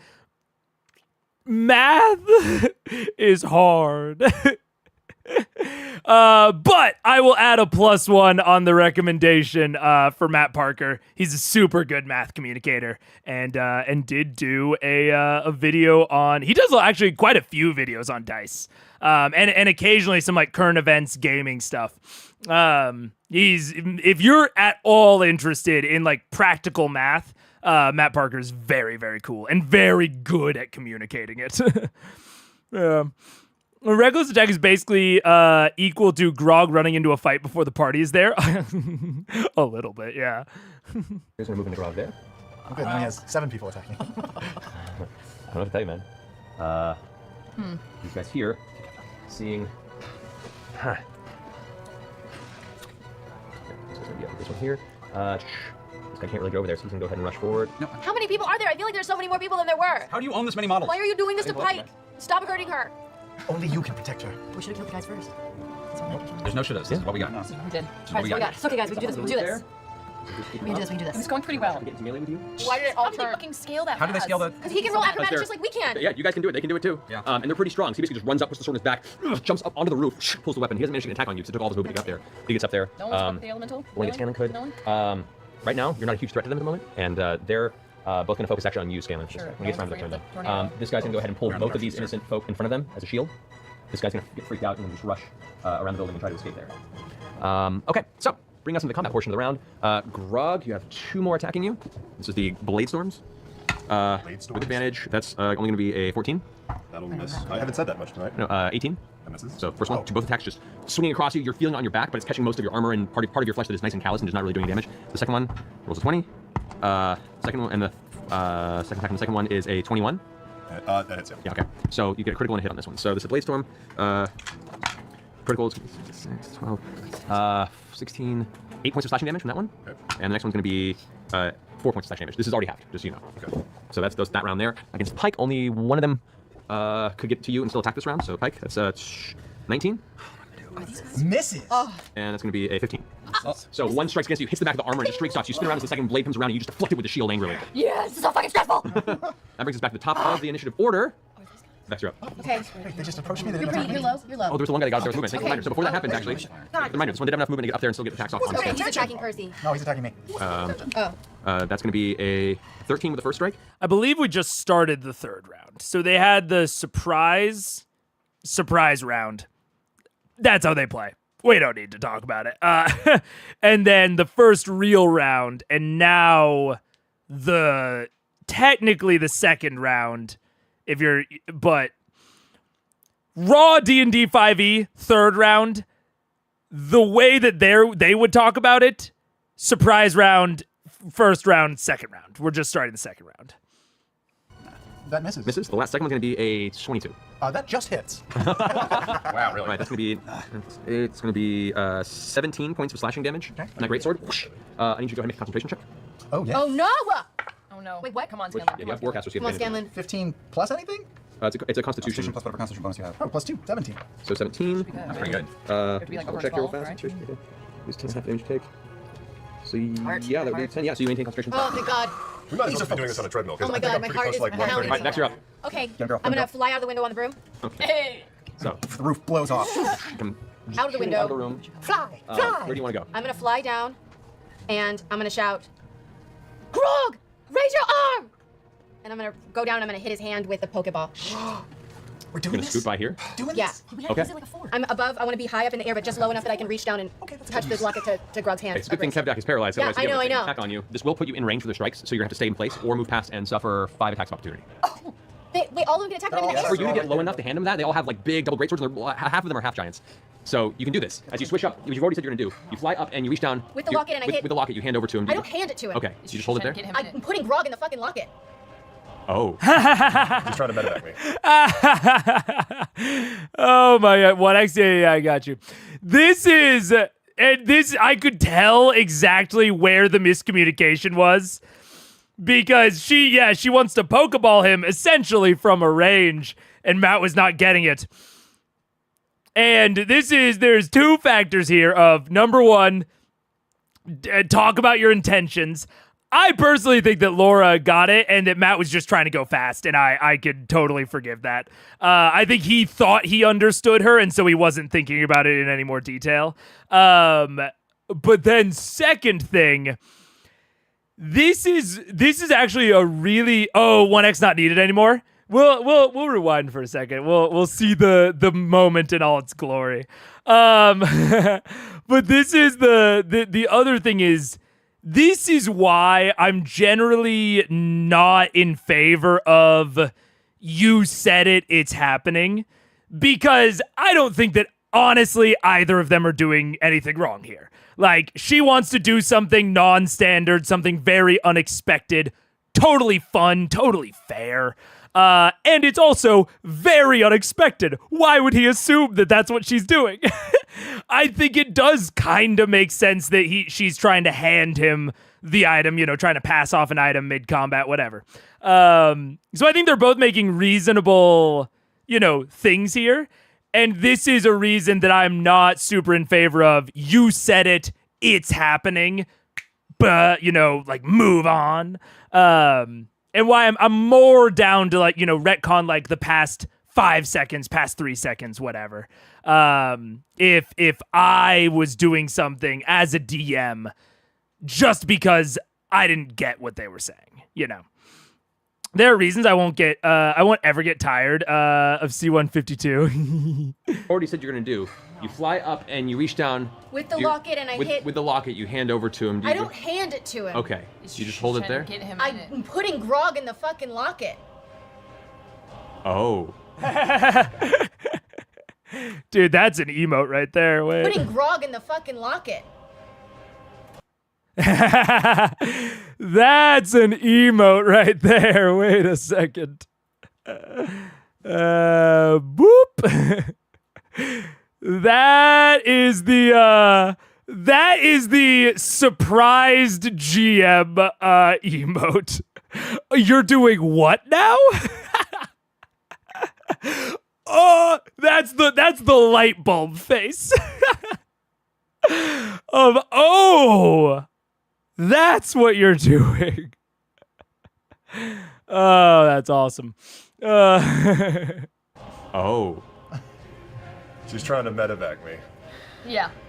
I misunderstood what you were trying to do. All right, so. I just want to fly by and poof. What's it say again? It's a wisdom save, but if it's a willing person, they can go in. Yeah. So, Grog, you willing? No. Yeah. And with that, as you reach down and touch Grog with it, you see Grog's form shimmer for a second into dark shadow, then vanish inside. And I just want to fly on past and go up to the next roof. Okay, so Grog is currently off the table as he's locked inside the gauntlet. Where should I go? Where are you going? Because as you rush away, you do get... I'm gonna fly back into the. I'm gonna fly around. This is also a really good Oh wait, I gotta reset the timer. On the back of the big building. This is a really good representation of my of why, when I'm designing custom magic items, custom subclasses, features, what have you, I try to capture the restrictions that are, I feel, only strictly necessary for it to function. Because Matt, when he was designing the Pokeball, could have made it to where, it only holds a bonded creature, or it only holds a beast, or et cetera, et cetera. He could have built in those restrictions, and everyone would have looked at the item and been like, yeah, reasonable. No one would have batted an eye if he had put in those sorts of restrictions. But this scenario is why I try to avoid it if I can. Because this is just fucking fun. There's no other way to describe it. This shit is just fun. And it could be accidentally ruined before it ever started by putting on restrictions that aren't necessary. So when I'm looking at designing my stuff, I'm really trying to only put in the restrictions that are absolutely 100% necessary. Like, I think that the restriction about it being willing versus non-willing, I think that is necessary for it to function as, within a reasonable manner. But not specifying what type of creature it needs to be, or that there's any other restrictions on the creatures, I don't think any of those restrictions would be necessary. So it's a really good example of why the Locket is well designed. Back here again? Yeah. Okay. We'll say, for the purposes of this, you are back here. Okay. All right. However, as you fly off from doing this, all of them swing wide at you. It's 5 attacks opportunity against you. That's 20. Yes. That is 17. It did? Yeah. What'd you give me? Yeah, she had out. Oh, that's right. She gave me a blessing. It's 8. You have 15 extra hit points. That's what it is. Oh, okay. That was the armor class goes up 1. I got 15 extra hit points. Yeah, 8 just gives you guys more extra points. So, 17? Doesn't hit. Doesn't hit. All right, so 3 more attacks. That was a cock. 19. It's my armor class. All right, 26. Fuck. Oh, shit. And bitch. 19 again. So 4 attacks hit you. Okay. First one is for 14 points of slashing damage. Okay. Next one. Ooh, that's 8. 12 points of slashing damage. Okay. Double? Stop it. Don't be helpful. And that's for another 13 points of slashing damage. Damage. And the last one, it's going to be 15 points of slashing damage. Great, cool, great. Still alive? I just am fine, and I'm just gonna keep going. You streak off as all these blades just hammer into your side, cutting the bottom of your feet. Okay. One of them hits you in the back of the neck and curves across your lower back. And as you pull away, clutching it, you look at your hand with the blood pooling in the middle of your palm. And you look at the gem with just a faint glimmer of what looks like a form of a human inside the gem that's currently mingling with all the blood that's just smeared across your body. As all of a sudden, you coast around through the air, the wind whirling past you, and you spin around towards the top of the Margrave's estate, and you can just hear the blood in your body in your ears as you start getting a little dizzy and realizing just how rough you are at the moment from that exchange. Wow. I'm gonna add it all up and find out. That could be probably higher than this. I'm figuring it I out. already have my move. Up there if you wanted to fly around. Okay. So that ends your turn. That, yeah. That's your I'm going to use my bonus action to dash, and hasted I get 24 squares of movement on this board. Yes. I'm going to drop off the roof, staying along the wall. I should be able to take a diagonal at that corner and totally avoid Greenbeard. I mean, George off. I want to go straight this way, This way. towards the tree, and drop. Okay, towards the tree. Yeah. Drop off here. Yeah. I want to go along the wall. I can Okay. swoop around it and avoid Greenbeard. I'm going to run past this barbarian. She'll probably take an attack, but I'm wearing that cloak, so she's at disadvantage. Yep. I'm going to run up to Kevdak, and I'm going to stab him twice. I should get sneak attack damage and a crit because he's frozen. You do. Then I'm going to run the fuck out. That's what I'd like to do. Okay. You rush up. You've managed to avoid Greenbeard. There is one of these guys that was kind of just holding his place, kind of seeing what things are going on. He had a target at the moment, which is kind of staying nearby. Okay. I know I'm pausing a lot, but there's a lot to digest here. Partially because the arena is so interesting, so they're doing a lot of interesting stuff. He did that entire turn with almost no intervention from Matt. Now, I have seen a lot of not necessarily defending, but a lot of sometimes they're like anti certain types of play folks online. So especially people that are in kind of like an anti-war gaming camp. I have seen talk about how it doesn't, like, this gridded combat is restrictive and it doesn't have many benefits. So I don't want to get into like a big diatribe about it, but I think this is a very explicit benefit of doing gridded combat as opposed to things like theater of the mind combat, or even the more abstract combat like Daggerheart has, which I personally very much like. But exactly what Liam and /Vax just did is a benefit of having things very strictly gridded out to where when it's not their turn, especially in a massive party like this with 7 fucking people, he didn't have to litigate anything. He didn't have to talk through anything with Matt. He knew his capabilities, and he was able to just look at the board and plan out his turn during other people's turns. And that makes his turn go significantly faster. It makes the entire combat go significantly faster. And he can focus on maybe doing more interesting things on his turn because he knows that the only thing he's going to have to litigate in the moment is that one thing. He knows he's not going to be taking up a huge swath of time. So I think that this sort of thing has a distinct benefit for parties with more people, or debatably more complex combats where they're going to be doing a lot of interesting things and they need a good grasp of what exactly is within reach at any given time so that they can think about the complications off their turn and they don't have to worry about, like, can I even do this basic thing? It won't be the last time you get the twins' name mixed up. I know, it's like a fucking... I just say one and then I'm like, that's the wrong one. It still happens to this day. Yeah. But anyways, so this is when you're thinking about, do I want to do Theater of the Mind? Do I want to do more Daggerheart style where it's sort of a cut between Theater of the Mind and Gridded, or do I want to do Gridded? And a situation like this is one of the very distinct advantages of Gridded combat. Disadvantage. With disadvantage, that is 21. Misses. Misses. Daggers out, hasted. Yeah. Oh, Raven Queen armor. Oh, fuck y'all. As you dart past this blur of dark motion, swings towards you, and where it catches, is about to catch some of the armor, there's a burst of black feathers that just kind of lift behind the blade struck through. As you dart up right into the face of Kevdak, who's like trying to desperately resist the effect. Go for it. Okay. Advantage on Advantage attacks. on all these. Right. Oh my god. Ermagerd. 22 for the first, which hits. Yeah, they both hit. And 26 for the second. Both hit. Both crit. First one, 3 plus. Oh my god. 3 plus 8, 10, 16, 22, 23, 29, 32, which is doubled to 64 plus 6. Well, 32 plus 6 because you take half damage. Wait, well, let's get it up to the top and then halve it. Yeah. So 32 to 64 plus 6 is 72 halved. Right, 72 halved puts you at 36. That's the first, and then the second one does 2 plus 6 is 8. 2 and... that's just the dice is double, so 4 is 10.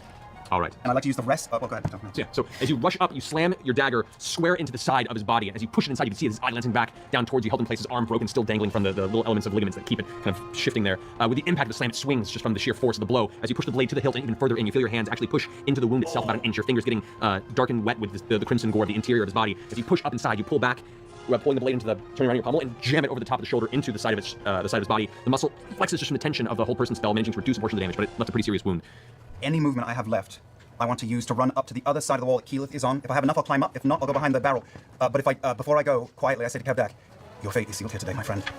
Okay. He does not get an opportunity on you because he's paralyzed. And the guy already took one against you, so he uses his reaction. You rush past him. You do not have enough movement to get to the top. You get to the corner right where the barrel is. Okay? Yeah. That ends your turn. It's now the archer's turn. Oh god. Alrighty. So much bloodshed. So. We some recreational drugs or something? We're all gonna die. All we gotta do is get Kevdak. I have like a Scrooge McDuck mechanics at my house. I'm just gonna dive into. The Scrooge McDuck sized. Once we kill him, his constitution Just a we have to go in and get his arm. Yeah, that's a point. That's a point made. Okay. So we can get him. No, we get him who's fast and strong.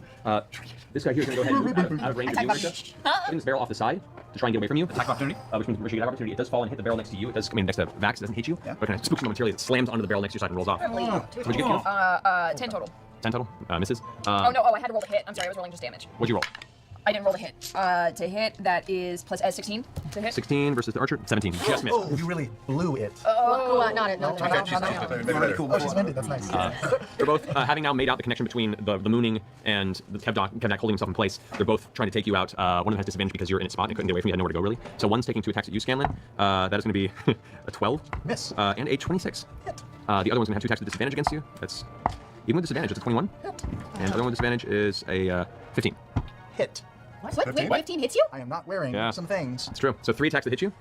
Yeah. The first one is going to be, all right, that's a full 10 plus 14 points of piercing damage. Okay. Go ahead and roll your concentration. Oh yeah, that. So roll and add 2. Roll and add 2. Or, Is it plus your constitution? 19. 19, okay. The next attack deals 5 points. Go ahead and roll again. Advantage. 19. Yeah. All right. And the third one. Yeah, what's your constitution saving throws plus 2, right? Yep. Last one does 11 points of piercing damage to you. Okay. And make another series of checks for concentration. 17. Fine. We're okay? That workout. I mean, relatively. All right, that finishes those 2 guys. Okay. This one here is off to the side. This one's going to go ahead and turn around this way and just get around the edge. Actually, it's going to. I'm gonna start crying. This one over here didn't notice you swing by over the top because you overhead. It does see Percy up on the roof that shot it. You do have partial cover, so we'll say that's a tap cover. So plus 2 to your AC against this guy's 2 arrow shots against you. Alrighty, that is 26 to hit. Oh, that hits. All right, second strike, same thing, 26. All right. 18 and 18. 18 and 18. So it goes up to. I can use. Yeah, I only have 1 reaction. Yeah. All right. So that's 9 points piercing damage with the first shot. I'll take that. And 14 points piercing damage with the I'll second fight that one. I'll contest that. It's been a long fight, guys. No, this is like 30 seconds later, isn't it? Maybe we should just contesting it. With missile snare. Walk away. How many times can you use that? It's a reaction. Yep. Yeah, no, It doesn't say. It says reduce. I can make an attempt to catch. Yeah, so go ahead and make the attempt. It's 14 points. 14 points, yeah. Are we still trying to go? That's dexterity modifier 6, 11. So I can reduce it. I can reduce the damage to 3 points of damage. I'm still at it, so. Yeah, let's go ahead and mark that. Yep. Okay. And this guy over here at the very top moves over as well. He's going to go ahead and take 2 more shots at Scanlan. Since there's currently not a whole lot he can see in the area that's a threat to him. And you have this gleaming beacon of pink and purple up on the on the rooftop that another friend of his is currently wailing on. So 2 attacks against you. That's going to be a 19 and 23. All right, you take another 6 points of piercing damage. Go ahead and make your Yep, 20. saves. Was it 20? Okay. Second one is 14 points of piercing damage. Jesus. 6. And with that, No! Listen, fades, concentration loss from the barrage of arrows and the nearby herd archers. It's okay. A roar comes across the battlefield. He can, Currently, like, a one busted arm and no arm on the other side. Kevdak is screaming in terrible pain and anger. But he's great at river dance. All right, archers finish their turn. It comes to Kevdak's turn. No, shit. He's going to go ahead and use his bonus action to go ahead and use Second Wind. Fuck. He Shit, nice, heal. heals 17 hit points. Roll a 10. He is then going to. Let's see. No one's around him. Yeah, he has no axe. He reaches over and picks up your hammer. With his broken hand? Actually, yeah, no, actually, no, he can't do that right now. He kicks the hammer. He tells- He teabags it. I just see the wheels turning in Matt's head of like he doesn't. Well, okay, well he can't do that. He does. No, well, okay, so he can't do that either. They really fucked with him while he was paralyzed. Turns his horse to the As side. they should. Says, "One of you, pick that up. The rest of you, kill them." And looks over to the other 2 innocent that are on the ground right now. He then is going to go ahead and start moving over towards Greenbeard. Because he moves. Yes. Does Pike get an attack of opportunity? Oh, the spiritual It's not. weapon. A spiritual weapon is technically not a creature. Okay. It doesn't get a reaction. It's only on a bonus action you get a chance to attack with it. So no. He's going to move over here, around the flames, up to Greenbeard. Okay. That finishes his turn. There's not much else he can do at this point. Scanlan, you're up. Pike, how you doing? I'm at 20. I'm pretty rough. Oh! It's okay, it's okay, it's okay. I have an idea to try to get out of it if I need to. Kevdak or Pike? They're all clustered right there. If you have something They to are. I area. don't care about them. I just They're care gonna about be Kevdak. end the fight, Scanlan. Well, Greenbeard can probably heal Kevdak. All right. That's probably what he's going over there for. Yeah. I don't think I'll be able to do a fireball without hitting either Kiki or that innocent. I'm fine. She can suck. I can suck. I haven't taken any She's up damage. 60 bonus points. No, I'm up 90 bonus hit points and I haven't All taken right. any damage. I'll do the same thing then. Plus, I think I don't know if I can even Burn it. What are you doing, Scanlan? Yep. Just the 1 fireballs again. How many more? How many? I have 7 charges. I've used 3. I'll use 3 more. All right, 3 more. Where in the center here at Kevdak? Right. Yes. Kevdak is the center. Where? Let's. It would hit that archer. Would it hit that innocent? It would hit those innocent there. Both Would those I innocent. angle it a little over towards Kiki so it doesn't hit the innocent? Yeah, you can angle it this Oh, way. would it hit Vax that way? Yeah. Fuck. Sorry. Do it. I'll kill the innocent. Do it. No. Evasion. I kill the innocent. Okay. Scanlan! I said it already. It's too late. So, Scanlan, you fire the fireball at Kevdak. It detonates. I know. Okay. Yes. Do I just roll? I just rolled it. Roll 10d8. 10d8. Yep. 10-6. 6. Yes. Kevdak. And I'm sure there will not be any consequences for this after the battle. I am sure that this never gets brought up again. Ooh, boy. Back. Yeah, he makes you save. Fucking Wait, fucker. Green 6 is DC 15. Greenbeard also makes a save. 42. 42. Damn. Nice. So Kevdak 46, 21. That takes How many? 10. So Kevdak takes 10 points of fire damage. Oh, you're going next. 10? I go Yeah. ahead. Because he made a save for half damage, and then he takes half damage from this rage. Greenbeard takes 21. It's looking rough. Greenbeard is now just burned, like, is looking a bit frenzied at this point. The archer does make the save. High dex. They take 21 points on him. Pardon me. This archer there. And this is the interesting gamble that Vox Machina took. Rather than trying to, whittle down the minions and try to, slowly turn the battle to their side, they got the hold person off, and they just fucking rammed as much damage as they could into Kevdak, which is fair. And it's one of the reasons that I'm a big fan of really like a lot of combatant combats like this, where you have a few strong combatants like Kevdak and Greenbeard, and then you have a lot of like really like a lot weaker combatants that, maybe aren't worth the time to take out, but the longer you don't take them out, the more they can fuck with something like concentration.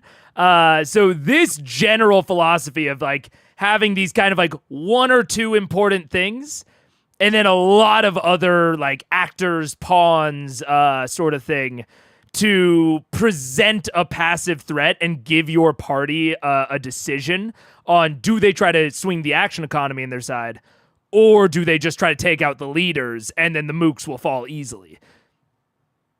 Could be fun. I think it's it makes for a pretty easily fun decision. See you later, Valkyrie. Thanks for joining. I appreciate it. Also makes it. However, that one's taken. No, that one has taken a lot of damage. That one's taken 21. This one here does also make a save. 21. Guys are unkillable. All make fucking saves. Surprise attack would have been really good on these guys. That guy there does make a save. They're all rolling 15 and above on this. This guy here rolls a natural 20 on the save. Fuck all of them. Well, that was the innocent there. Oh yeah, we like it. Good job. Points of damage for incinerated, and you hear the horrible scream of pain as. Hey, we killed something, guys. That was the first thing we killed in this fight. The first thing killed in this fight was an innocent villager. That is terrible. With that scream that echoes in the back of your mind, knowing the decision you made, a little part of your heart sinks in your chest. However, Keela, I need you to go ahead and make a dexterity save as well. Yep, you're on it. Natural 19. All right, so you take 21 points of fire damage. Okay. Even though I can't see her. And actually, that guy technically would be. Yeah, that innocent there would also be in the range. He doesn't make a save. He's also incinerated. Both of them burn. Whoops. Two peasants dead. Sorry. All right. Oh man. So, even though I can't see her, I'm so connected to her. Can I try to heal Pike? Big shout. As a healing word spell, your creature you can see within range. So no, you have to be able to see her to aid her. Okay. Which you could do if you wanted to risk it. I don't know if I want to move. This guy's on me. Yeah, but you're also getting pummeled by arrows. That's true. Yeah, so maybe standing there is not necessarily the. Like up and over. Probably better. He go to the backside and take a whack at me. Yep, he's gonna take a whack at you in a minute anyway. Oh, can't you stay alongside him the whole time? Yeah. If you're within 5 feet of him, you Yeah, can just attack. circle him. Okay, I'll circle. I don't. Paige, do you need help? You good? Okay. I don't know what happened, but Paige is walking in to give Bird a bath. And that probably means that something bad happened. But she says she does not need help. I can't even really see it where I am, but yeah, Right there. just going around him. In corner. So yeah, you get over this side here. And all right, so you move around him. You're over the edge. You come down. You see Pike now surrounded by. In the middle of the no, forest. You can use your bonus action healer if you'd like. You have some plan or something, right? I mean, who the fuck knows if that's gonna fucking work? My healing is barely anything, so I'll inspire you instead. Okay, I'll take it. So you inspire. I sing. Well, then I saw her mace, now I'm a believer, without a trace of blood in her hair. I'm in love, I'm a believer. Take your D10. I'll take my D10 and use it later. And Scanlan's turn. That's in your turn. Grog, you are sealed. Yep. You have no turn. Sorry, Grog. Brings Just trying to keep you from dying. brings us to Greenbeard, who's on a rough place right now. Greenbeard is going to go ahead and finally do something. Damn it, he's gonna heal. It's a new round. Kevdak, protect the herd. And he reaches forward and touches him. Come on, and yeah, I'll counterspell that too. As he's right there. That's heal. No, I knew it. It's gonna heal him for all of his hit points. I counterspell. All of it. Okay, so that's a 6th level. Go ahead and roll. Add 7, and you have to be 16. You have to get 16 or Can I higher. cast it at a higher level? Heal is a 7th level Well, spell. what level are you casting counterspell at? No, heal does not do all of it, does it? Heal heals you 100%. Do I know what this spell is? 70, Heal 70, 70. 70. Oh, 70. The old version was like That's almost bad. Oh. That's a lot. Yeah. That's a lot. Fifth level. Come on, Scanlan. at 5th level? Yeah. All right, so you're casting at 5th level. Counterspell. Mark that off. This was less than equal to the level of the spell slot you use. So it's 5th level. Doesn't do anything. Because what 5th level does is it increases the equal level of the spell to cancel. 5th level, it's a 6th level spell. So now you just roll. Yeah. So now roll. Add 7. You're trying to get 16 or higher. What is it? It was a 3. But I get advantage No. because I'm wearing this. With that, Greenbeard reaches out and touches Kevdak. Kevdak roars in pain as all of a sudden the muscles and tendons in his arms reform, and he's still wounded, but now functional arm. He crushes the gauntlet in his hand. Bring me the other. And you see the other one. Handle that! I was about to handle that! The gauntlet. Bring him the gauntlet! That ends Greenbeard's. Greenbeard is now going to go ahead and back behind here, trying to get behind the tree as he now notices he's out in the open. Done his business in that moment. Now, as a bonus action, he's going to go ahead and turn into an earth elemental. Who is Greenbeard? Fucking druids! Fucking druids! Kill him! Kill him, Caleb! Alrighty. Just flipped. Kill him! Kill We're him! gonna die. Now, Percy, you're up. Okay, back. Sharpshooter. I can't kill. I was gonna say I can't kill Kevdak. It's he just healed. Kevdak was on like the. I can see all of their brains turning and them all individually starting to consider, should we run? Like, Laura is like, we're fucked, we can't win. He's, Scaling as Pike, do we have a plan? And she's like, I don't know if it'll work. He's in the Pokeball. Like, they are all individually starting to consider, do we need to run from this? And I'll be real, if I'm in that party, probably. Like, and I don't know what's going on behind the screen on Matt's end. I don't know how close this is to going in the player's favor. But it seems like they need to run.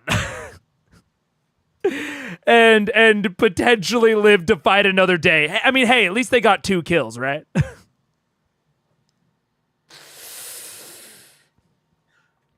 I don't know if they'll do it, but I do think they're at least considering it. And wrapping it back around to something earlier, I think they're at least considering it because of the experiences that they've had earlier, but who knows if they'll do it. Counterspelling healing is evil. I mean, it's I'd say counterspelling anything is evil. Counterspell is just an evil spell. Greenbeard's the real sleeper menace. Yeah, I mean, this is retrospect. I do not blame them for doing what they did, but he got the hold person off on both Greenbeard and Kevdak, and they know that Kevdak's a barbarian. I do think it might have made a little bit more sense tactically to attack Greenbeard and try to get like the main lieutenant out of the fight. That could have been a really good use of like the sneak attacks and crits and all that. Again, I don't blame them for not thinking about that. And I also don't think, honestly, that they are really used to fights that could potentially TPK them if they do it wrong. Like, I don't think that they're used to fights where they can succeed, but if they fail, it's a TPK. Or close to it. I think the closest it was the Vorugal, but there's no way they could have succeeded that one. So I think they aren't used to this concept of like, when they got into this fight, I had the feeling that they could win, and I think they did too. And I think that they're used to just, we use our powerful spells and we roll well, and that will be enough. But this fight had a little bit more going on. They had to be a little bit more strategic. And it's one of the first times that that's been the case, honestly. Counterspelling Revivify. Jesus. Oh, my God. But about Healing Word, isn't it weird that Healing Word, an audio thing, requires sight? Yes. Spells requiring or not requiring sight when they are targeting something is very weird to me, because there's no real baseline. You kind of have to look at it on everyone. Most of them require sight. It's a little bit more of an exception if they don't. But I really wish that it was like just like a standard, like 95% of them require sight and only like a few don't, and it's like a big thing with them. I would rather them kind of pick. Because, yeah, I don't think that that's an interesting nuance. But that's purely an opinion thing. I think another person could look at that and be like, oh, no, that's an interesting, like, nuance and balancing lever to certain spells of does it require sight, does it not require sight. Yeah. Isn't Fireball not sight-based? No, it's not. Well, you just have to, I believe with Fireball, you just have to pick a point, but then the AoE can spread around corners. So basically barriers don't block a Fireball, but I do believe you have to see the point that you are targeting for the center of Fireball. It's weird. I would rather cast Counterspell than die to a Disintegrate spell. Fair enough. Hey, but what if that Disintegrate took 18 seconds to cast, oh? Could be fun. Cusp. No. So now he has 70 He extra hit almost points. had him. He heals 70 extra hit points? Yes, from healing. Oh, no. But that honestly, that's a good kind of encapsulation of the D&D philosophy and of like one of the things because I don't really like Counterspell. And I would say that broadly, a lot of D&D is like a Counterspell based, kind of themed philosophy of offensive resources are really strong and defensive resources are really strong. Everything is very strong. Like, Counterspell can theoretically counter any spell in that moment. If it's a lower level than the Counterspell, it just gets it for free. But if it's a higher level, there's maybe a chance. It turns into like a save or suck. Whereas I like maybe kind of the opposite sort of design philosophy of things are harder to accomplish. Things are not, that instantly powerful. But if you get through it, if you get through that, then you get the powerful thing on the other side of it. So, I think that a lot of people love Counterspell. And I know, even within this chat, that I am in the minority of people that don't like Counterspell. That I know I'm a minority opinion there. So it's definitely just differences in desires and philosophies. Just a point you choose within range. Interesting, Max. Interesting. Shout out to our party member that one time who forgot that Fireball goes around corners. Nice, yeah. I don't want to wait just 2 hours for the wizard to do nothing. I mean, sometimes that is already the case. Like we talked about earlier with the casting times, like there are already spells where this is the case in D&D right now. It's just, what spells are they? What level are they? What's like the resource cost? Like the ones that take 2 hours there are already spells that take that long and they just aren't used in combat. And if they get interrupted, the wizard does do nothing. So it's not about like what is possible within D&D. It's just what you want the designers to focus on when designing spells. Everyone think Counterspell isn't strong enough. Give it the advantage granting ability of silvery barbs. Yeah. Yeah, absolutely. I think that would work. 70% of his hit points? No, 70 hit points. We can still take him. We can still take him. No, 70. 70 hit points. 140. We have to hit him for 70 hit points. Is he still raging though? He just heals. No, he's He almost continue to rage. He's taking damage since the last round. He's taking a lot of We damage. can do it. We can still take him. I don't know if we can. still take him. We gotta get those fucking gauntlets. All right. No, don't let him get the gauntlets person. Where's the gauntlet? Can we see the gauntlet on the battlefield? It's over here right now. It's just kind of on the ground. Somebody pick it up. They didn't do it yet. Okay. No, I can't do that, can I? Talking about IRL time, I mean, okay. Let me then present another example of how that could already happen in D&D. If Scanlan casts Hold Person, and then it is no longer his turn, and imagine that there are some amount of adversaries between Scanlan and the next party member, those adversaries could then attack Scanlan, break his concentration, and we get this situation again. So he just did nothing faster. And that can happen, and he, I don't know. You already have to take these sorts of precautions. It's just like kind of where those precautions happen, if that makes sense. Yeah, I don't know. Very high magic campaign I ran once upon a time removed the reaction requirement, as in one of for certain spells and abilities. It quickly reminded my players that I was the control blue enjoyer. Yeah, hell yeah.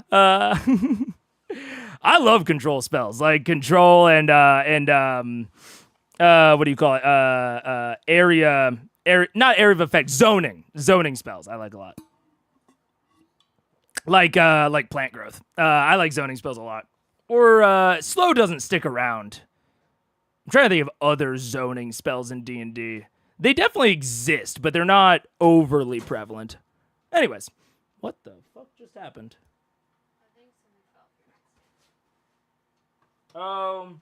Yeah, my alarm clock fell. All right. I look at the guy next to me. I'm gonna take a look. Oh God! I'm just gonna take a running jump off the front of the house. Oh my God. Straight into the In the kill box? You're going into the kill box? You're not fast. I'm gonna jump to the other house over here. Yeah. All right, go ahead and make an acrobatics check. Oh, it's jump. This is athletics. No, I can't do an I can't record this. Assassin's Creed. My hands are free. I'll say you make an acrobatics with disadvantage or an athletics with a single roll. Since this is actually like a strength of the run. It's not a big distance, so it's not a huge DC for a jump, but it's your call. I'll take an athletics. What do you think? Athletics? No. Assassin's Creed. I'll acrobatics it with disadvantage. All right, go for it. Yeah, no. What'd you roll? I rolled one. No. So, as you leap off the side, your foot hits the edge of the tile, and the blade behind you swings, which is going to hit you, I believe, with a 20. So your AC? My AC is 18. 18, yeah. You take 7 plus 4, 11 points of slashing damage. I'm fine with that. The blow, however, is just enough to throw you off kilter, and you go plummeting down into the alleyway. Okay. Falling prone, you use your movement to get back up. The remainder of your movement, yet you can't move from there. A fall does deal an additional 5 points of bludgeoning damage. Don't care. All right, so you get back up. You're now in this alleyway right here, facing this line. Here's all you can really see from your perspective. Who can I see from my perspective? You can see Vax. Oh man, it's the players are emotionally invested.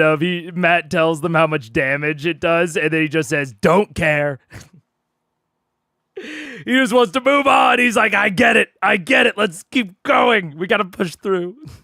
You can see Kevdak, and you can see this dude here, and kind of an archer, but has partial cover. Okay, I'm going to as a bonus action, I'm going to just do a quick heal. Okay. Warning. Second win. Second win. Add Ready just to incoming. make that go away. Take cover. Got some amazing 18 track, so that's second win, man. One. And ow! I'm gonna pull out the big gun, and I'm gonna. All right, we've got add incoming. Oh, I forgot that I undid that. So we had like 45 seconds left. I'm gonna take a nice, heavy, serious look at Kevdak. What am I gonna hit him with? I'm gonna take a sharpshooter shot in his face. Okay. I'm gonna go for a headshot with the big gun. A headshot? With headshot with sharpshooter. Right, so you're using the trick shot. Trick shot on sharpshooter. Okay, I'm doing a go for it.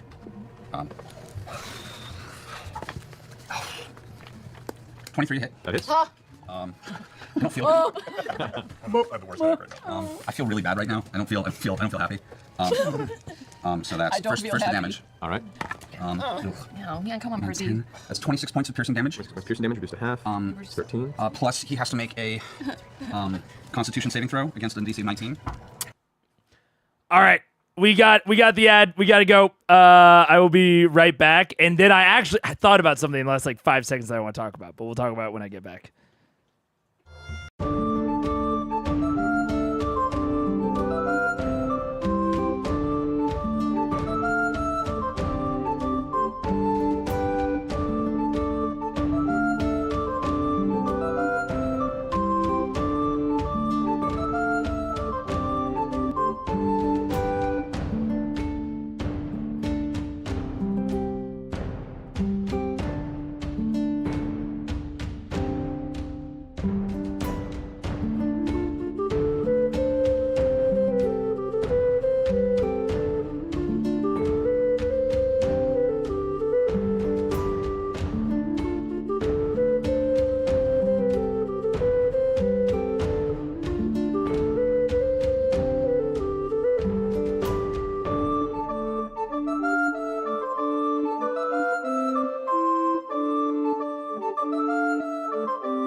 What up? Hello.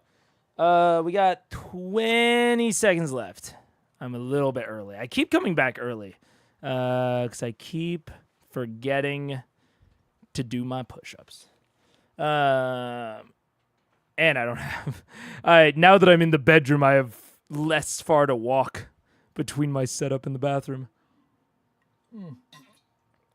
But the thing... All right, we're back. The thing that I was thinking about with this is why can't they run away? Like, beyond the real life implication of like, we'll have failed, we'll waste some time IRL, we'll have essentially like wasted this session, but we learned some things. Is there an in-fiction reason that they wouldn't just run away? I think that Matt's tone is carrying a lot of this in that he has established a tone of consequence. But for this specific battle, and I think that consequence setup is pretty recent, and I don't know what the consequence of this battle is. Like, there is like maybe an assumption that there's a vague negative consequence out there. But I think that for one of the things that can go towards really upping the stakes on a combat is to understand the consequences of essentially failing. Like what are the consequences if they failed? Are these innocents going to get murdered? Or what is the herd going to do if they just like leave and then try again later? I don't think it's like explicitly necessary, because again, I think that through the language of games, through the language of stories, I think we all assume that something very bad will happen, but that leaves the water pretty murky, which is okay. Like, sometimes you want it to be murky, sometimes you want it to be ambiguous, but I do think that knowing and understanding the stakes or the consequences beyond just something broadly bad happening is a good way to up the stress and up the interest of any given session. Retaliation against the civilian population. Yeah, that's what we can assume. But it's not like Kevdak set that up as a thing. And like, what even will the retaliation be? Like, how will it differ from what they're already doing? Like, all of these are questions that we don't really have answers to. And so there's less understanding of what the consequences will be if they leave. Like, I do believe that Matt would put consequences. But when we just have it being this like vague dark cloud, it's less, it makes the decision-making process harder because they don't know what will happen if they leave. Now, sometimes that's what you want. Sometimes you want it to be vague and you want them to not have a good idea of what will happen if they leave. I don't think for this one, personally, I think it would be more beneficial for them to understand the consequences and the stakes more directly. But there are some combats where I think it could work a little bit better if we don't, like, I will actually say a good example of vague stakes where I think it worked was the Briarwood fight. I think in the Briarwood underneath Whitestone fight, it's an interesting example because I think in that case, we actually had a very good idea of what the consequence was. The consequence was if we fail now, they will do the ritual. But we don't know what the ritual is. So I think I generally prefer for the players to know precisely what will happen, even if that thing is vague. So, like, they don't actually know that there will be civilian retribution. They're just assuming it. So, a little line or something from Kevdak is like, and if you run off, Grog, well, let's just say I wouldn't. And he fucking, like, runs the blade along some innocent's throat before the fight. Something like that to make it more directed as to what the consequences will be, even if it's still vague. Because we can all come up with reasonable consequences. I'm sure Matt would, but we don't know what they're going to be yet. I think they, or at least some, still believe they can win. Oh, yeah, absolutely. Yeah. That's what I at least assume if I was in position. What's up, Cosmic Zeta? Hello. Yeah, I totally think that's a reasonable assumption. And I think it's what I also assume would happen. Losing the element of surprise for the next battle. Yeah, that is true. I think that's kind of a passive consequence of failure. I think that's a pretty overarching, but that is true. That is a consequence. Yeah. Hasn't that been established already that the herd was already ramping up that escalation? It would follow logically that the next step, yes, but they were all. I think that's kind of my point. Is they were already doing that. You know what I'm saying? Like they were already doing the ramp up. So is this going to change anything to what they were already going to be doing? That's the part that that's what I'm talking about. Like, it's hard. Like we can assume some things that they might do, but it's vague and ambiguous on like what were they already going to do? What are they going to do? If Vox Machina fails and leaves, like what are the consequences of them leaving? They don't really know. Like if they counted 1, 2, 3, then I know the next number will be 4, even if I'm not told. To an extent, I don't know that their plan. It's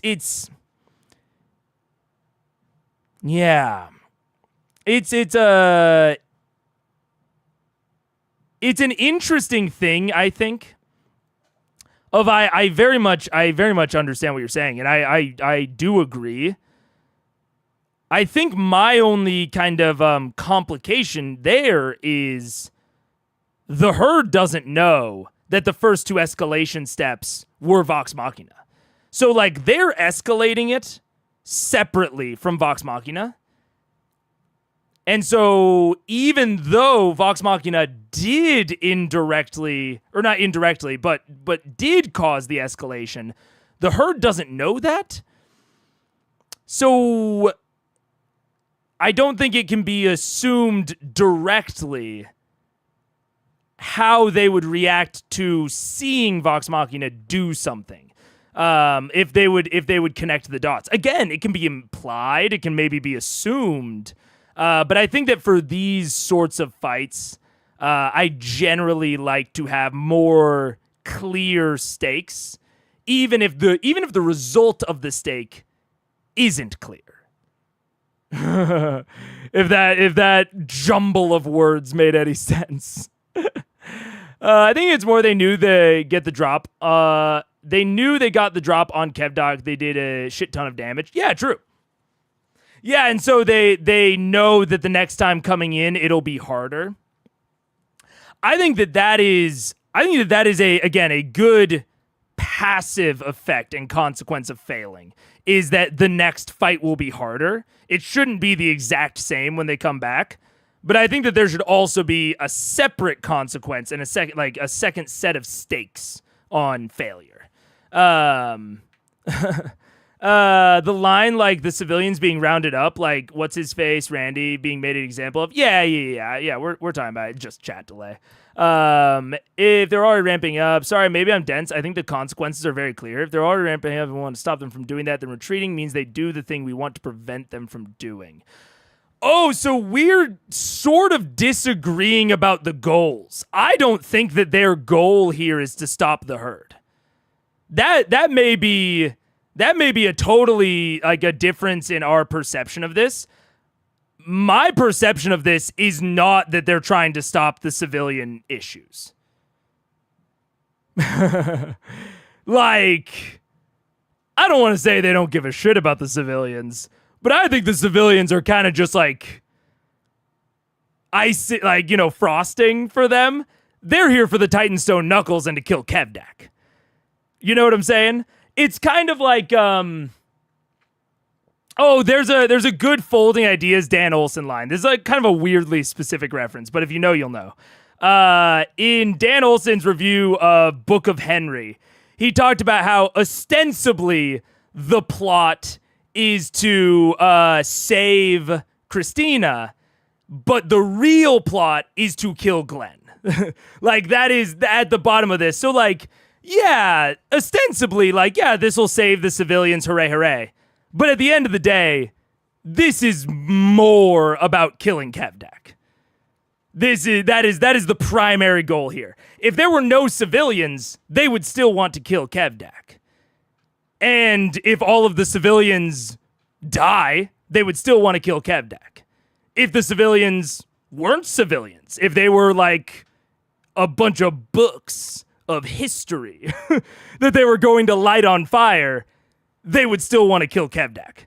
Like, whatever the herd is going to do, that's not Vox Machina's primary motivation here. The primary motivation, at least from my perspective, is to kill Kevdak. And so, by my eyes, them stopping the herd from doing something, since it is not their primary... I don't think that that's their primary motivation for being here. But I could be misinterpreting. Or just interpreting differently, you know?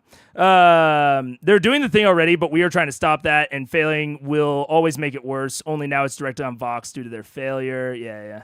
But just because they have one mission doesn't mean other consequences don't count. Consequences are consequences, yes! So, because I have not gotten the... How do I phrase this?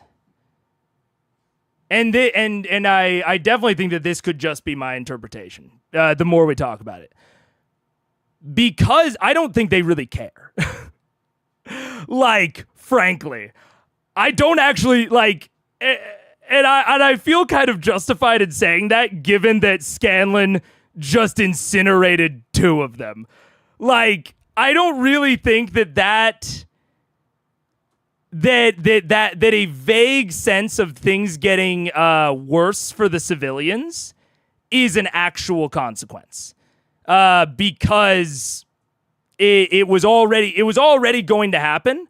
So I don't think that this is honestly at the base of it, we're kind of having a trolley problem argument of I think that Vox Machina would be in the camp of, even if we see the train coming and if we don't pull the lever, we are not responsible for the deaths caused by us not pulling the lever.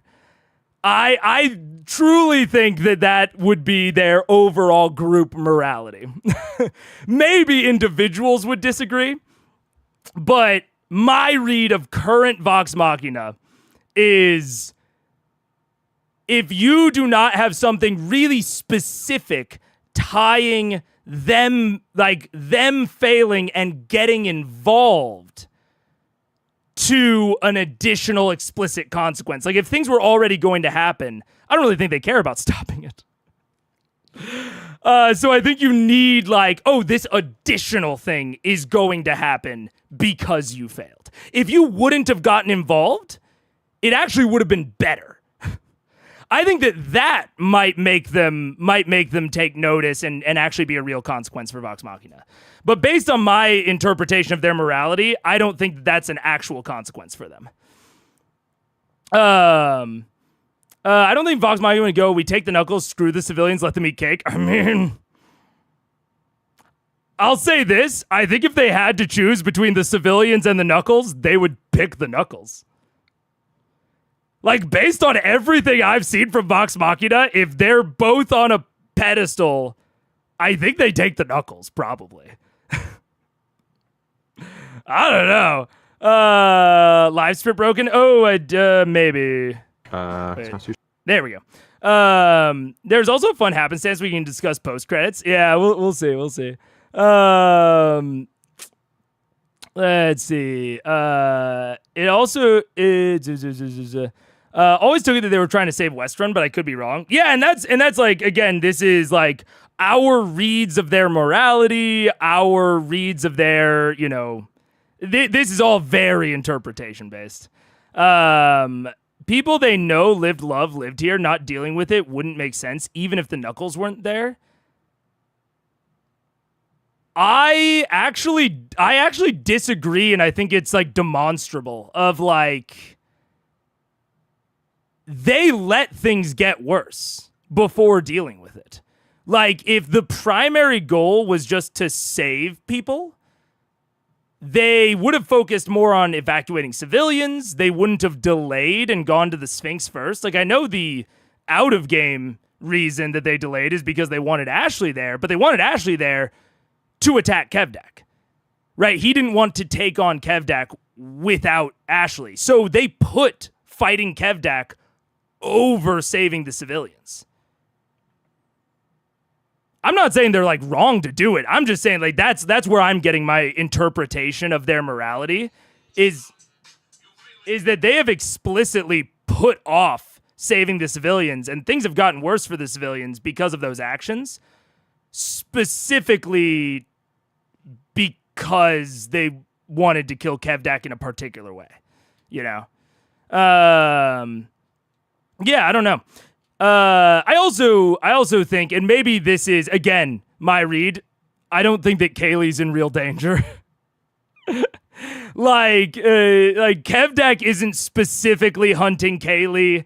There's, honestly, to my read, there's no, like, real evidence that the group is, like, really trapped in the city. Like, yeah, the general civilians are, but I don't get the read that, like, the troop is explicitly trapped. I think they're just choosing to be there. But yeah, it's all just differing reads, yeah.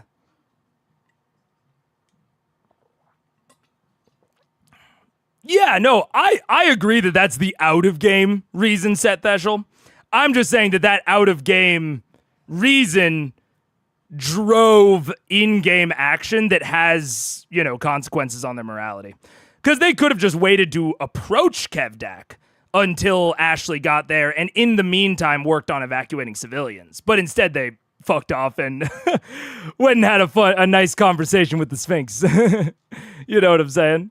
I think they're more big picture and goal-oriented. Knuckles will kill Dragon. Yeah. That is my interpretation of their morality. So that is why I don't think that a small picture consequence that is passively happening, that they're just not stopping, is enough. But I always think that just because you have one mission doesn't mean you can't be doing another. Yeah, I agree. I agree that you can be doing two things at once. And maybe the core of it is that I don't think that they would consider it, I don't think it would be a huge blow to them. I think they would literally be like, we tried, there was nothing we could do. Like, that would be my read of that. That's my read of how they would react. Like, if the consequence was just the things that were happening continue to happen, my read of it would be that they would just say, we tried to fight, we couldn't, we failed, that's it. And not having a specific consequence for them getting involved is kind of what's missing for me personally. Anyways, by that logic, almost no heroes in D&D are heroes, and the liberation of Whitestone means nothing because that wasn't the primary motivation. No, I'm not saying that it devalues those things, but I don't think it would have an impact on the party. That's what I'm trying to say. Like, yes, it is absolutely a, like, broadly speaking, it is a consequence. I'm not saying it's not a consequence. I am saying it is not a moral consequence to the party specifically. Like, I truly don't think that. I think they would just be like, oh, well, that's what happens. That sucks, but we tried.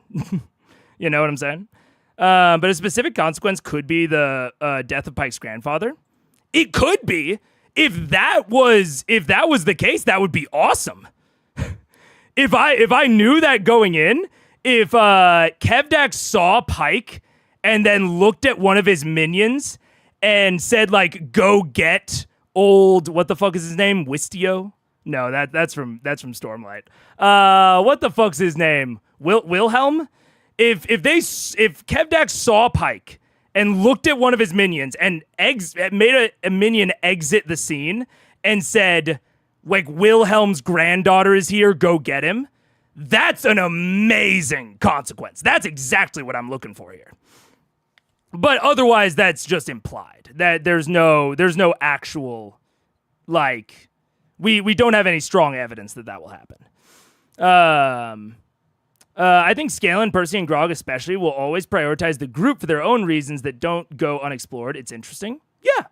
I don't think any of this is bad. It's just my read on it. And, like, based on my read of Vox Machina, I would like a little bit more specific something. Yeah.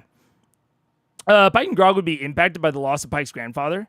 I also don't know anything about Pike's grandfather. My assumption is that he's an adventurer, so I also, in my head, he's similar to Kaylee, where I don't have any, like, actual fear of him dying. But they might, maybe I'm wrong and they have a better idea of that. I don't know. We'll hand Wistio. Directly due to their failure as they left the city to the tribe who ramp up on killing. Yeah. To me, but again, to me, it's 1, 2, 3. The next number must be 4. But I think I want evidence that they wouldn't have gone to 4 if Vox Machina hadn't gotten involved. That's what I'm looking for, is I want evidence that they went to 4 because Vox Machina failed. That's what I think it needs. If it is not, part of their primary mission. Yeah. I don't know. Anyways, I think dismissing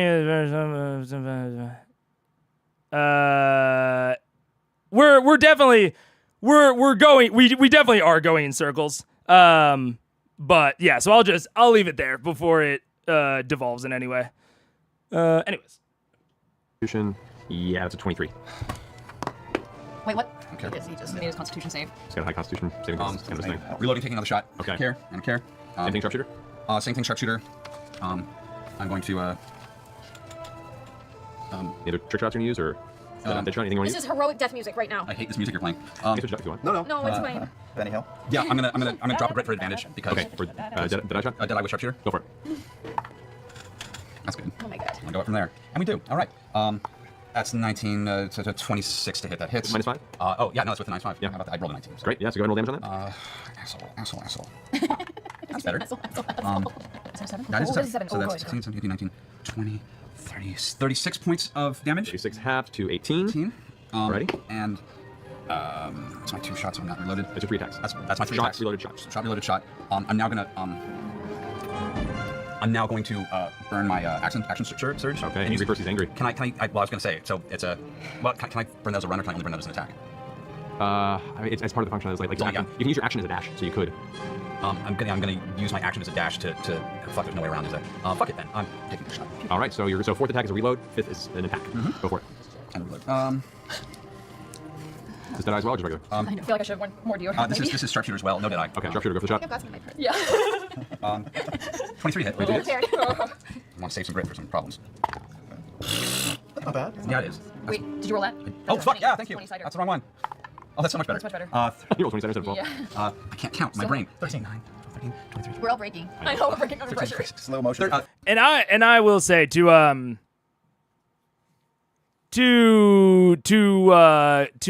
close out the conversation a little bit. I'll just I think we don't need to circle around it anymore. But yeah, I almost forgot how much Percy's magged up. Yeah, I know. I will say my interpretation, and this is an overall interpretation of Vox Machina from my perspective at this point. I don't consider them a heroic party. I don't consider them a heroic or particularly selfless party. Like from my perspective, anything heroic that has happened has been purely incidental. And so like I think Deadly's like bringing up like a solid example of Whitestone of like they did do something heroic. Theoretically, but like I don't Peach the ultimate byproduct. Yeah, I don't consider Vox Machina to be heroes, like straight up. I consider them to be like overall relatively like selfish and generally opportunistic. And I don't really see them sacrificing themselves for the greater good at most points, really. Like they are and I can see how it might happen in the future, where right now they are trying to gather these vestiges to take on the dragons. But currently, any fight that they have taken has been to gain more power for themselves or for personal goals irrelevant to any sort of overarching greater good. So yeah, I do have COVID healing. So yeah, I don't know. That my opinion very much might change, especially as they interact with these dragons. But yeah, my interpretation so far has been that Vox Machina are very much accidental heroes, and that they do not act overly heroically most of the time. From like the vast most of the time, from my perspective. But that could change. Yeah. 32 points of damage. 32 points of damage. 16 points of piercing damage. All right. And reload. All right, and reload. Yeah, that's your turn. Silver Fox you. Percy is done, dealing what looks like a grand total of... Yeah, my knee's going like a jacket. Yeah. So it's like, sorry. 47 points of damage in that round. Oh, Good job, Percy. That's a lot. Heal it, right? 10. So we're almost back to where we were. Okay, angry at the fact that I'm not doing much. I'm gonna slowly, for flavor, my air elemental is gonna start burning a little fire. I'm gonna drop my air elemental and I'm gonna do Firestorm. Okay, Ryan, I need the mini box. That was not right. Oh god. Mini box. Just borrow the At some point, just borrow the Thordak mini. Take a break. The Thordak mini? Oh my god. Go run No, now. no, What if we all die and the dragons just take over everything? No. You know, it's this kind of intense fun that you can get in every loot crate. So, every month, you'll be on pins and needles to see what's in this box. For the time being, I'll use this one here. All right, so Keyleth, you revert back. Revert back. Use this barmaid for the time being. You're a barmaid. I've been demoted. Beers for everybody. Yeah. We were at the rent fair. It's the alternate timeline version. All right, so Keyleth, what do you do? Drop form. Drop form, and I'm gonna Firestorm all up in this bitch. Oh. Yes. All right. Yes. What are you firestorming? Where? What are you doing? 7th level. 7th level. So it's 10 square feet. So let's do like yeah, 10 foot cubes. 10 10-foot cubes. Jesus. That's amazing. Well, see, those peasants would have died anyway. It's not me. Yeah. I could have gone around him. You did it. So, how do you want to arrange this then? All of them. Just get all of them. So let's start. Can I do 10, including this archer? 10. You could do there, which would kind of burst off the corner that would hit Kevdak, the archer, and Greenbeard. Set that tree on fire. Okay. Actually, as part of the spell, I can choose to not set the tree on fire. So I choose to spare the tree. All right, the tree is spared. Alternate life is spared. Sorry. And they're not a So there. There. Is that a guy? Who's that? They're all bad. That's bad. That's Everything's bad unless they've got a red ring around. Kill him, it. baby. Kill him. Come on, red. There on the cinders. Come on, Kiki. Come on, Kiki. Okay. Another one there. Wherever Okay, there's so we bad. have there, Bam. Good. there. Bam. You'd be able to get one that wouldn't actually That's hit me. fine. And then that one. Okay. And then Bam. 3, And then let's go. Get those fucks. Can I go like 4, 4 and 5, then 6? 7. That's better than And I got all of these guys? Yeah. And then can I go What about Pike's Schmitz? 8, 9, get this guy? 10. It wouldn't be able to get that far over. I mean, you could. Shit. 1, 2, That's a lot of 3, people. 4, 5, 6, 7, 8, 9. Yeah. And get all of them? You can probably get most of this section there, yeah. So all 3 plus. Do it. Okay. And you're you're doing like an S, which is cool. So go ahead and roll damage on that deal. Sorrow. Okay. Sorrow. 10 d. Sorrow. Sorry. What are you rolling? What is it? What's 10 d10. Or no, sorry, 7 d10. Wait, let me double check. Make sure it is. All 10s. Oh, man, 70. I'd say you'd be able to get this guy. This 70. guy you wouldn't be able to, but the rest of these could. Okay. 7 d10. 7 d10. Dexterity saving throws correct against your spell DC. Which my spell DC is 19. Alright. 19. 8. Some of those are good. Some of those are good. Plus 6, so that's 14, 16, 18, 19. Another 9, another 10, 29. 29 total points of fire damage? 29 total points of fire damage.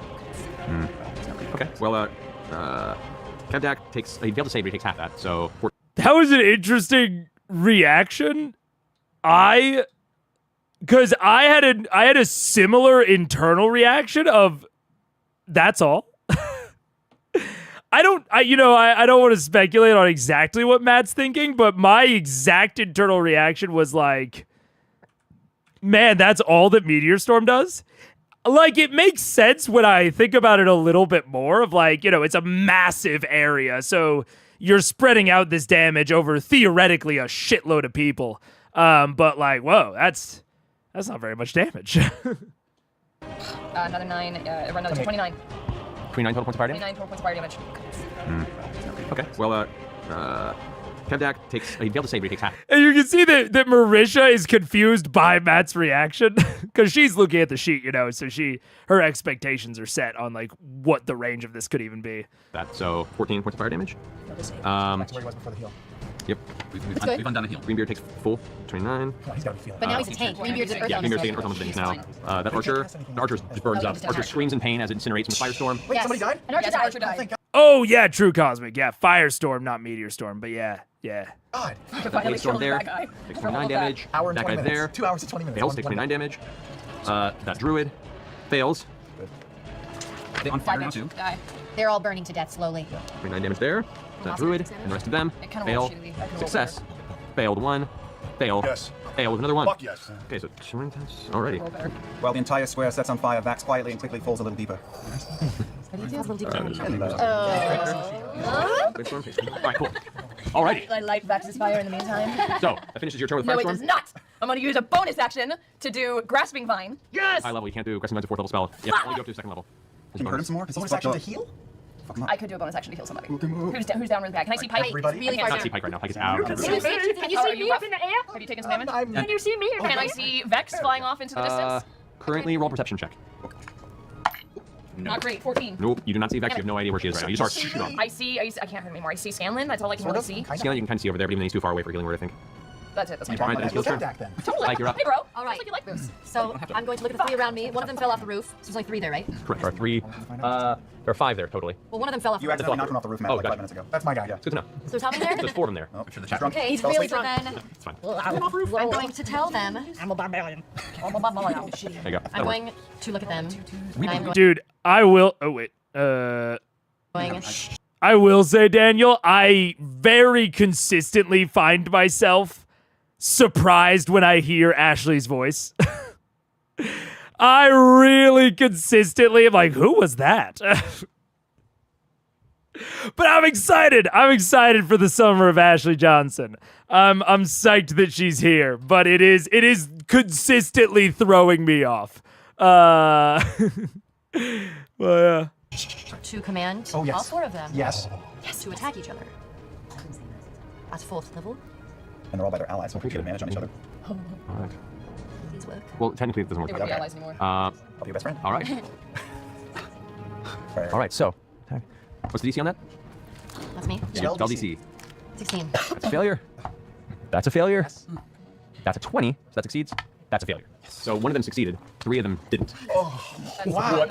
Oh Lord, okay, Hopefully. So, is it a new turn? No. Your bonus action, so what can you do? Heal myself. I should probably. I wonder if I should move. So have that spiritual. You do still have spiritual weapon up if you want to use your bonus action to do that. You could finish him. Or you could heal I'm yourself. gonna use my spiritual weapon. Spiritual weapon can only move 20 feet. Say again. Only move 20 feet is Wait, bonus. so we can only catch up to him diagonally. I could probably do it. Yeah. It flies over objects too. It's, Yep. Turn. The back of his. So yeah, you could do that, but you can't see him right now. You have to move over to have him in view. And one of them would get an opportunity now. One of them would if you were to try and dodge past, yeah. What do you want I to have do? to move anyway. Yeah, it's up to you. What are you So going to do? I'm gonna try to. Yeah. Go make an acrobatics check to try and tumble in your armor between the legs of one of the guys in front of you. You can do it, Pike. You can do it. Heroic Pike moment here. Have inspiration. Oh, you do have inspiration. And you'll need it looks like.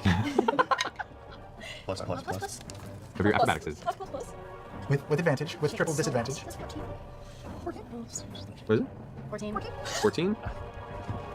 Oh, he's going to the book for this. So much reference. For a somersault. And isn't this guy technically I mean, I'm not gonna flanked by somersault. enemies? I'm just gonna sneak around. Is he flanked by Flanked by enemies? enemies. It's a little Can't intense. you run under his balls? It's okay, let the DM DM. Let me deal with it, guys. I'm Don't want to bribe me right now. sorry. Chapter 3, somersaults. Oh, dude, I'm on the player's side here. Matt all the time prods them to go faster. I think they should absolutely give it back to him. That's so funny. But also, I get it.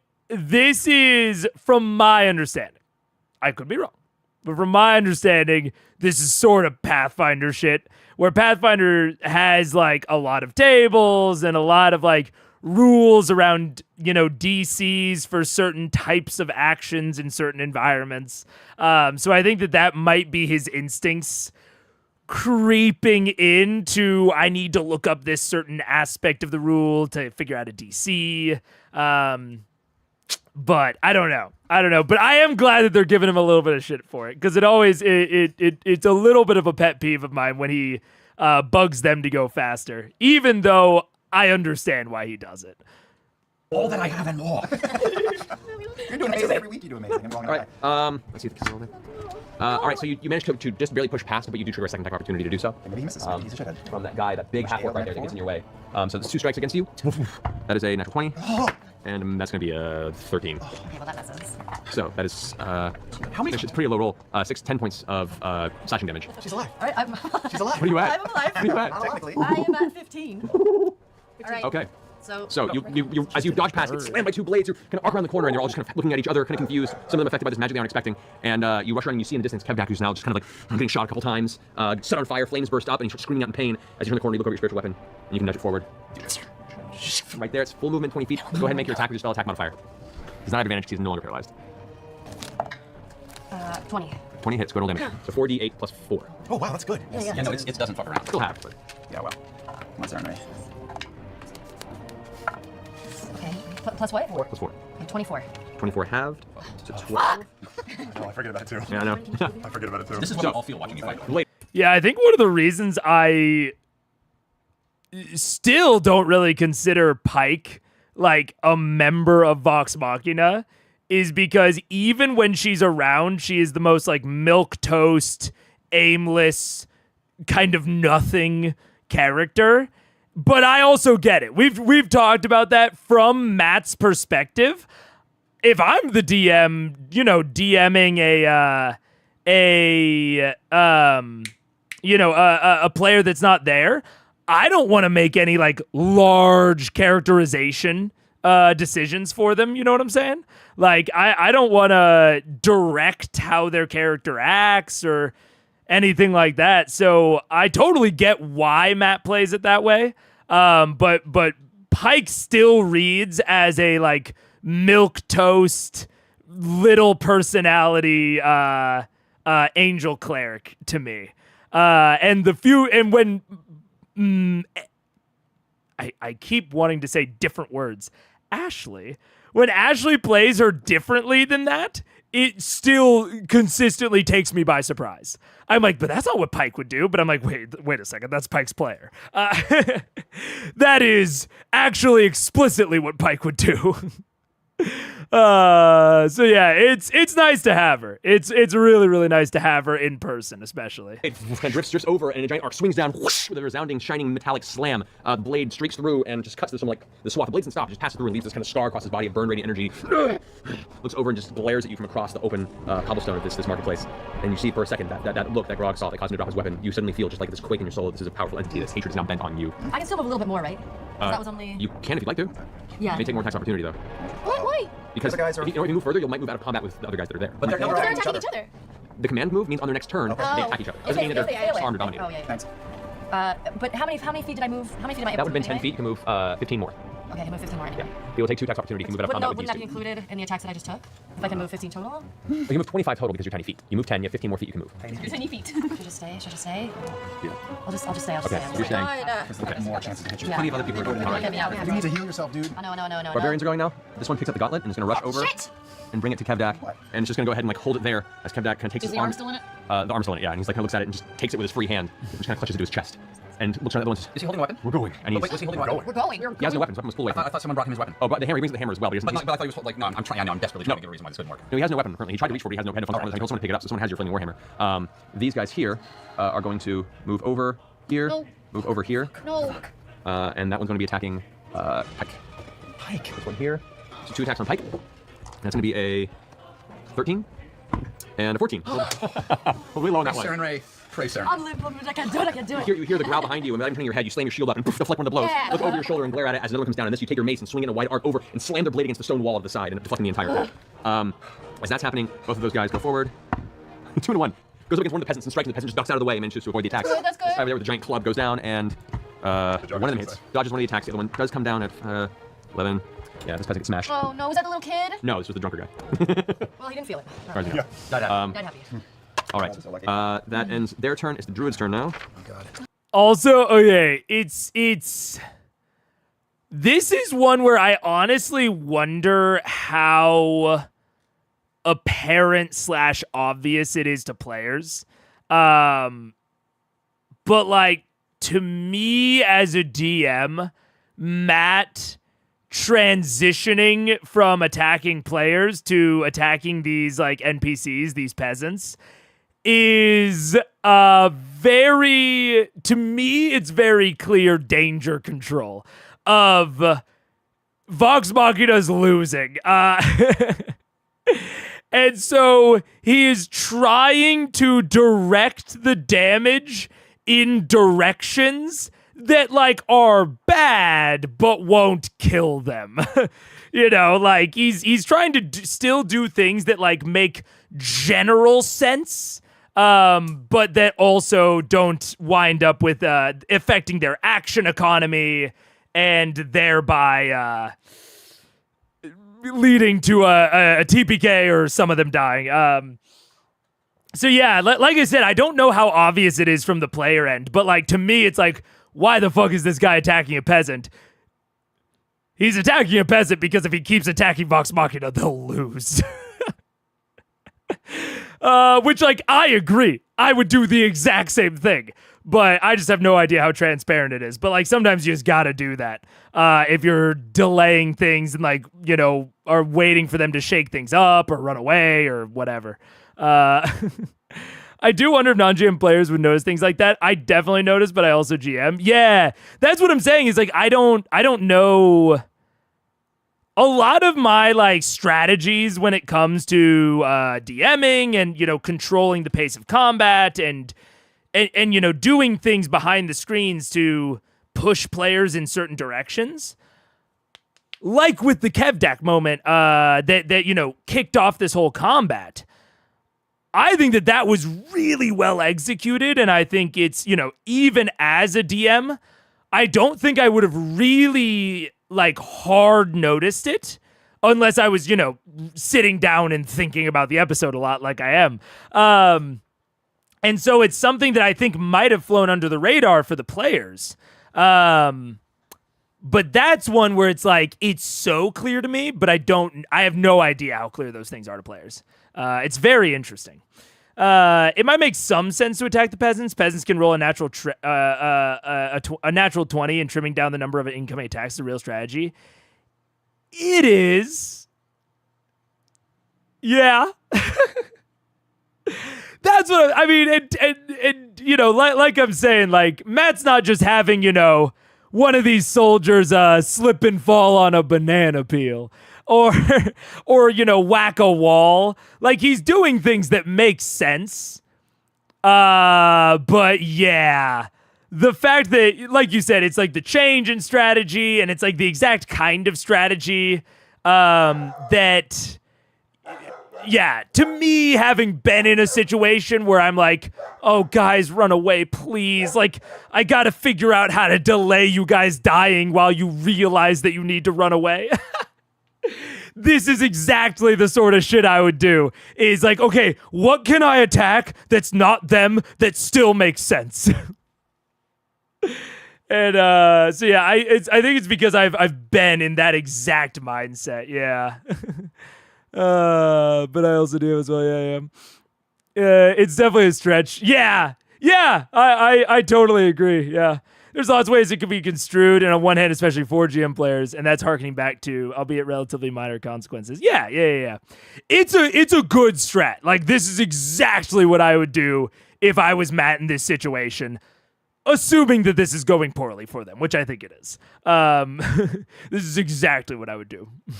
It's just funny. There's just so many. They just all get to go. That's how they all feel when we attack. This druid here is going to move forward, seeing you over there, Vax. Reaches out towards you, as it only has its 4 couple spells in the lower left, because you counterspell, motherfucker.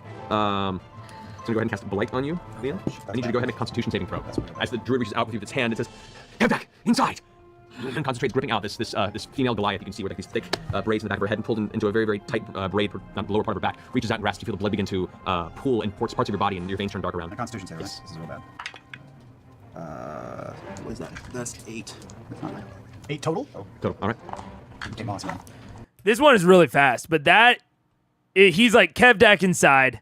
Kevdak's gonna be retreating from the combat. Again, to me, almost a reverse retreat of Matt sort of forcing Vox Machina to retreat by just making the enemy retreat, which is kind of hilarious. But it is playing off the idea of Matt doesn't really use words like bloodied or, he's normally pretty vague about the visible state of adversaries' HP. And this is sort of the reverse of that of, okay, well, if the players don't have a good idea of what the adversary HP is, if it's pretty vague for them, it should also be vague for the enemies. Like, the enemies should not really have a solid grasp of how much HP Vox Machina has. And so there's a level of understanding of like, okay, Kevdak doesn't know how close he is to absolutely destroying us. He got really hurt. He's very important. He's the leader. He's the warlord. He needs to go back inside. And that makes sense because he isn't aware of how close he is to winning. So that's a solid strategy to essentially force a retreat. Yeah, that's solid. That is solid. There are some city nymphs who use this for bloody, but doesn't consistently use them. Yeah. 50 inflections of looking rough. Yeah. Yeah, it's definitely vague and inconsistent, which isn't bad at all. That lends itself to something like this. And I'd say that like a lot of Matt's style is controlled inconsistency. And it is a benefit, it's a boon in this sort of situation where Matt has not established that HP values are super visually apparent from the outside.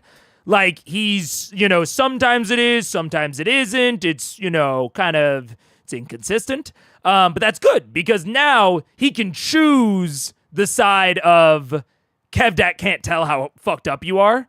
So he's going to retreat and you can move on from there. So I think that this is an example of where like Matt's style really aids him in having an option that, someone like in my style, I might not have this option because I normally have pretty explicit keywords for HP ranges, which implies that like the villains can see that shit too.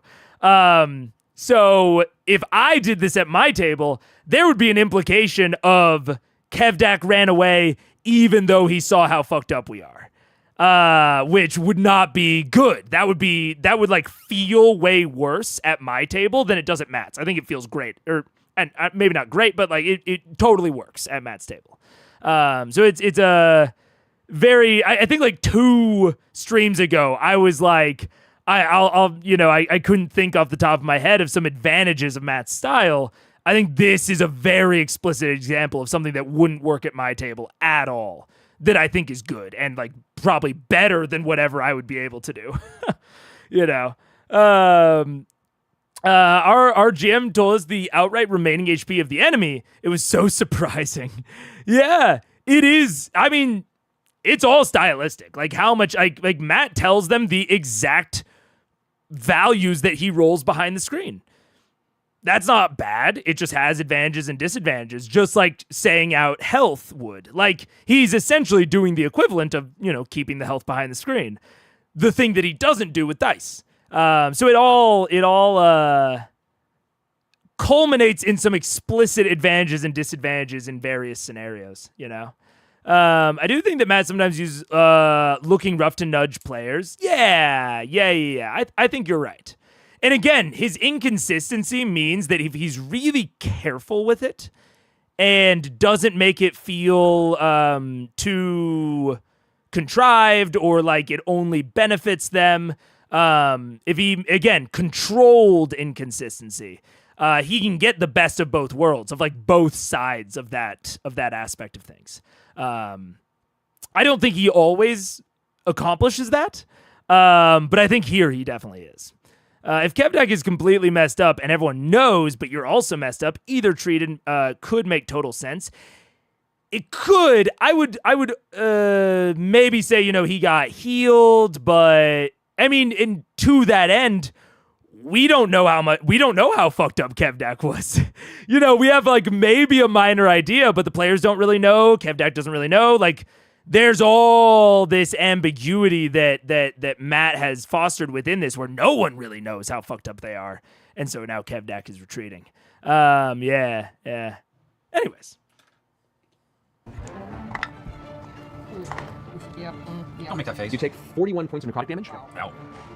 As you feel the energy pulse through your entire body, and it's like all the blood in your body momentarily becomes toxic, and your vision kind of blurs, and you feel the dizziness hit you, and you almost stumble to one knee, but you catch yourself against the wall. But into the druid's turn. Now the blade mongers are going to go. All right. These guys are all going to attack each other. Yep. Except for that one. Are they not going to attack him as well? Well, one of them's going to go ahead and attack Pike because it was the one that wasn't affected by the command spell. That's going to be 19. Nope. Okay. And a 13. Nope. Once again, just boom, cannot hit this armored little gnome. It's like pushing against the wall, and you're just like deflecting blows and taking hits against the armor. They're like denting the front of it, and you're just kind of grinning and bearing it. I'm growling. You guys are attacking each other now. That 7 hits. I see blood. They can't hit you, but they can hit each other. 2 attacks against that guy, and then the other guy both hit. So the first guy takes 24 points of damage. Hold on. I can, but I'm like, Just focus on the mission. hand. Ends up that guy there, and also takes 22 points of damage from them. Okay. They start hacking into each other with their blades suddenly, trying to figure out what's happening. And technically, the barbarian strikes. No, so the third one actually that missed you. That would have been attacking stone guy. 'Cause that was one that didn't take. So he would have been. One second, this guy. So he deals an additional 13 points of damage against one of the ones. Okay, gotcha. So that finishes their turn there. These guys here are going to move around the fire. I am getting yowled at from the side. How close are we to an ad? Because I am getting... oh, we've got 4 minutes left till the ad. So that's perfect timing. Girl, I will see you in a second. I know that you're sad because Mom left. Paige went to the lake, and Bird is very sad about it. This guy's gonna move up over here. Everyone's at disadvantage with me, just a reminder. Yeah. This guy here is gonna go ahead and 3, and then using Greenbeard, who like reaches out and grabs him with his elemental arm and kind of alley-oops him up onto the roof. With acrobatics roll. Rolls a 1. It slams to the side and instead falls right to the back ground. down. Just like missing his turn. some other loser that I know of. The Greenbeard miscalculates and just actually slams him against the wall. And Nikolai just kind of slides down. Takes 4 points of bludgeoning damage from that. 4 points. Alrighty. And that guy there. Can we do an ad break early? Theoretically, yes, but then the ad breaks would get earlier and earlier and earlier and earlier. Oh, for reasons? Oh. Yeah, we can run it early. we can run it early if it's for reasons. Yeah. Okay, that's fine. So yeah, we'll run it now. So I'll run the 3-minute ad, and it'll just go slightly before the hour. That'll be fine. So YouTube, Twitch, I will be right back, and we will finish it out. Probably. Debatable if we'll finish it out. We'll see. But I will see you all in a second. Goodbye.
We're back. What's up? Hello, hello, hello.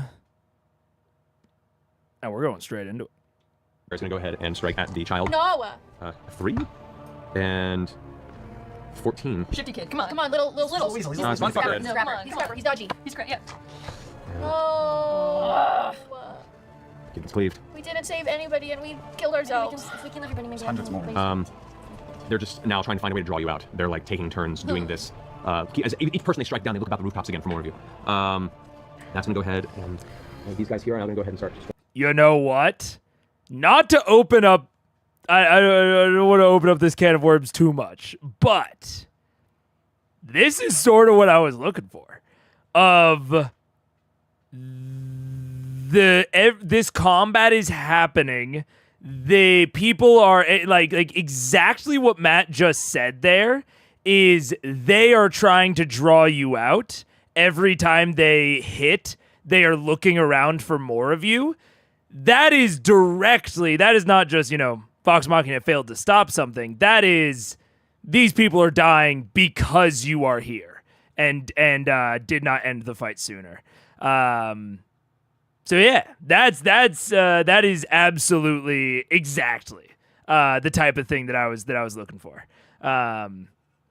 Like I said, don't want to open it up hugely again, but that I like that he included that. Yeah, worms are wriggling all over the floor. No.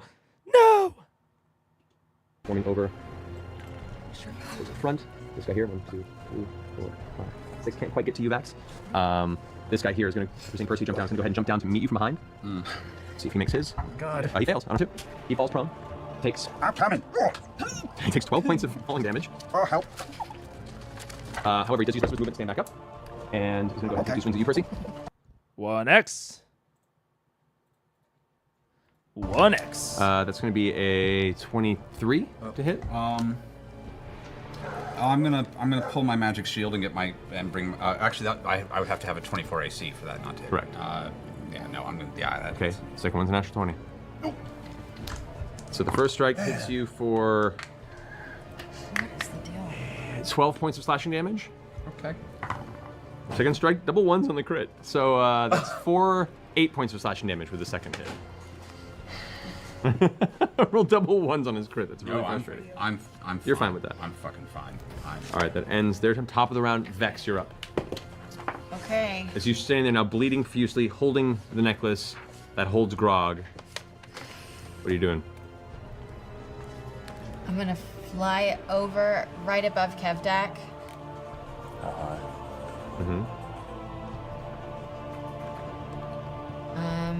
Like a good 50 feet. Yeah, it's 50. All right. All right. I'm gonna Pokeball Grog right out so he can attack straight out of the gate, just like I cannonballed Trinket. And I am willing. All right. Aren't you at death's door? Yeah. I'll say essentially because you held your action last turn, if you wanted to go ahead and take your action to do a drop attack on this point here. Can this be my bonus? So I'm dropping him out as the bonus, and then I still can attack. Locket activation. For me? It's only I mean, locket it's only a locket. It's Yeah, not like just- it's a full I'd move. I'd say it's your bonus action to do it, yeah. Okay. So, Grog, you were released, falling down to land at, like, on top of Kevdak with the blood axe in a downward arc. Big windup as we're coming down. Go ahead and roll an attack. Any chance I can make this reckless? Oh, no way. No, No way. No, I'll get attack advantages against Right. you again. Up to you. Thank God for that. My system can't Natural 20. Look at it. The first one was a 1. The first one Ones was and a 20s, 1. man. You can't, That's you a gotta 20. stop this. That's a 20. The And first that's one why you was did a 1. reckless. All right, so go ahead and roll damage on this. Get him, Grog. Oh my This is a God. quintuple quick. Does that mean he gets the 3 12s again? With the brutal critical at this level, how many extra dice is it for you? Brutal critical is 1 additional damage die during critical hits. But then that's gone up since you leveled previously. That's true. So you are now at, I believe, I think it's 2. So 3 brutal critical, yeah, 13 increases to 2. So you roll an additional 2d12 on the attack. So roll 1d12 plus, you're not raging anymore because you spent the last round. That's correct, yeah. Plus 3. We don't know. Right, so plus 3. So that's 10. 10. Plus 2 more d12s. One's still filled with meat. That's a 12. So that's 22. And a 10 for 32. And then double that? And then... No. Oh, well, you his crits don't double get the first roll. Yeah, the double the first. Right, which was 10, so 20, so 42. 42 brings it to 21 damage. How do you want to do that?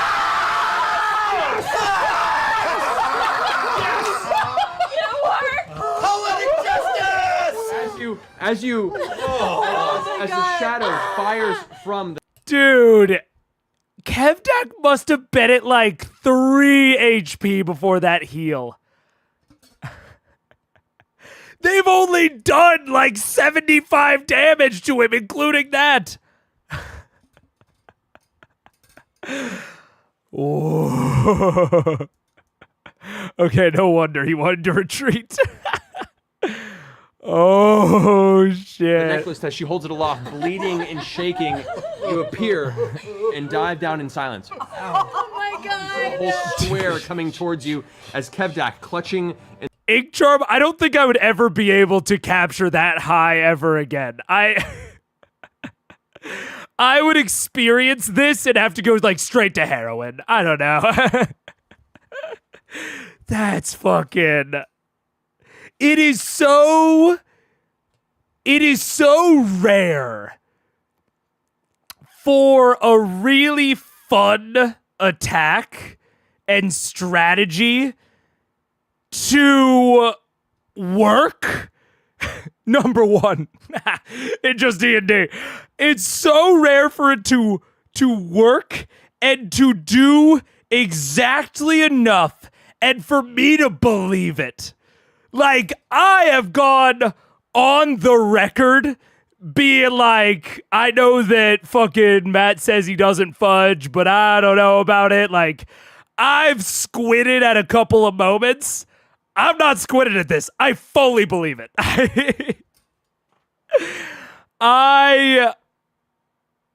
Damn.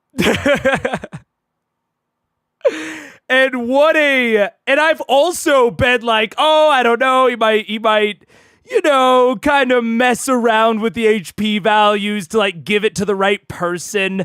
But it's specifically because Kevdak was weak enough and he's retreating. And so it's all this implication that he's super low health. And then Grog did legitimately a shit ton of damage in one hit. Oh, so it's so uniquely rare that it lines up that well to where me, le pessimist, fucking fully believes it. That's crazy. Whew. And the one nearly ruined arm, the other arm that you bisected, is turning the corner, about to open the door to dive into the house to avoid it.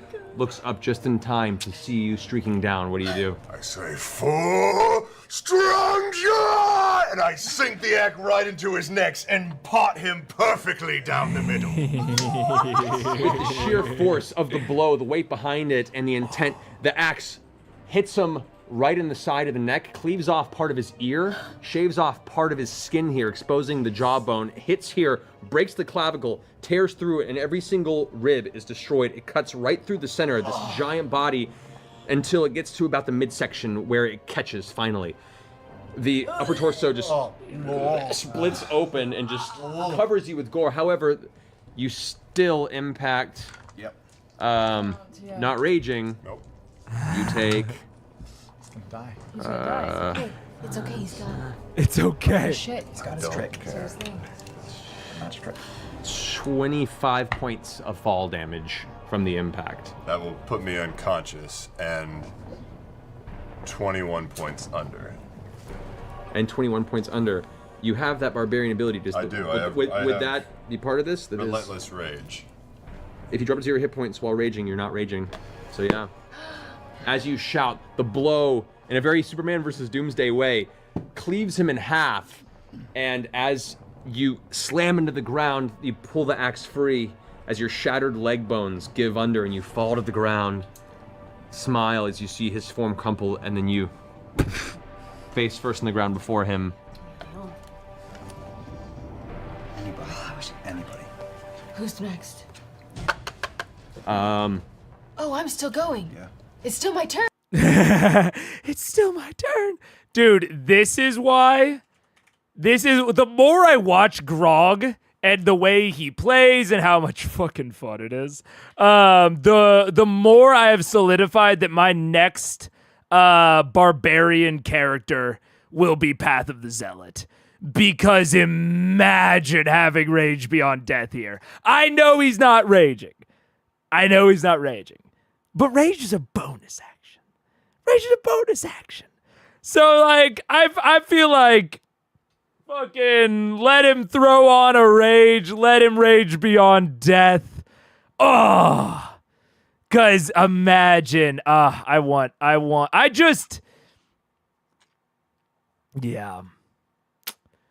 Yeah. Path of the Zealot is one of those subclasses that I think just like perfectly encourages a certain style of play that is so much fun. And it's this style right here. And seeing it in action, even though he's okay with dying, seeing it in action just proves to me how much fucking fun it would be. Arguably, you could have raged while falling. Trevor never asked for it, though. Yeah. You're not Trevor, Travis. Yeah. I agree.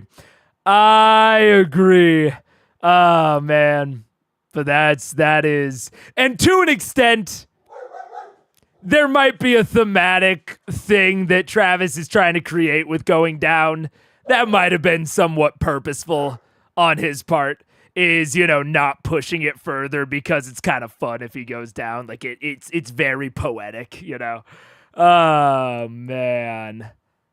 That's fun. Stereo turn. You watch as every single... He was acting on a held action. Oh, that's true. He was acting on a held action. Yeah. To be fair, when would he have run out of rage? When did he run out of rage? Because he wouldn't have run out of rage on his turn. Because he'd gotten attacked. You know what I'm saying? So I wonder when to go further into that. Yeah, I can't remember it exactly, but I'm not sure when he actually would have dropped rage. Let's see. He spent a whole round in the Pokeball. Oh. I didn't really think about that. Yeah. Because my interpretation of the Pokeball was that time stops for you while you're in it. Which, to be fair to Matt, is probably just not... he probably wasn't thinking out the intricacies of it. He was just trying to move forward with the cool thing that they wanted to do. But yeah, my impression was that time stops because the wolf was still alive. So assumingly, time doesn't pass inside the Pokeball. So my assumption is that when you, and maybe this is something that they'll talk about in like the post session of like, Grog, what was it like in there? And then Grog will look at Matt and Matt will actually describe what it's like inside the Pokeball. I'm very curious.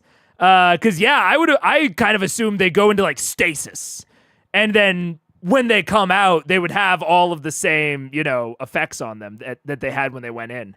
That's interesting though. I kind of didn't think about that. Yeah.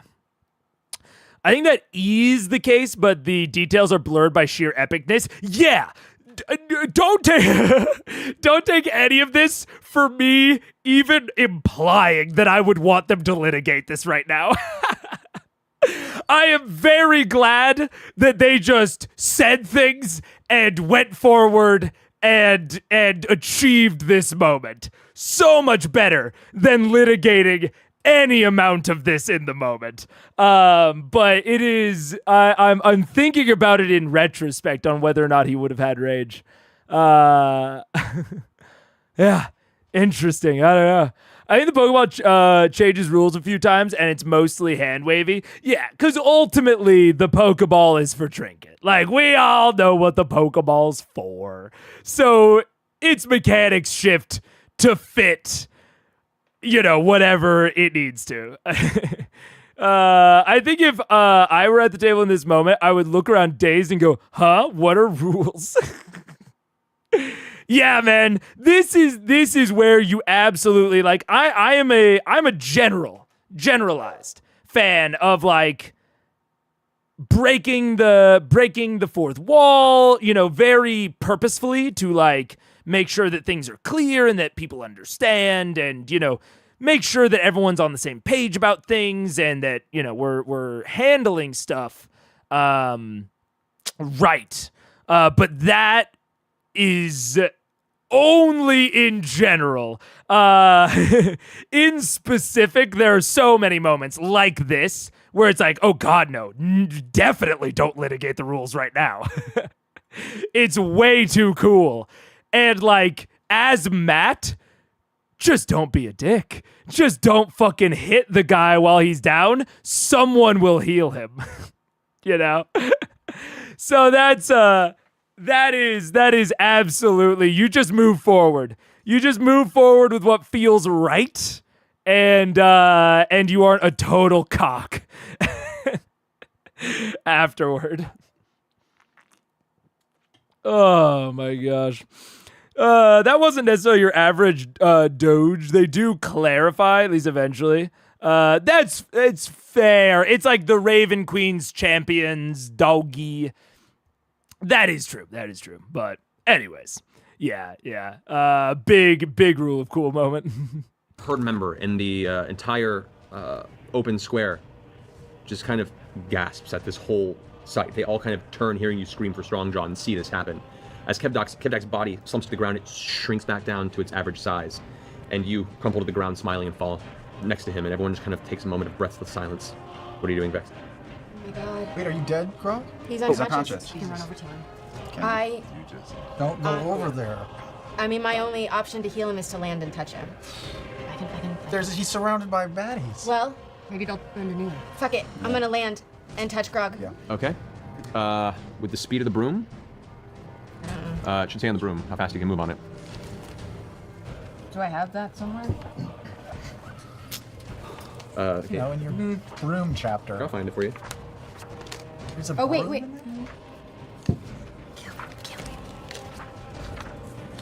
Just a moment, guys. Broom of flying. A speed of 50 feet. So you move from over here, which would put you, it's about 50 to get there. So you could use your action to dash with it, you'd land. That's all you can do. I couldn't do anything else. No. Okay, then I guess I'm just gonna stay where I am and Hold action. Can I hold my action? I'm gonna hold my action until Did she throw it? just She already used her, it's an action to feed a potion to anyone. yeah. What are you gonna do, Vex? Hurry up. I'm gonna hold my action until Grog is healed. Okay. Okay. And can I shout anything? You want to? I am gonna shout, "Witness Grog Strongjaw and bend the knee." Yeah, it's great. Make an intimidation check. Honor is death. Don't hit the table, I was gonna go inspect it. Oh, I hit it, but it No, it was a plenty clear stuff. I trust you guys. It's all ones. We have these two-sided die. I saw it. I swear on everything. This is gonna be an interesting night to explain to the internet, guys. All right. You opened it up. Dude, Matt is having trauma flashbacks to Orion right now. I feel so bad for him because that little moment of this is gonna be hard to explain to the internet is like Matt believes them, but he's like, oh, people are gonna message me on Twitter. Oh my God. Oh, but you don't. I mean, I don't disbelieve this for even a moment. You don't get a huge simultaneous pop-off like that if it's not real. If it was fake, the pop-off would have at least been delayed. And also, in my DM brain, that's like a DC 5. That's not even hard. So I don't even think it's necessary. I think it just happened, Because it's one of the female players, they will start in a state of disbelieving. Yeah. It's I can tell that it's like in Matt's brain. And I say I can tell. I don't want to get too deep into speculation territory. But I know that if I was Matt, I would be like, fuck. They definitely got the nat 20. But so many people are going to yell at me on Twitter. That sucks. Oh my God, yeah. Talking about it and getting in front of reactions, that's so funny. I mean, it's not actually funny. It is like cosmically sad funny. Oh my God, that he immediately did a Periscope after the session because he knew that there was going to be backlash. That is so cosmically sad in I get an irony sort of way. I don't know. Oh, yeah. Yeah, I agree, Max. Visceral reaction. That you don't get that visceral of something on a script. I don't think. But did a whole ep overview of this whole afternoon. That ep, because of how crazy this was, I personally think it's required viewing. I would be fascinated. Oh, yeah, of course, after this, I would love to watch that. I'll DM Meg the link in Discord, but it gets rambling off topic. Honestly, maybe I'll even, we could even try a somewhat unique format for this. We could try more of a Critical Role Demystified type of format where maybe I'll watch it off stream.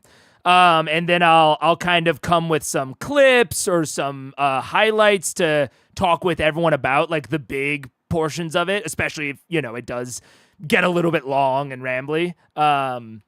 Could be a cool kind of experimentation for maybe a new format. Or maybe, a niche format that we don't do very often. Either way, cool. Oh, my gosh. Anyways. Oh my God. Decided. We witnessed. What this means. I witnessed you! Okay. So, at this point in time, you watch as Greenbeard's form shrinks down and shifts back into his Goliath form, still kind of busted. He's just kind of looking down at the destroyed, crumbled body of Kevdak, and you down on the ground as well, looking up at you above, just kind of hovering. He looks over at the other Goliaths nearby here that are rushing in, and they all kind of step out. Also, I don't know if this goes without saying necessarily, so I'll say it anyways. I think it is absolutely correct and appropriate to end the combat after Kevdak dies. Like, I have gotten no impression at any point that these Goliaths are fight to the death after their leader has already died type of people. And even if they did have that tiny bit of shred of honor left within them, I think that would be counterweighted by the fact that, this was like a pitched fight or whatever. So I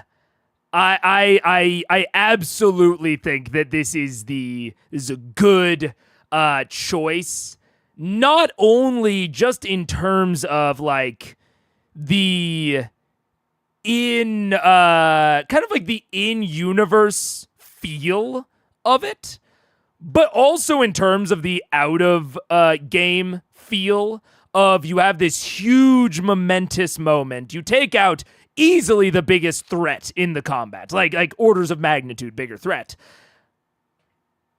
It would be kind of lame, I think, to do like sweep up at a certain point. Like, maybe lame is the wrong word, but I don't think it would be overly interesting. I think Matt would make it as interesting as possible. I think he's really good.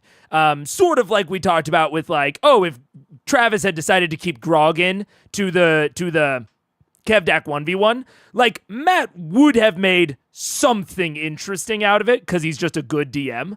And I think that if you decided to run all of these Goliaths to fight to the death, I think he could have made the fight somewhat interesting.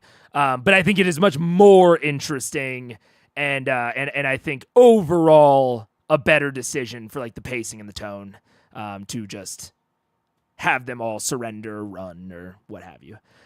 So I think good decision on Matt's part, both in game and out of game. And my scrub is to change implementation. Interesting. You just got an ad, Dalek? What? Dude, sometimes it's so weird because overall, YouTube is like generally better about ads, but occasionally it just throws you guys one out of nowhere for like no ostensible reason without warning me. I have no idea why that could have even how that could have even happened. I have the ads automator off. It's good to know. It's good to know, especially if I'm like in something that I think is very important. But I was just rambling about how I think it's good that Matt stopped the combat here. Weird, really odd. Maybe speaking to people who definitely cannot hear him because they're in an ad. Oh no. I'll hold my tongue for the cooldown in Matt's Periscope. Okay, yeah. We'll see it later. Weird. Yeah, if you're on YouTube, definitely let me know if you get an ad. And if I did say something interesting, I'll rewind. Because I did not intend to give ads there. And I'll see if maybe I have some setting wrong. Anyways. Out and backwards inspecting this body. There's a moment of pause. But they've all paid attention to what you said. That ends your turn. It is now the archer's turn. Not me right after events? Let's see. He's going to move in. Grog there. This archer is going to back up. What the fuck? YouTube? It fucking took me back to 131. What the fuck is that shit? God damn it, YouTube. YouTube's just fucking with me right now for no reason. You guys stopped it. What's going on? What is happening? Okay. So we were at 238 and change. Okay, that's good. 238 and change. Interesting to explain to the internet. Shrinks down. There we go. Not me right after Vex. This is where we were. That's so weird. Occasionally it reloads, but very odd. Listen, if I go on a diatribe, then go, sorry, I was just in an ad and only caught the tail end. Oh, God. Oh, no. That would be horrific, Ink Charm. No one wants that. No. Oh, man. All right, YouTube. Can we get it right this time? Come on.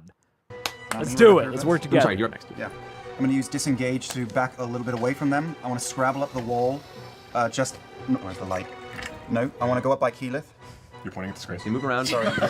We're so tired. I'm the first one to do that and pass her, and I want to jump down and land in front of Grog. Okay, so you run past there. And jump in front of him, between him I guess we'll keep it. and not Green, but between Grog and everyone over there. Okay, so you're leaping technically onto the body of Kevdak. That's what you do. That's fine. Squish. So, you land onto Kevdak's form. Very angry slash. I'll say for the purposes of this, you're there, because Kevdak's body is way too big right now to put on the But field. we're so gonna loot that. So I'll do that shit. All right, you If land we survive this. with your hasted movement. Make an acrobatics check for the jump. That's fine. It's 25. Yeah, you scale up, run, leap, land there, feet kind of sinking into the body. And I land on him, and I say, Kevdak has fallen. Will you let Strongjaw rise? And I hold my action to attack if they come at me. Okay. It's the archer's turn. This archer just kind of has its arrow trained on you. He's going to hold his action. This archer here is going to move up to see what's happened. dashing to just kind of take a look out and see what happened. Doesn't get its turn. This archer here, who's now moves over to this side with its arrow trained on you as well, is also going to hold its action. They're just all looking at each other. It's this kind of Mexican standoff moment where they're all just poised and ready. Everyone's holding their actions right now. Would be Kevdak's turn. Scanlan, you're up. I'm pretty far. I'm gonna jump down off the roof and move towards Grog. Okay, so you run down. Okay. The guy who is up against you has looked over and is also kind of not paying attention to this moment. Make a stealth check. Stealth check. Yeah. 13. 13. As you rush down the thing, he looks over and looks at you. Hey, hey! And can't even catch you. You're too fast. Hey. Make an acrobatics check as you leap off the roof. 19. 19. You gnomish 3-point land in the square. That you're right next to Pike now. You've landed just next to her. As you're around the corner now, you see Scanlan just right next to you. Hi. About 15 more feet you can move if you wanted to. I really like that the sound effect for Scanlan landing is not or it has no reverberation. It's just it sounds like you're dropping like flubber. Like you got like Play-Doh or something and you drop it off of a roof. It just Listen to this. Wait.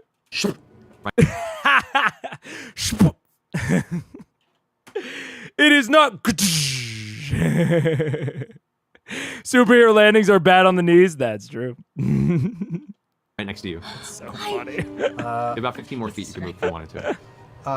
Move 15 feet? Okay. I will...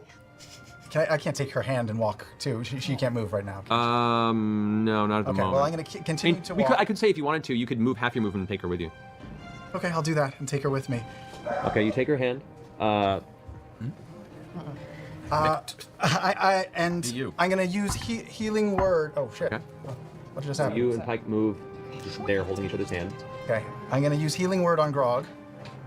And I'm just going to start chanting, strong jaw, strong jaw, strong jaw, strong jaw, strong jaw. I'm going to take that as a healing word to him. Okay, go ahead and roll your heal on that. I also want you to go ahead and make a persuasion check. Me? Yeah. Yeah, baby. The gears are turning in Matt's head of like, is that enough? Heal is 8 points. So you go from you go to 0 and then 8. Okay. And a So you're awake. persuasion check? I'm sitting on your chest. No, you're sitting on Kevdak's chest. Possible performance check? Like, persuasion totally makes sense, but I'll take any excuse I can for performance. That's good too. Well, I mean, come on. I know. It's 23. Okay. That is your superpower, right? So now, finishes your turn, Scanlan? No, I have an action still. Yes, you do. So, I will cast Bigby's hand and lift Grog up like 30 feet like a fucking god.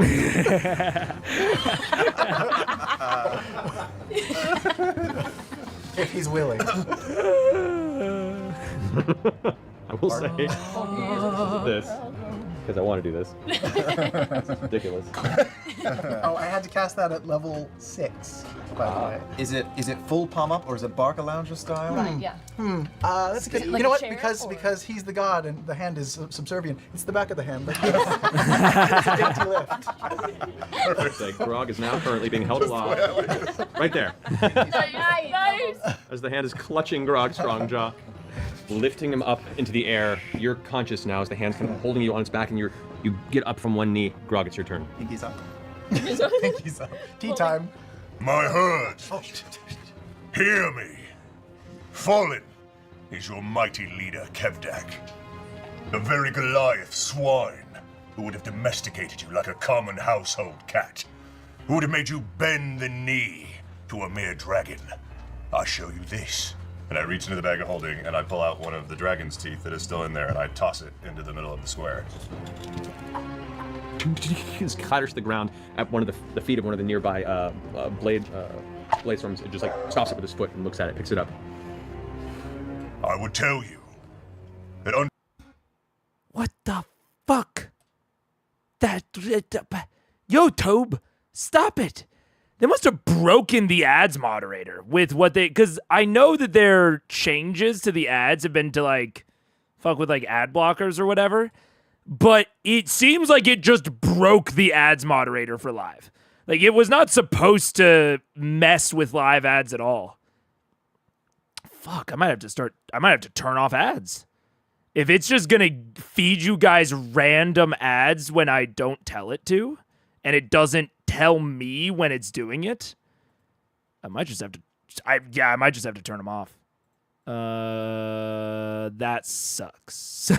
We'll see if it happens again this session, but damn. Travis is a national treasure. I mean, absolutely. Matt maimed that tooth as being pretty small. It's mimed. That's either a giant Goliath or a small dragon tooth. Little baby tooth.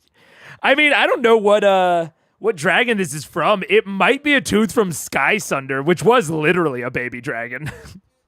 I think, at least. It was in an egg.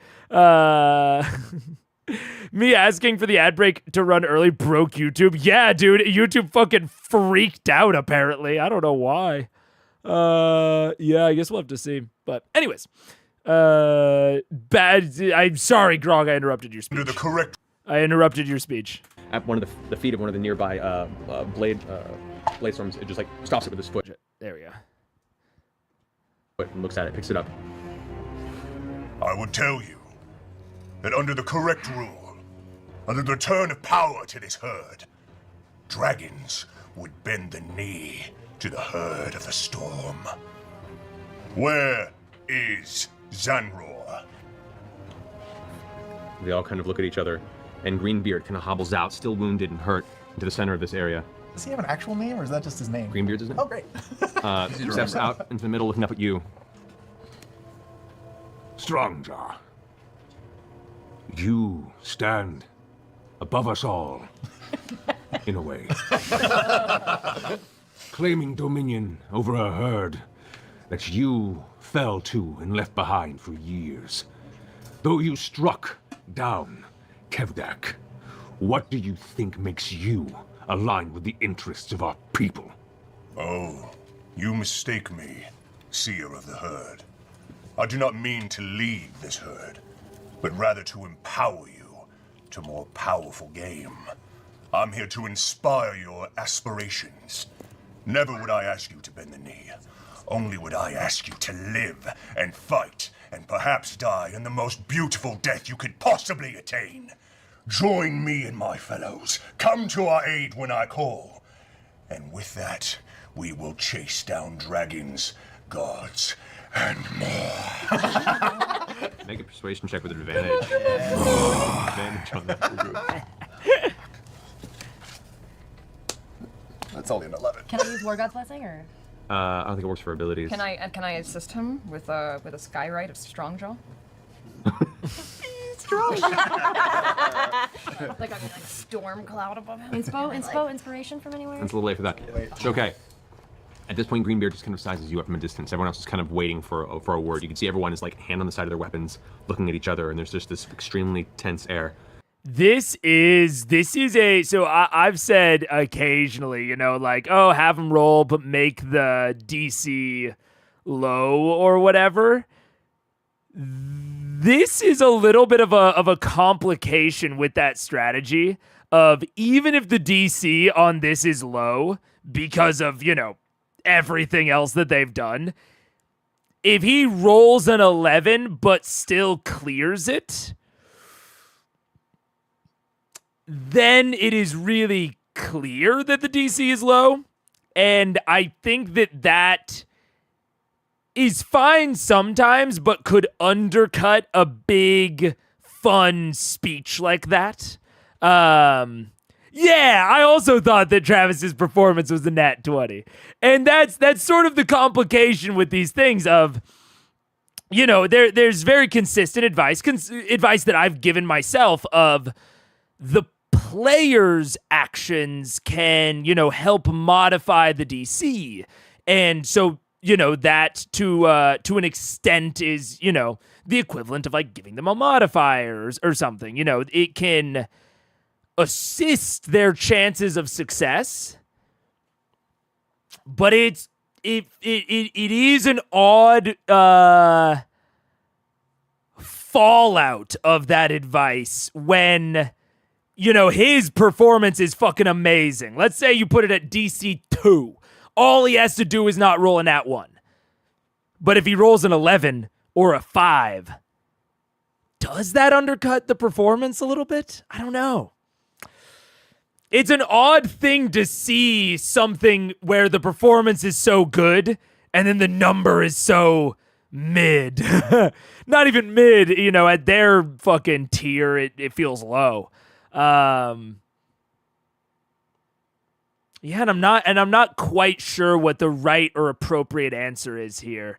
I think if I'm Matt, and if I asked him to roll persuasion, I would have set the DC very low after that speech. So I think I would just let it succeed, and there would be a little bit of dissonance between the number and the speech that he gave, but that would just be the way that it would be, and we would move on. I think that's what I would do in the moment, but I'm uncertain. Greenbeard turns around and looks to two of the individuals near the front of the building and goes, "Bring out Zanror." And the two of them go inside the door and close it behind them. They step inside the building and there's this long silence. You wait for 30 seconds. Can I take a healing potion while they're inside? I'm just like up on things. Can I keep going? You can, yes. Can I heal Grog? Are you going to step up? Him. You can see him, yeah. So I'm gonna cast heal on him. You're going to heal? Yeah. As you begin to go for your holy symbol, you can see two of the warriors behind you twitch for their weapons. Hold! It is not necessary. Brothers, look me in the eye. As the taste of food lost its appeal, as the zest for life fallen from your hearts, living in this domesticated dwelling, I promise you this. Hear me, and I promise you adventures and glory that is worthy of this herd. The door slams open from the front of the Margrave's home. You see as the two individuals come out with chains over their shoulders, as they drag out into the center two individuals. You see another half-giant Goliath man, one that you've all seen once before on your way to Craghammer months and months ago. Or, yeah, about. You see him swollen in the face, bruised, and in shackles, dragged out and thrown to the ground. I think that. I think that this is. I think that both Deadly, Max, Sputnik, I think all of this is definitely valid.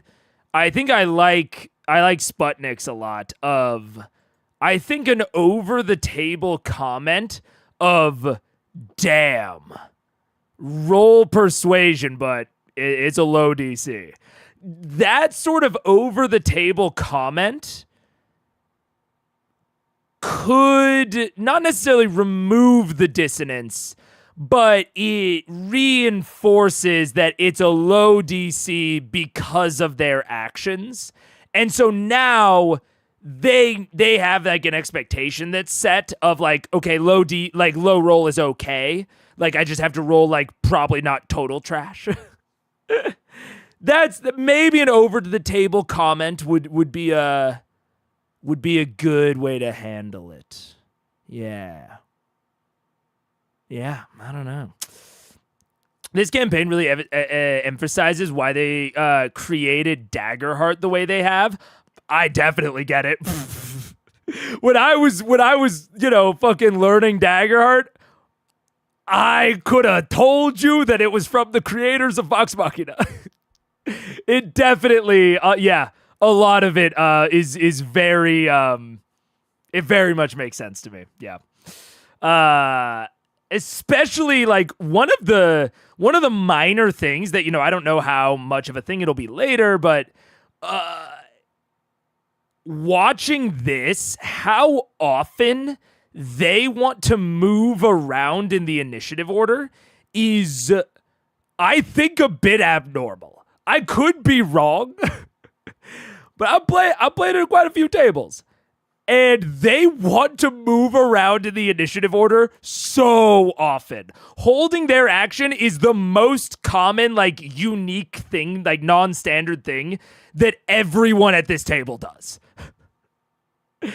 And so, to an extent, makes sense that you would want to create a sort of initiative list system for Daggerheart to let people go when it makes sense. Because that seems to be like a really big underlying thing for them. Yeah.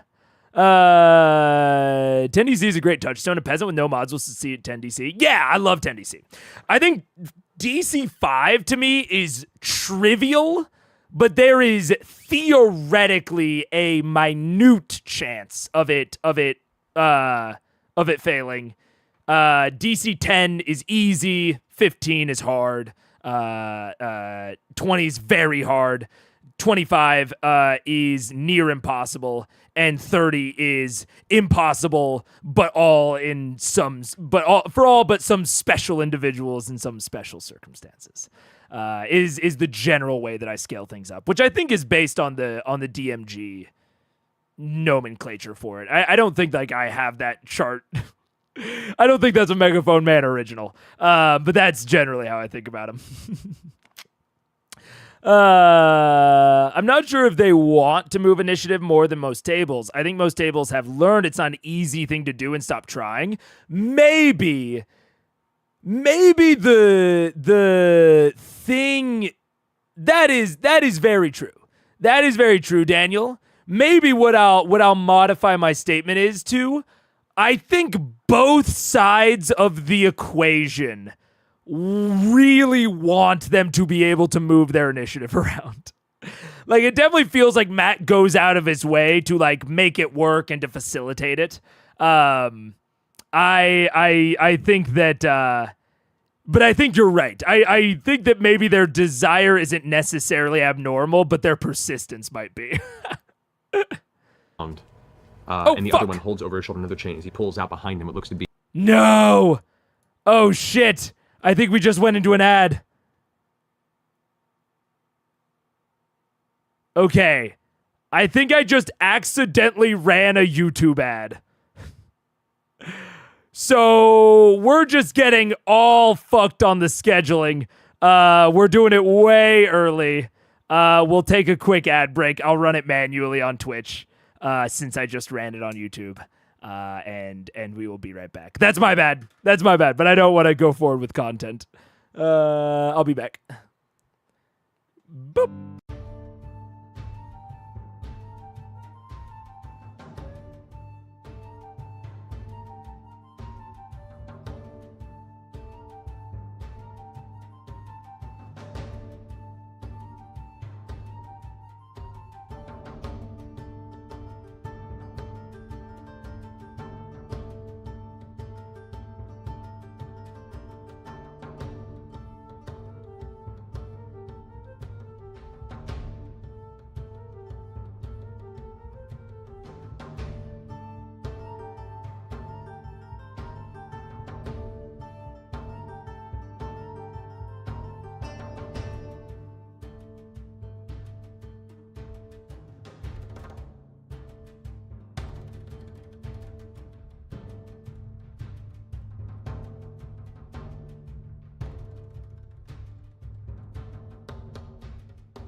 Hello, hello, hello, hello. What's up? Hello. I pay for YouTube, so sometimes I forget it has ads. Me too. Me 3. God, it really does seem like the ads are really messed up. I miss my blue color right now. I see on the chat screen. It's so sad. So the reason that it's still the nicer looking one on the chat screen is because I don't interact with those. The reason that it's this one, which I think looks worse personally, on this screen is because this one is more consistent than the other one. So like on the other one, I don't care if like a chat gets missed. Like if that one like doesn't pick up a chat, like if it skips one for some random reason. But this one never skips chats. But I do think it looks worse, just straight up. I think that. So I've got the nice looking one and this one kind of still both there. Like they're still both theoretically present, but I'm just using them in different places. See you later, Michael. Have a good one. My thing got phased out, no longer grandfathered in. Makes sense. I convinced my parents to cut cable and to get YouTube Premium like family plan, and so now we split that, and they use it for like YouTube TV, and I use it for regular YouTube. The bright red is ugly. Yeah, I don't disagree. I'm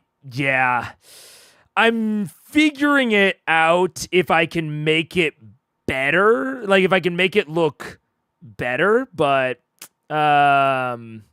it's hard to read. It's so tiny. I can edit the size. If it's a small size that's the problem, I can mess with that. It is where is it? Oh, there it is. It's the colors I'm having a much harder time changing. I think theoretically there's a way, but it's a big theoretically. And I have not figured out how to do it practically. I don't know. As someone who praised the new chat, I could take it being bigger and different colors. I mostly like that the names are easier to see. I do like the bubbles to an extent. I also need to figure out how to change the font, because I thought I had changed it before this stream, but it is not changed for some reason. So yeah, this one is much more opaque and harder to make it look how I want to make it look. But on the back end, it's more consistently functional, which is the tough part. So I don't know. Anyways, be better in black with that brighter red. Yeah. Anyways, so in general, I'm working on it. Right now, I'm continuing to work on it, but if I can't make it better than it is right now, I will probably go back to the other one at some point and just be okay with some chats getting skipped. But anyways.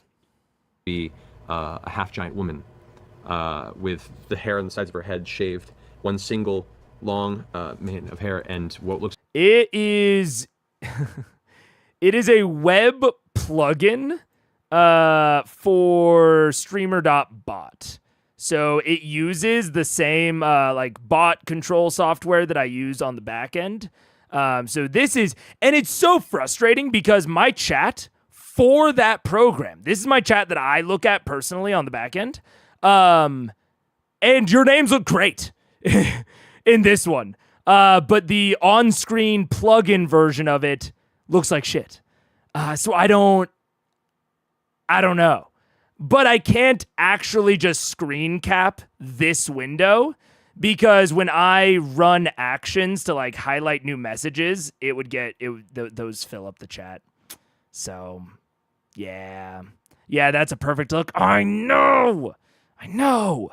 I really fucking wish that it just looked like this. And so that's, ideally, I would find a way to just use this, but I can't figure it out right now, so I'm working on it. Anyways. Just like she's with a child, also in shackles, and she's kind of pushed to the ground with Zanroy. Zanroy kind of looks up and you can see it kind of closing his eyes, like the daylight itself is very bright and he probably hasn't seen light in a period of time. Strong jaw. Cousin. Well, this is a surprise. Your face seems a little different. At this moment, he looks over and glances and can see the body of Kevdak in the ground for the first time, and he goes, You did it. Scanlan, lower me down. I swoop him down. Do you want to be on the ground or just above it? On the ground. On the ground. But I release him and I sort of make like a fist that clenches right next to him, just in case anything goes down.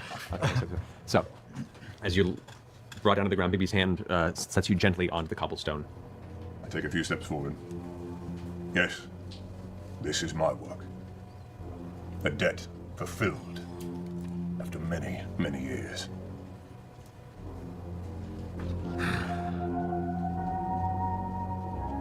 I fear the herd's lost its edge, its priorities. My father had grown docile in this place. But he wouldn't be if Whispers hadn't found his ears. And he looks over at Greenbeard. Greenbeard immediately steps back and goes, Look at him in shackles. This isn't a warrior. This is a slave. Both of them. Spits in their direction. Strange.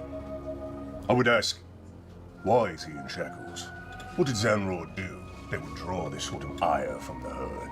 The one that's holding the chains on Zanror kind of pulls him a little tighter, and Zanror's kind of like lifted up a little bit off of his kind of leaning forward position. He's now on his knees, and his arms are pulled up in towards his torso. And Greenbeard kind of looks back towards you. The Sky Shield, he spoke against his father. He was attempting some sort of mutiny. But we quelled that right quick. We've given him time to think about it. His father was deciding what to do with this traitor. And his next of kin. You, however, seemingly stopped his trial, so I think it's only fitting that you do the honors of finishing the job. And you can see as you were lifted off the ground and everything, you did not have your weapon with you. As you were kind of on the ground, lifted up, Greenbeard steps over and takes the blood axe from the ground, walks up to you, and hands it out, and looks over to Zanror. I am sorry, Zanror, but I will make it a glorious death. Bring me the gauntlets as well. Let it be. And the two of the other individuals, well, one of the kind of half-orc individuals kind of looks over hushed and starts backing away from this. This is too much for him. There's this kind of tribal tension, this cultural tension that only exists within the initial herd, and this has been only recently adopted by the river maw that were absorbed by the herd and are still kind of confused by this. Two of the Goliaths step over and pull and pry out the somewhat soggy leftover arm of Kevdak as well. Like when you're eating lobster. Yeah, it's kind of like pulling out of the shell. Yeah. Shrinks as it leaves. And they toss him to the ground before you. Reach down. I put on the gauntlets. Kevdak at this point is still being held over the chains and says, Zanror. Sorry, Zanror. Thank you. It was unbefitting of us all. Been living under one of those beasts. Under my rule, we were going to take back our power as a people. Quiet yourself. I've heard enough. And I lift the blood axe and I say, you are a disgrace to this herd. And I will return this herd to power. And I pivot and I drive the blood axe into Greenbeard. Oh, shit. Roll an attack. Yeah, you do, Meddy. Reckless? If you want to. I will. Dude, I was just waiting for it. I was like, what the fuck is going on here? Because this doesn't make any goddamn sense. But this, I should trust Travis. I have to trust Travis for this. Also, no one gets anime voices. No one gets anime voice TTS. That's where I draw the line. No, get the fuck out. It's a fucking natural 20. Roll damage. We're gonna have to get these dice calibrated later. But why does it only happen like when it's like a story element? That's an 11. That's Watch us next week. Critical Role implements dice cam. Yeah. No, Oh that's my gosh, awesome. take a picture. I'll take a picture. So that's 15. All right. And then 2 more? 2 more, yeah. Watch next week as we fail to open the door to his house for an hour and a half. Yes. Can't roll above a 5. I'm tweeting that right now. How do you want to do this? Oh, you got it? Yeah.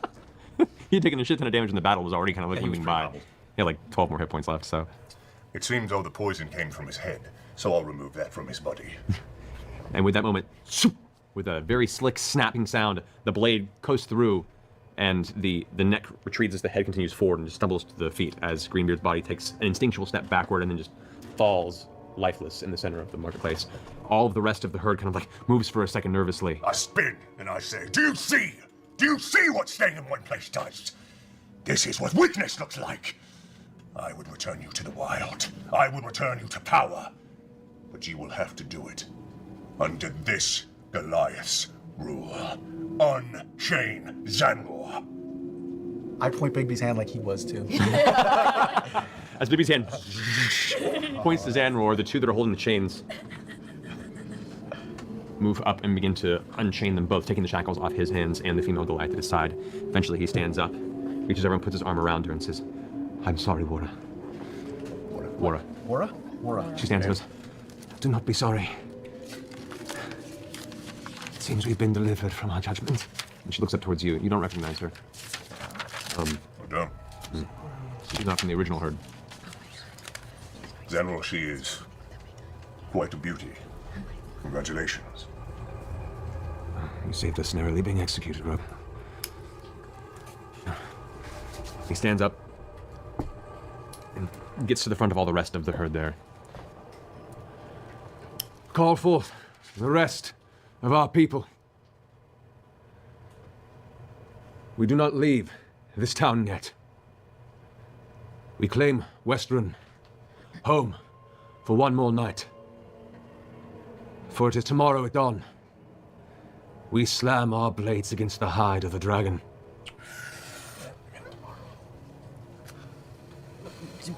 No. This is honor. This is pride. This is a life worth living.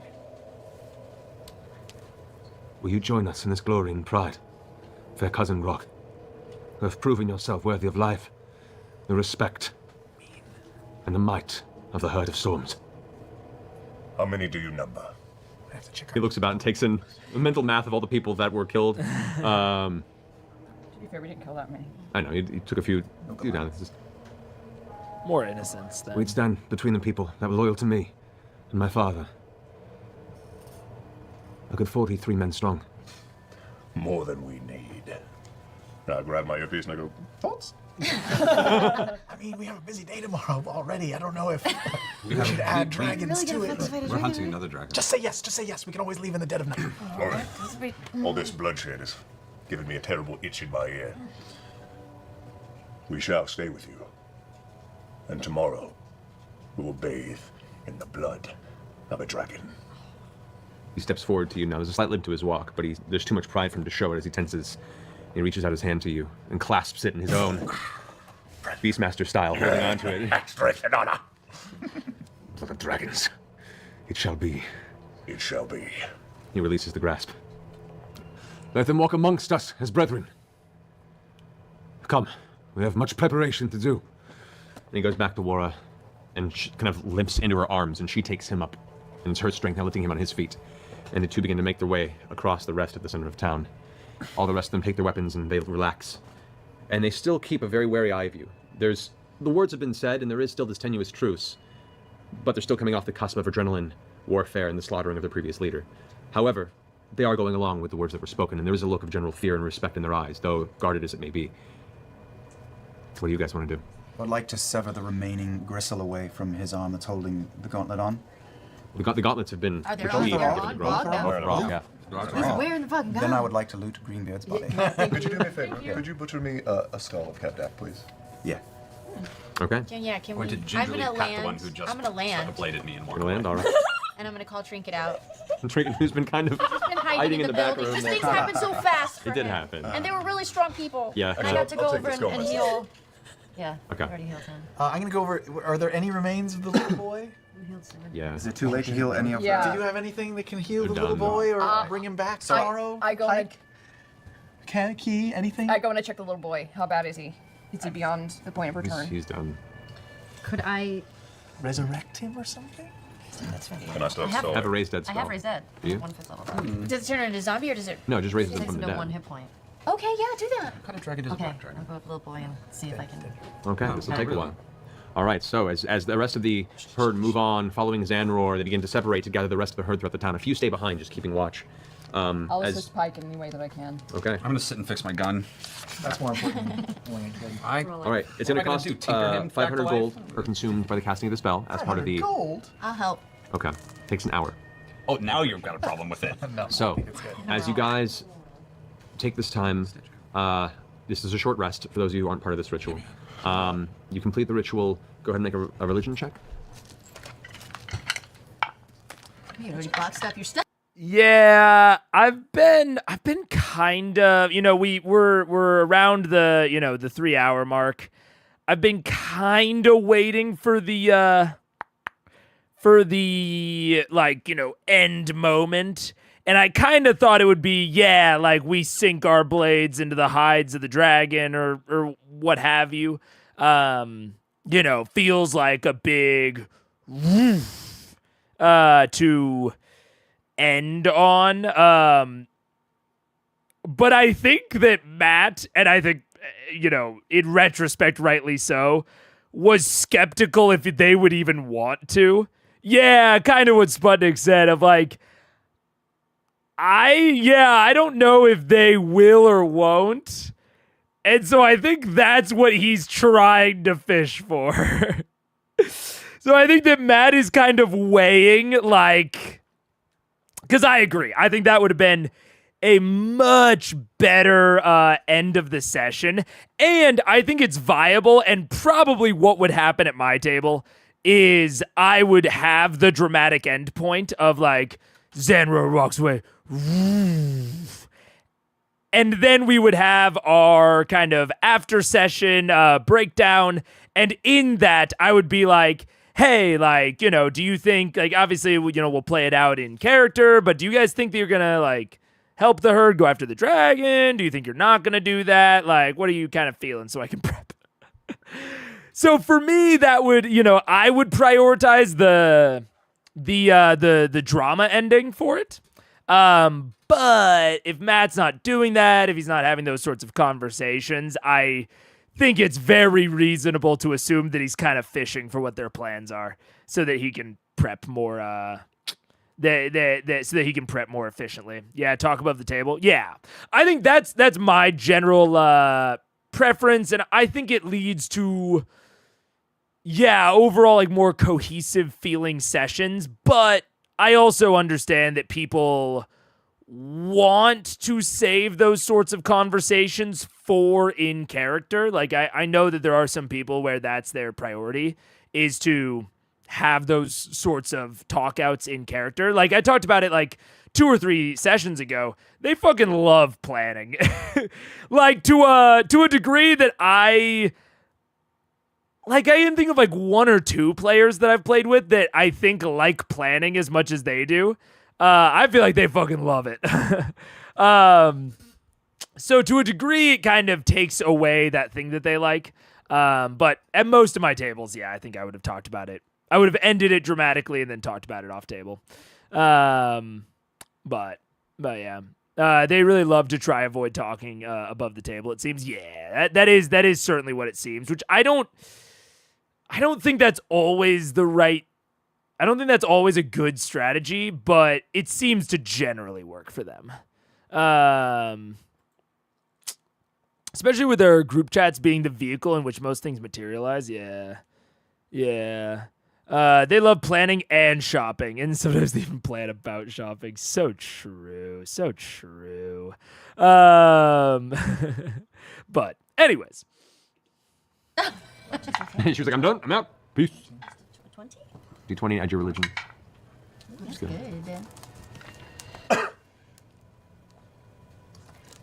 24.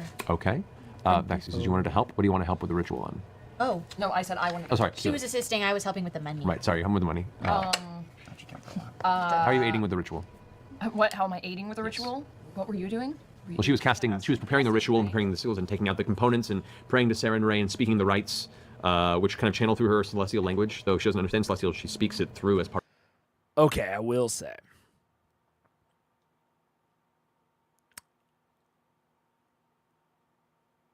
In the same way that Matt didn't roll death saves for this kid because it's unnecessary and cumbersome to roll death saves for like random NPCs. Regardless of my opinions on his death ritual, which I think like I generally like the broad strokes of it, I don't think I would do it for NPCs. Like, I either think I just wouldn't do it and just have the shit succeed, or I would narrow it into like a single roll on the part of the performing cleric or performing spellcaster, because but the kid also would have died to massive damage. That is true. I think I do think you're probably right, Sputnik. But I think even without the massive damage, I still don't think Matt would have rolled death saves for him. In the same way that he didn't roll death saves for Kevdak or Greenbeard, even people who debatably could have used death saves, that it would have been reasonable within the rules to totally have them do death saves, and Matt didn't. And I fully think that Matt shouldn't have. I think it, again, unnecessarily cumbersome. And I feel similarly about doing the death ritual for the kid. Part of the spell, almost like I speak Celestial. I also speak. I'm down. No, I speak Primordial. If you're getting that confused. How are you aiding in this?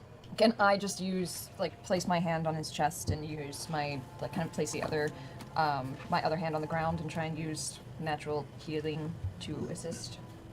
Sure. Go ahead and make a straight wisdom roll. Actually. Natural 1. Okay. Can I assist? How would you like to assist? I would like to come over and start listening to the chanting that she's doing in Celestial and harmonize and bring a voice to it, since I can't actually speak Celestial. Huh. Roll a performance check. Performance. That's lovely. Harmonize. 21. All right. As you finish the ritual, both the voices of Pike and Percy begin to harmonize across these various refrains in a language that in itself, when spoken, especially in this rhythmic, ritualistic way, it seems to almost create a third voice. And then you hear clearly there is a third voice harmonizing with them that you don't know where it's coming from. It's me. Sam is Hoyd? Oh my goodness. He's creating the voices out of nowhere. I'm just like, oh, scatting. As the beautiful musical tones of the singing come to a close, your holy symbol of the glow fades, and a moment passes before you hear the soft coughing of the child's throaty expulsion, himself taking in his next breath of air. He sits up, kind of cradling his head. What happened? Oh, it's okay. I dump a Cure Wounds in him now. It's okay. Not a potion, I cast Cure I absolutely understand why because you said dump a Cure Wounds. Yeah, let's just dump a Cure Wounds into him. It does make sense. Like, I understand what she's saying, but I also definitely got I got an image of her shoving her fist into his mouth and just be like, take it, take the healing, kid. It's not that bad. That's fine. And lift him up by the neck. Shot right in the chest. Oh. 6 years of Celestial, and when are you ever going to use it? It finally pays off. Yes. Useless language otherwise. Thanks for All right. helping. That was lovely, thank you. The child is brought back to life, healed, confused, dazed, but unreally understanding the circumstances around him, just kind of happy to... He heals 24 hit points. Yeah, he's good to go. His wounds closed. The dry blood's still there, but he seems to be in perfect health at the moment. Although a little weak and worse for wear. Where's your mother, child? I don't know. Was she here in the square with you? No, everything just went by so fast. They tried to pull them out, but they found me and they pulled me out and brought me here. That's all. There was a fight and a lot of yelling. That's all I remember. Where do you live? up by the temples. Okay. Well, we'll help you find your family. Mm-hmm. And maybe while we're there, we can see if your grandfather is around. Yeah. Oh, yeah, absolutely, Daniel. You are absolutely right. But dump is a word that I think I mentally associate with a potion. So I think in my brain I would assume that she misspoke the word cure wounds because dump a cure wounds doesn't, like, it only makes sense if you squint. Yeah. Yeah, but I think it's just funny. When you use a healing potion as a bonus action, you're just dumping it over your head. Yeah, like a really like sexy like Baywatch sort of thing. Like yeah, just drowning in the cure wounds. Smiles a little bit. You can still see like the dried blood streaks across his face, but you can see past that to the smile that peeks through beneath his dirty face. I lift him up and put him on Trinket so we can start walking. Okay. And he kind of just laughs, and Trinket kind of licks him and kind of takes some of that off, and he kind of just excited to be grasping something, though he kind of slides a couple times. You can see he's just weak from the remnants of the resurrection spell. I just kind of give him a boost. Okay. Keep his butt up there. Anybody else doing anything for the short rest? I would Yes. like to not only remove Kevdak's head. Okay. Okay. Just the upper part, no jaw, just the upper skull. Yeah. And I would like to use the blood axe to fillet the skin around the bear tattoo off in a patch. Okay. Good plan. Is there anything else to loot off of Kevdak? I mean, there was the blood axe, there was the gauntlets, and he has 4 +1 enchanted javelins that he did not have an opportunity to use this battle. Oh yeah. Bag of holding. Okay, I'll take I already those. called green beard. I'll take the +1. There's nothing on javelins. there? I don't And know. I'd like to put the skin of the flayed skin in your So mark that in your refrigerator bag. The flayed bear tattoo of Kevdak. Flayed bear tattoo. disgusting. Got it. Awesome. You know, I think this is a very fair argument in favor of doing the ritual shell. I think that, like, this is the positive, and then, like, you know, the negative is the breaking of pacing and whatever. And I think it's very reasonable that just, like, we might consider different magnitudes for those things. Of, like, I think that the detriment to the pacing would be more consequential than the humanization of the consequences. But I could easily accept that for other tables, or even for my own table, I might just be wrong. that in other certain, because I think you bring up a good point, and the magnitudes are pretty close to each other in my head. I think that the pacing slightly wins out. But I think that's a fair point overall. Yeah. General other armor. Just Hannibal. Quarterstaff. You do find 1 potion of greater healing he did not have the opportunity to try. Nice. I'm putting That's that all he down. has on him. Okay, Or +1 I'm gonna enchanted. spend the rest of the time that they did that ritual gathering up the bodies, the remaining bodies. I'm gonna fix my gun. Okay. Make a tinkering check. Just barely. I'm gonna heal up By 1 point. Okay. Did not break. Good. All right. I'm gonna start a fire to like a small fire for them. There's already a fire going. Is it? Well, it's now like slower burning embers now of one of the barricades that had been set fire by the fireball earlier. Stoke it, and then I'm going to put the bodies on. Okay, so you start taking the bodies of the dead villagers that had been lost in the battle and a handful of the other combatants that had fallen, and you kind of just throw them onto the fire and kind of crackles and burns over time. The smell of burning bodies kind of fills the space around it for a while. We have a house to procure some items from, and a conversation I have with Zenra at some point. What time of day is it now? Are there any other Goliaths in the square that are lingering? There are 3 lingering that are just going to keep an eye. Can I walk over to one? Sure. Tonight we prepare for an incredible battle. Go. Paige? All right, it is Paige. I heard the front door opening, and I was like, that's not a home intruder, right? Release any meager prisoners you may have kept. They will do nothing for our fight. Very well. These 2 stay, though. No offense, but you did just kill one of my friends not but an hour ago. I did. Bless you. And your claim is So fair. many blessings. These two? Who's these two? There are 3 herd members. That Oh, are okay, behind. okay. 2 of them are Goliaths. One of them is human. Human and the other Goliath stay behind. The one you hunt to walks off, and seems to be following through on what you told him to do. Is it Lord Zanror, by the way? I may request an audience with Lord Zanror at some point, with your supervision.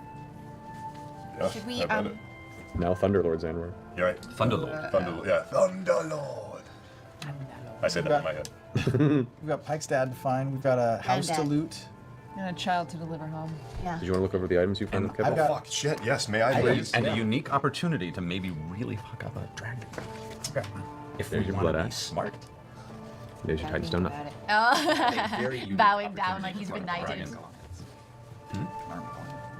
We have a dragon who's going to go pick up a giant package of whatever we give him, Oh shit, you're right. so we can make some interesting decisions on what's in that box. That was an interesting point. I love to. I make mean, some do we have armor to out stay of in the that. square, or are we No. allowed to? It doesn't seem to be anything holding you there other than the ritual that was done. When the ritual is completed, you're welcome to go about what you're doing. And at which point you do see, like, as time has passed, a few people start kind of poking through windows, who apparently were either hiding in some of these buildings and see you guys and kind of just like check out and then go back into hiding again. The town still has people living throughout it. Many of them just kind of stay hidden whenever things move in their vicinity. Okay.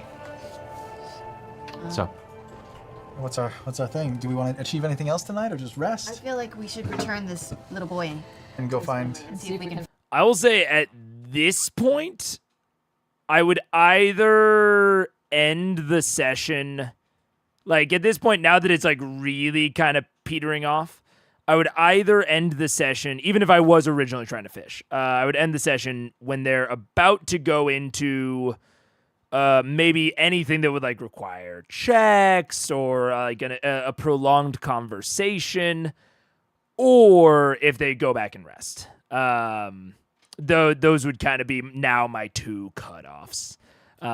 He's just filling time until the YouTube playback's done. Yeah.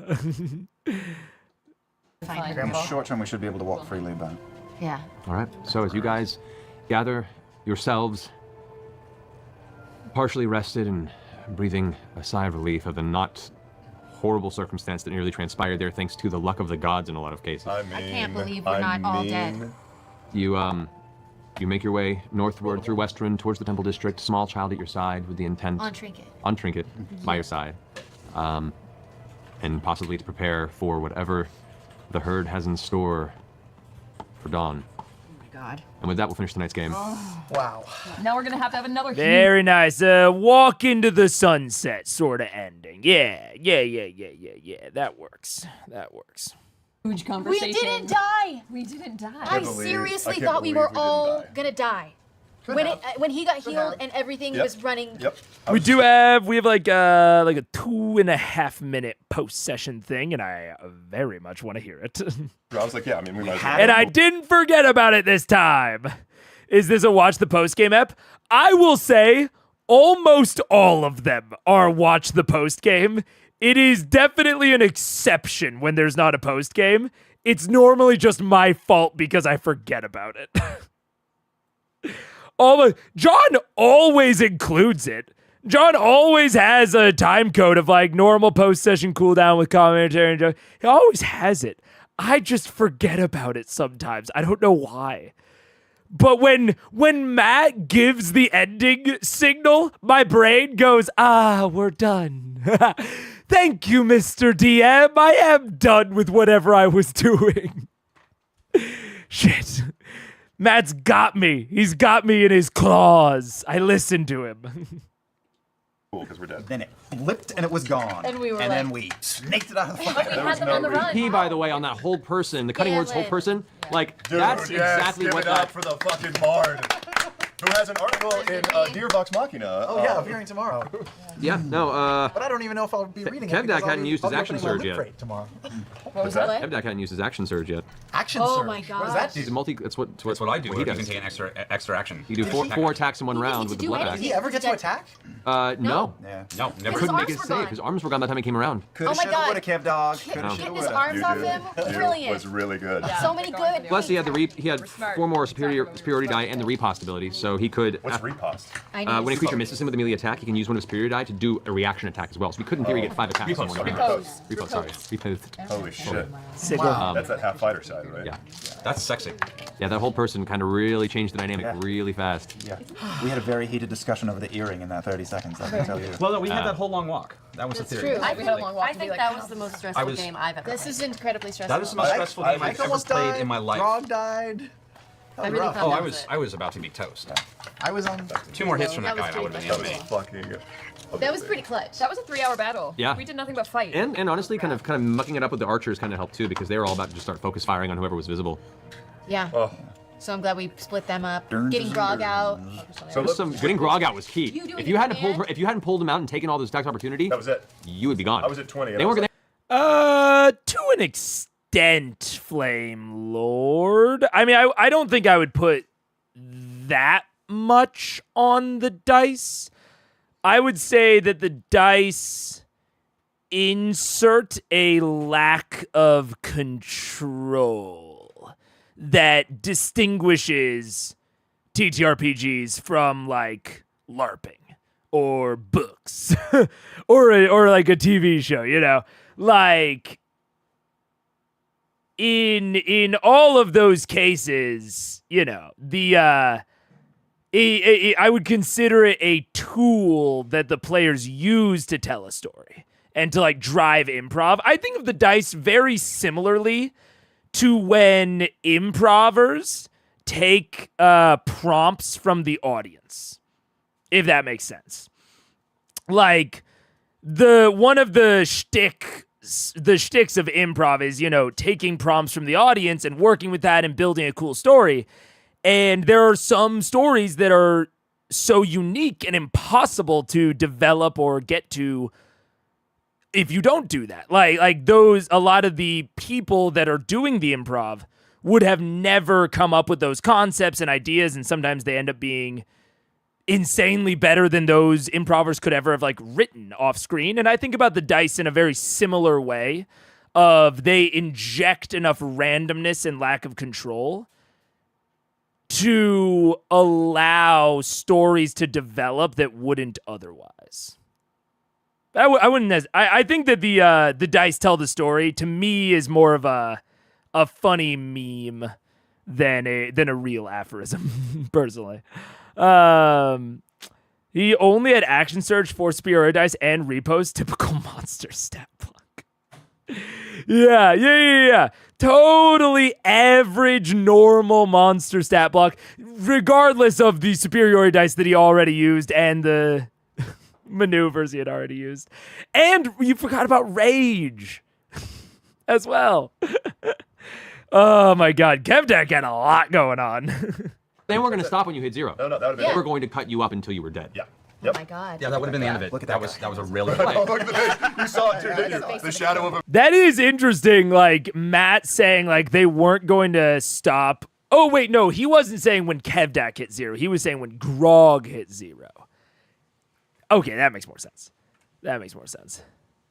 Look at that was a really Oh, look at the face. You saw it too, didn't you? The shadow of a man that wished he could have butchered someone and didn't quite get to. That is the face of the fucking The devil. shadow of Craven Edge lived behind those eyes. Okay. Oh wait, I need to. There we go. A bunch of dudes. You guys have dragons to deal with. Oh god. I'm so excited.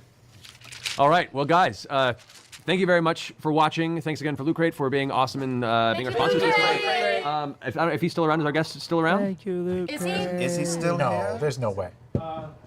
It's super late. It's so late. There's no way. We'll see if we bring him in. Oh yeah, we should Mention flash the up link the again while Loot we Crate wait. link, Yeah. and we'll be tweeting Oh yeah, that out the Loot later. Crate link. What is Yeah, it's that? www.lootcrate.com/critical So that's 5 W's. 5 W. Yeah, www. And the code is critical roll, not Not crit roll. crit It's roll. Critical Role. Yeah. Critical Role. They didn't coordinate with Wormwood. Missed opportunity. I got Loot Crate for my little brother. It's his nerd of the It's the month. best. I have Loot Crate and it's the best. Yeah, this is kind of the smash. No, not yet, Sputnik. I'll end it whenever Matt does his. We're past the time code, but John said that we should wait until is it Thursday yet? But we might watch the Periscope at the beginning of next one, depending. Every time it runs, we're like, ah! You don't remember how long it is, but it'd be cool to watch it now. Oh, I'm getting peer pressured. How long is it? Let's see. Oh, it's 28 minutes. It is long. Yeah. It's long. So yeah. 28 minutes, yeah. I think that was the I think there's about 8 minutes. Now. We'll do it later. We'll do it either at the beginning of next one, or I think that's the one that we were debating potentially like me watching off and then using clips. We'll see. Then it goes into a Q&A. Got it. I'll watch it off stream. Watch at the beginning of the theory stream. Oh, maybe. We'll see. We're not going to do it today. We will do it at some point. Those are the promises I will make. Not today. Definitely someday. And it's like a little present to yourself that you forgot you You got. may or may not fight over it. Also, like anything I don't want, I put into a big bin, and at Oh, Christmas, I'm Santa Claus to all the kids on the block. Oh, It's that's like a good it's idea. intense. They all want to know what's up with me. It's like, fantastic. It's great.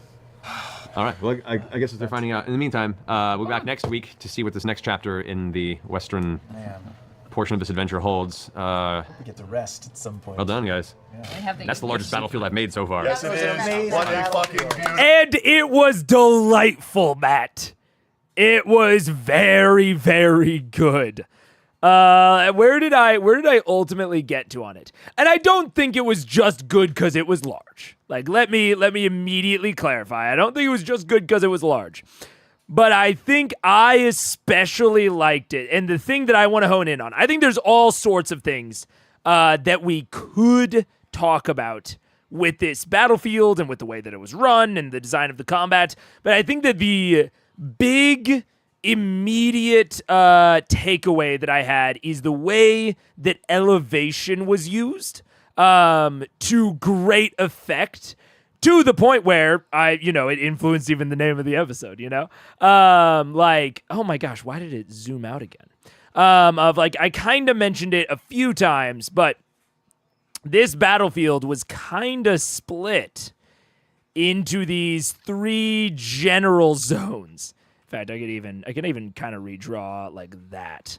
And I think that this general zone, this general zoning of having like 3 very distinct areas within the combat is absolutely like a good first step towards making the combat even better. It doesn't have to be separated with elevation. It doesn't have to be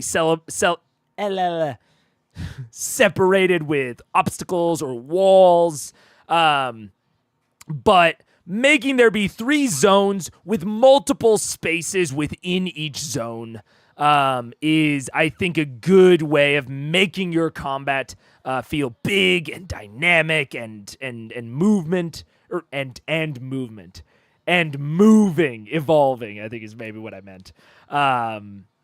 So yeah, I would maybe if I thought about it more, maybe another one would come to mind. But I think that this is probably my favorite battle. I think I can be confident saying it's my favorite battle arena. And it's probably my favorite combat so far. Maybe barring Silas and the Briarwood fight, but that's only because I loved Silas and his stat block so much. So it's hard to say. I think the Briarwood fight had a great monster stat block, and this one had a great battle arena. It's tough. I'm glad I suggest I should enclose my... nice. I'm suggesting you see Matt Stinger's sign off as among the things critters... as it's a thing among critters, and I don't think you've seen it yet. Yeah, true. Yeah, let's do it. I don't think I have seen it either. That's true. Thank you, Dwarven Forge. Thank you, Dwarven Forge, for... Is it? Can I hear? Oh, we lost him. Well, we had the pleasure of having Patrick Rothfuss in the office today to watch the game. So wherever you are, Patrick, pleasure to meet you. Thank you, and Patrick. maybe we'll drag you. Very big fan. Patrick, get your ass back in the studio and write Doors of Stone. What the fuck are you doing here watching Critical Role, you ass? Put your pen to your fucking paper and give me my third King Killer book. I hate Patrick Rothfuss. I don't actually hate him. He's probably a cool guy, man. He's probably a cool man. Tell him 8 years ago. Yeah, he probably... You know what? Actually, wait. Let's fucking look. Let's fucking look. When did A Wise Man's Fear come out? A Wise Man's Fear. Did it come out more than 8 years ago? Because if so... Oh... A Wise Man's Fear had been out. It had been out for 5 years at this point. What are you doing here, Patrick? Get into your studio. Ah! Oh my God. I think we're getting Winds of Winter before it. I think that they meet up every single Thursday to laugh evilly over little tiny bottles of champagne or glasses of champagne. And they go, "Mwah. We will stay relevant forever because people will always be waiting for our books. And we'll never give it to them. I'll just write novellas every 5 years to keep them on the hook." Oh my God. I don't even like King Killer Chronicles that much. I do. It's good. I like it. It's worth the read. But I don't even like it like that much. But just write the third book. Dang it. Maybe we'll drag you on the show sometime next time you're in LA. So anyway, guys, have a wonderful evening. We'll see you next week. And is it Thursday yet? Look at this dude's fucking little wink to the camera. What a cheese ball. Good app. Good app. Good app. Good app. Good app. That was fun. Is it Thursday? Thursday. You're very clearly not worked up about it. No! I'm very calm. I'm very calm. Oh, man. Yeah. Good app. Good app. Good app. Good app. Good app. Good app. I will look at some point at the also patented at some point in the future. I want to look at Kevdak's stat block. I wanna see what's up with that, but really good battle arena design. Really good. Really good. Like I do this for maps that I see that I like. I will be saving. Wait, where is it? Where is it? Where is it? Where is it? Oh no, what did I do with it? I already closed it. Fuck. Well, one of the reasons and one of the things that I do with my notation, with like the dots and line notation, is one of the reasons that I originally developed it was because I wanted to have an easy notation to where if I ran a combat and it went really well and it felt really good, I could easily morph it into a different combat or a different scenario or different, climate, different setting, what have you. And know that at least at a base level, it had a solid layout. And with that in mind, ever since then, any combats that I really like, I actually lost a lot of them, which is unfortunate. But for a while, I was saving off the graphs so that if I needed like a good combat on really short notice, I would bring up an old graph or a graph that I used in a different campaign or something like that to make sure that the layout was good. And I will probably be saving this one off. And I might even do a little stream of like how you can look at this sort of thing and just use the graph and the layout to make an interesting combat that doesn't look anything like it, but uses the core layout to still create something very interesting. I might do that on stream with you guys to kind of show what originally attracted me about doing that sort of layout abstraction. Because I liked it. That was like I said, favorite battle map. Really good battle map. I liked it a lot. So I will be saving that off. Yay! I finally watched the Killbox. Killbox. It's a legendary ep of CR. I get it. I very much get it. That had a lot of good stuff. I have a feeling that my takeaway might be something around harmony, and like how the combat and its mechanics like helped tell the story. We'll see. It might require. I don't know. We'll see. A lot of times the takeaways aren't very obvious to me coming out of the episode, and then the episode marinates in my head, and then they become incredibly obvious to me by the time I'm ready for the next one. Thoughts on Grog arc? Halfway through, you were saying it'd be fine if they stomped Kevdak. I think the Grog arc went really well. I think the only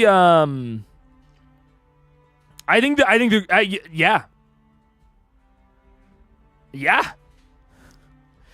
I think the Grog arc, and I will put a lot of this on the really good design of Craven Edge, but I think that the Grog arc feels uniquely natural within the context of Critical Role. A lot of the other arcs have been very focused, which isn't a bad thing. Like that's not like disparagement. But I think that Grog's arc feels uniquely natural. Like it's been brewing for a long time, and it is only just now bubbling to the surface, and it bubbled to the surface incredibly quickly. And I think there are absolutely ways and situations in which that could have or would have felt very rushed. But again, I would put a lot of it on Craven Edge. Craven Edge was not only a well-designed item, but it was well-designed specifically to facilitate Grog's arc. And I think it accomplished it incredibly well. And then I think Craven Edge took care of like 80% of the arc. Of like Grog's arc has been bubbling and coming to a boil for since he got Craven Edge, like 15 episodes? Arguably even before that, but at least 15 to 16 episodes. It's been bubbling under the surface, not really moving anywhere. And then it very quickly exploded. But it felt so natural. Because the thing that it took for the arc to explode via the mechanics of Craven Edge required a change in personality from Grog. It required character movement on his part. So as Craven Edge was bubbling under the surface, passively affecting Grog's personality, we naturally got to a precipice, to a breaking point, and Grog made a decision to cross that event horizon, and from there on, it exploded incredibly quickly, but it all felt right, and then Matt did a great job of designing a climax that hit home the passive themes of Craven Edge and of Earthbreaker Groon and of all of these things. He designed a combat and a climax that hit on all of those things. And then they just so happened to roll into an incredibly dramatic set of dice rolls. So I think that Matt did a really good job of setting them up for success. I think he really set them up for success in a lot of good ways. I do think that the combat was hard and was to a degree risky. Like, I don't think that Matt was pulling his punches in that arc, and I think you shouldn't. In a climactic battle like that, I don't think you should pull your punches. I think it should feel deadly and challenging, and you should need good strategy or a large dose of luck to get through it. And they got one or the other. So yeah, I think Grog's arc probably to me has been the best arc in Critical Role. Because every part of it was well done and well executed, and they had Lady Luck on their side. Yeah, man. I'd say so far, Grog arc, what we can call it, the Craven Edge arc is generally what I call it. Craven Edge Kevdak arc, is probably my S tier arc so far. It's probably my number one. And it's hilarious because it started with my favorite adversary that Matt has designed. It was largely facilitated by my favorite item that Matt has designed, and it reached climax with my favorite battle arena that Matt has designed. So I was just like, I could quibble about some small things, but I think largely it would be quibbling. I think all in all, it's an S tier arc, or mini arc or whatever. Yeah. Imagine us saying Matt makes good maps when you're looking at Underdark dungeons, dude. And I believed you. Every time everyone told me it'll get better, etc., I always believed them. But I was just like, hey, I'll fucking say it when I see it. And I'm saying it now. It was a good fucking map. But those other maps were not. But y'all did say. Did you ever look at the Craven Edge stats? No! Which I might, I'll work that into, to the Kevdak. Maybe we'll do like a Grog arc retrospective where we look at the Craven Edge stat block, Kevdak stat block, do the Periscope. Lots of things we can do. Yeah. 3 minutes before the Grog drop, you could see Travis telling Laura his idea. Fuck yeah. I love that. I can't remember. They opened with a perfect low-level classic dungeon. I've fully used that dungeon in my games. Dude, we've said it before. Good dungeon masters beg, borrow, and steal. You just have to yoink and twist it, You take it and you make it your own. And I don't just mean, like, I think you absolutely can just, like, take a dungeon wholesale and use it in your game.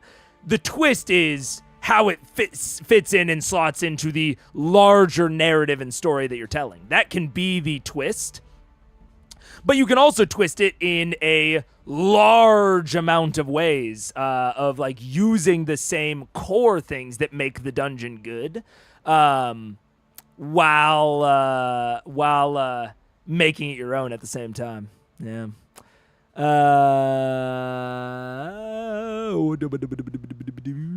I think Grog's arc benefited from the fact that they had no timer, leaving him space to be scared to face Kevdak. I actually think I disagree. It's weird, right? It's weird. Because I agree that I like that Grog's arc had no timer. I agree about that.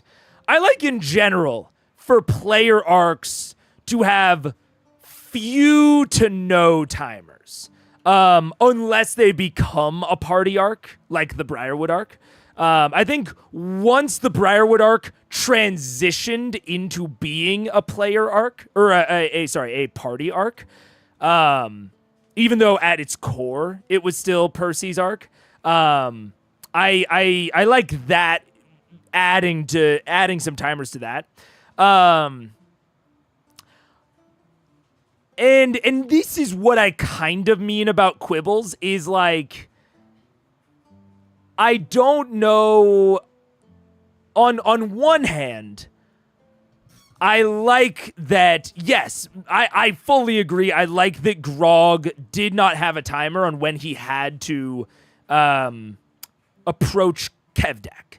In a very similar way that Keyleth does not have any sort of timers on her Ashari mission. Because I think that there can be some legitimate issues that arise when player arcs and the timers for them contest the party's timers. I think that can lead to not interesting conflict. And so I tend to avoid it. So I like for one or the other to be timered, if that makes sense. And generally, I prefer for player ones to not be timered. So I want the party ones to be timered. This one is weird because Kevdak is interlinked with Umbrasyl. And I don't know if Matt just got lucky or what exactly, how exactly that went down. But Travis deciding that he was down to fight Kevdak right around the time that they were going to fight Umbrasyl, I think maybe what could have happened is if Travis wasn't down to fight Kevdak, this is obviously total rampant speculation. But if Grog wasn't in a place in his arc to fight Kevdak, I think they would have gone after a different dragon. Like I think that as Matt, you could still provide overarching timers to the entire Chroma Conclave issue. And then if Grog still wasn't ready to pursue Kevdak, they could have pursued Umbrasyl without pursuing Kevdak. So I think that they were still separate enough. That's why I call it a quibble, is because I think I would have separated them slightly more, but such a minor critique on the whole that I think that it's such a minor magnitude of an issue. But yeah, I think so that was a very long roundabout way of saying I like no timers for players so that they can choose when to engage, and I like timers for parties. I think that's maybe my more concise thing there. Blah, blah, blah, blah, blah. I don't know why, but Maya looking off screen feels weird. Lol. I get it. Well, I enjoy this series. Revisiting the growth of the show itself, of Matt's DMing, of the players playing, you know what I mean? Yeah! I like it as a value in retrospection for you guys. Especially Matt has a mythos of being such an amazing DM. That even in the early days of, I think, people revisiting the Underdark arc, not from a haterade sort of position, but why is this bad and how has Matt improved? And I think when you really look at that in a lot of detail, to me at least, that sort of analysis makes me feel I can do it too. It makes the greats feel more attainable, which I like.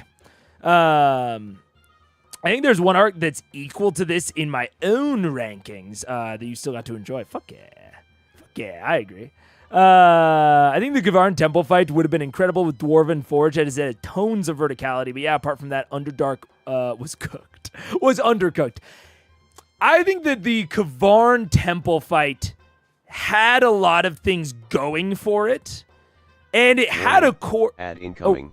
Take cover. Ah, shit. Okay, we'll have to wrap it up. But I generally agree. I think that the Gavarn fight had an interesting core conceit to the map itself.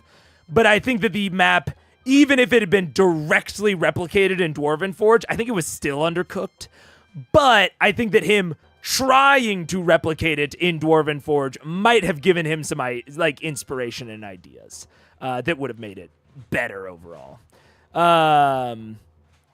But yeah, realistically, you can only have one player argue with a timer, else you cause conflict. Yeah, and that's my hesitance towards having player timers in general. I think you have to be very selective about it. Oh wait, I can just snooze the ad. Haha, I get snooze, stupid ad. But I am still winding down.